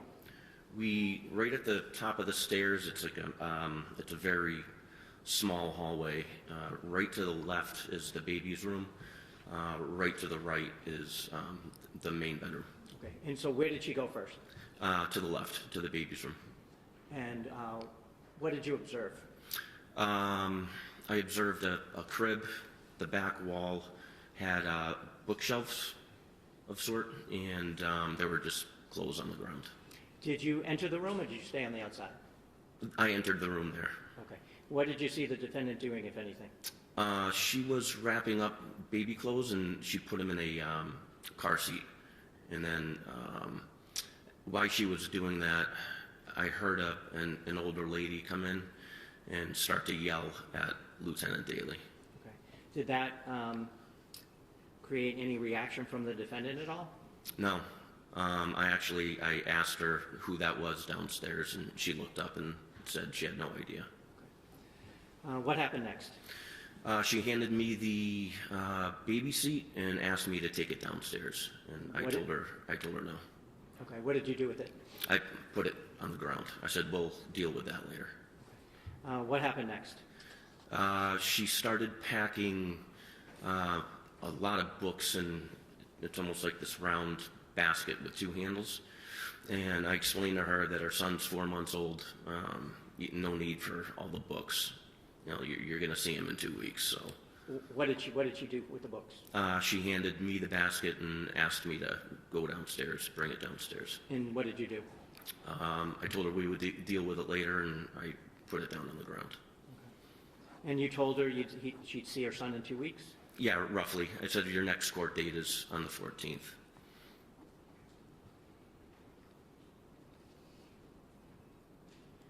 What happened after you put had that conversation with her and put the book carrier down? At that point, Officer Houston had gone downstairs because of the commotion. So she said that she had to get more clothes out of her room. So I followed her into the room, but I never went in the room. I stayed on I guess the top landing. Right before the door frame. Okay. And did that seem to be a bedroom? Yes. Okay, so if you walk up the stairs, you had been in the room on the left, correct? Yes. Now she went across to the room on the right? Yes. Okay. You said you didn't go into the room yourself. No. Were you able to see her? Yeah, she was 3 feet in front of me. Okay, and what was she doing? She was wrapping up clothes, and she had paused. And she said something to the effect that these are dirty. And I said, listen, wherever the baby's going, I'm sure there's a washer and dryer. Overruled. I said, wherever the baby's going, most likely has a washer and dryer, so don't be concerned. And then I could tell she was getting upset. She started to shake, and I said, listen, court date is in 2 weeks. It'll be over before you know it. Did something happen next? Yes, she was on one knee when she was wrapping up the clothes, and she pushed off with her left foot and lunged behind the door frame. So to my left, to her right. Okay. Could you see what was there from where you were? Not from my perspective, no. What happened after she went behind the door frame? She reappeared with a gun and pointed it right at me and pulled the trigger. Can you describe or show us how she did that? Yep, so when she came around the frame here, she came up and click. Okay. Where was it pointed? My face.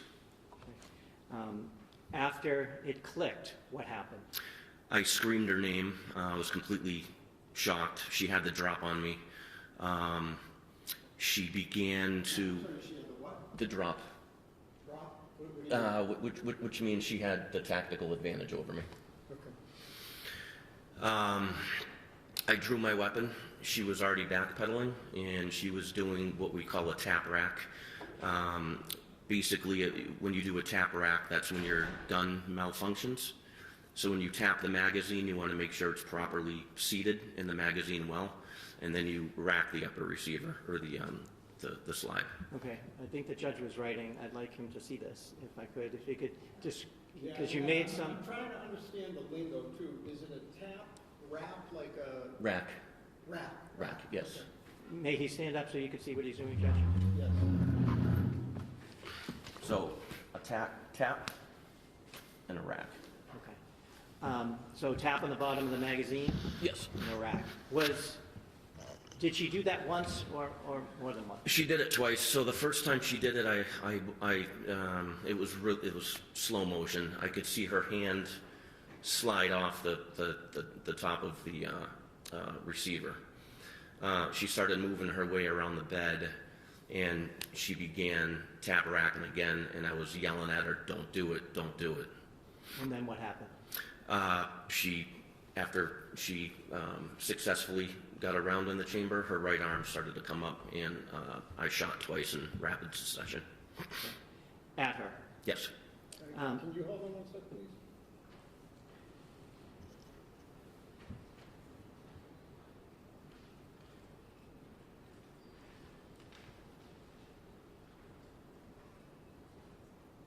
Yeah, I'll set that.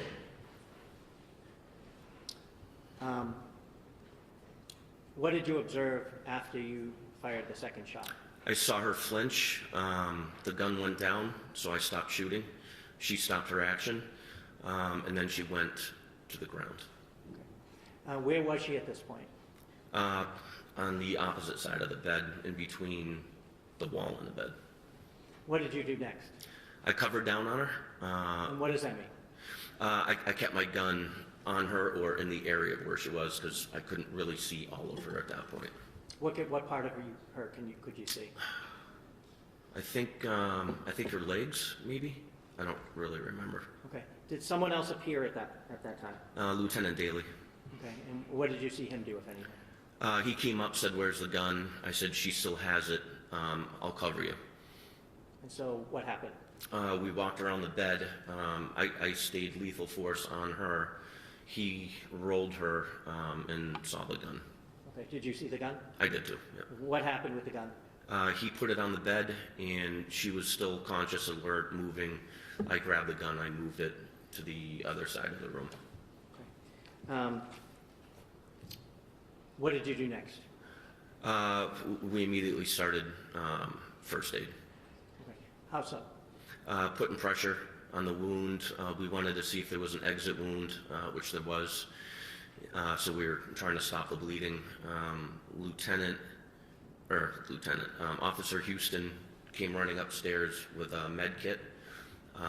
Lieutenant Daley started to wrap the wounds in gauze. And then Officer Court came into the room, and I ordered him to secure the weapon. And did you see him do that? I did. Did you hear the defendant saying anything after she was on the ground? It hurts. And I said, "Just keep breathing. You have a baby to live for." What happened next? The medics showed up, fire department, and we all got out of their way so they could start work in Kelsey. Did they transport her out? Yes, they did. Did you look for anything after she was removed from the house? So before she was removed from the house, I walked out of the bedroom just to give them space. It was a very small room. There was a lot of stuff everywhere. Right to the right, there was some sort of, I don't know, end table where she lunged, and it looked like a wooden box of some sort, and the lid was open on that. Did you look for any damage out in the hallway at all, or the other room? When I got out into the hallway, the baby's room had a door with little glass panes, and we noticed, Officer Core noticed it first. He said, this is damage. Did she get a round off on you? And I said, geez, maybe she did. Okay, hold on. Sustained. Did you notice the broken glass? Yes, I did, but there was nothing on the floor, so. At some point, did you... Excuse me one second. Broken glass, where was it? So on the baby's room, there's a door. I believe it was on the baby's room, and it had little glass panes. Right. One of them was damaged, but there was no glass on the floor, Your Honor, so I chalked it up as old. Why did you shoot twice? She wouldn't stop. Do you know if you hit her with the first one or the second one? I didn't know. The second one, I could visibly see her flinch. The first one, no, she was still getting ready to raise her arm.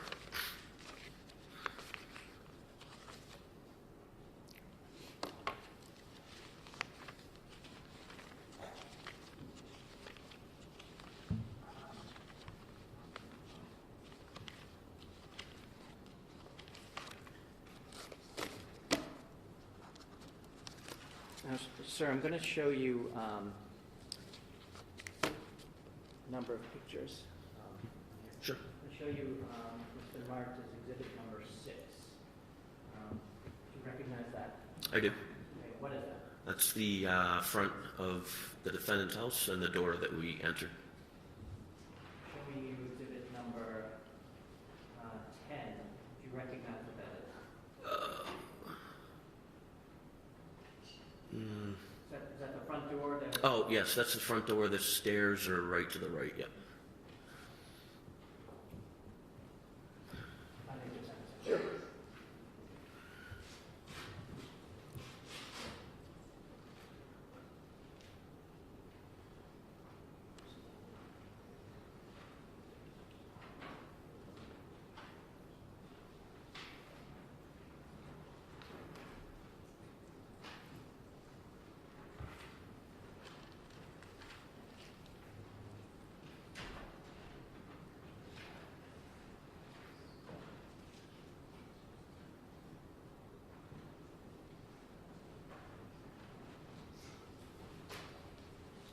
Show you what's been marked as exhibit number 36. You recognize what that was? The stairs leading up. The stairs leading upstairs. So right to the right would be the master, and if you took a quick little left, the baby's room. I'm going to show you what's been marked as exhibit number 39. Is that the baby's room that you were talking about? Yes.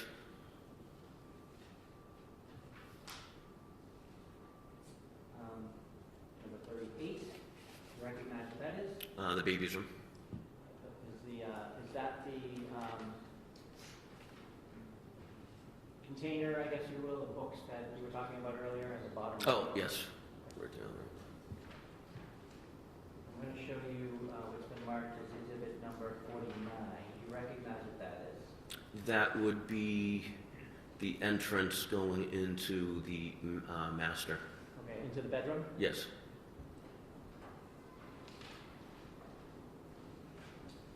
Let me show you what's been marked as exhibit number 51. Do you recognize what's in that photo? That would be the box that was open to the left of the door frame.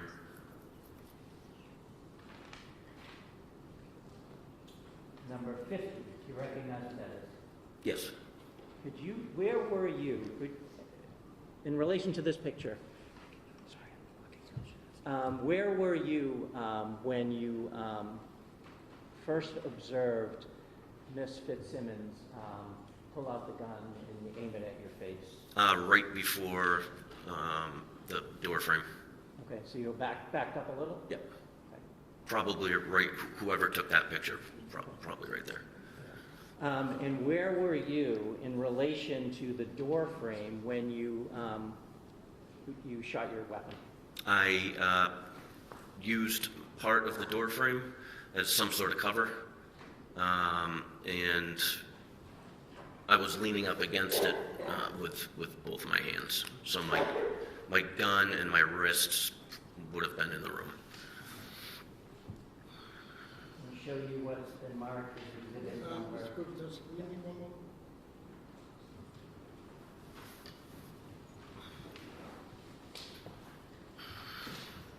All set, thank you. I'll show you what's been marked as exhibit number 53. Do you recognize that? I do. Can you tell us, and Judge, if I may ask him to get down to point it out to you? Okay. If you could approach. Can you tell us where Miss Fitzsimmons was, if you may, Point. to show the judge where Miss Fitzsimmons was when she first tap-racked it, if you can. Right about here. And then she started sidestepping, and I was telling her not to do it. And I shot approximately right here, and she finished.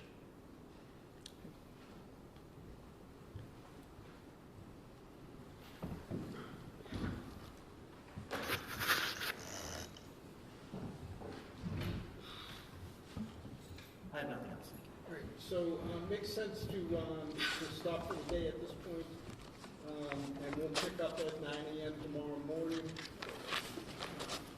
And witnesses, the folks that are on the witness list should continue to follow my order and rule.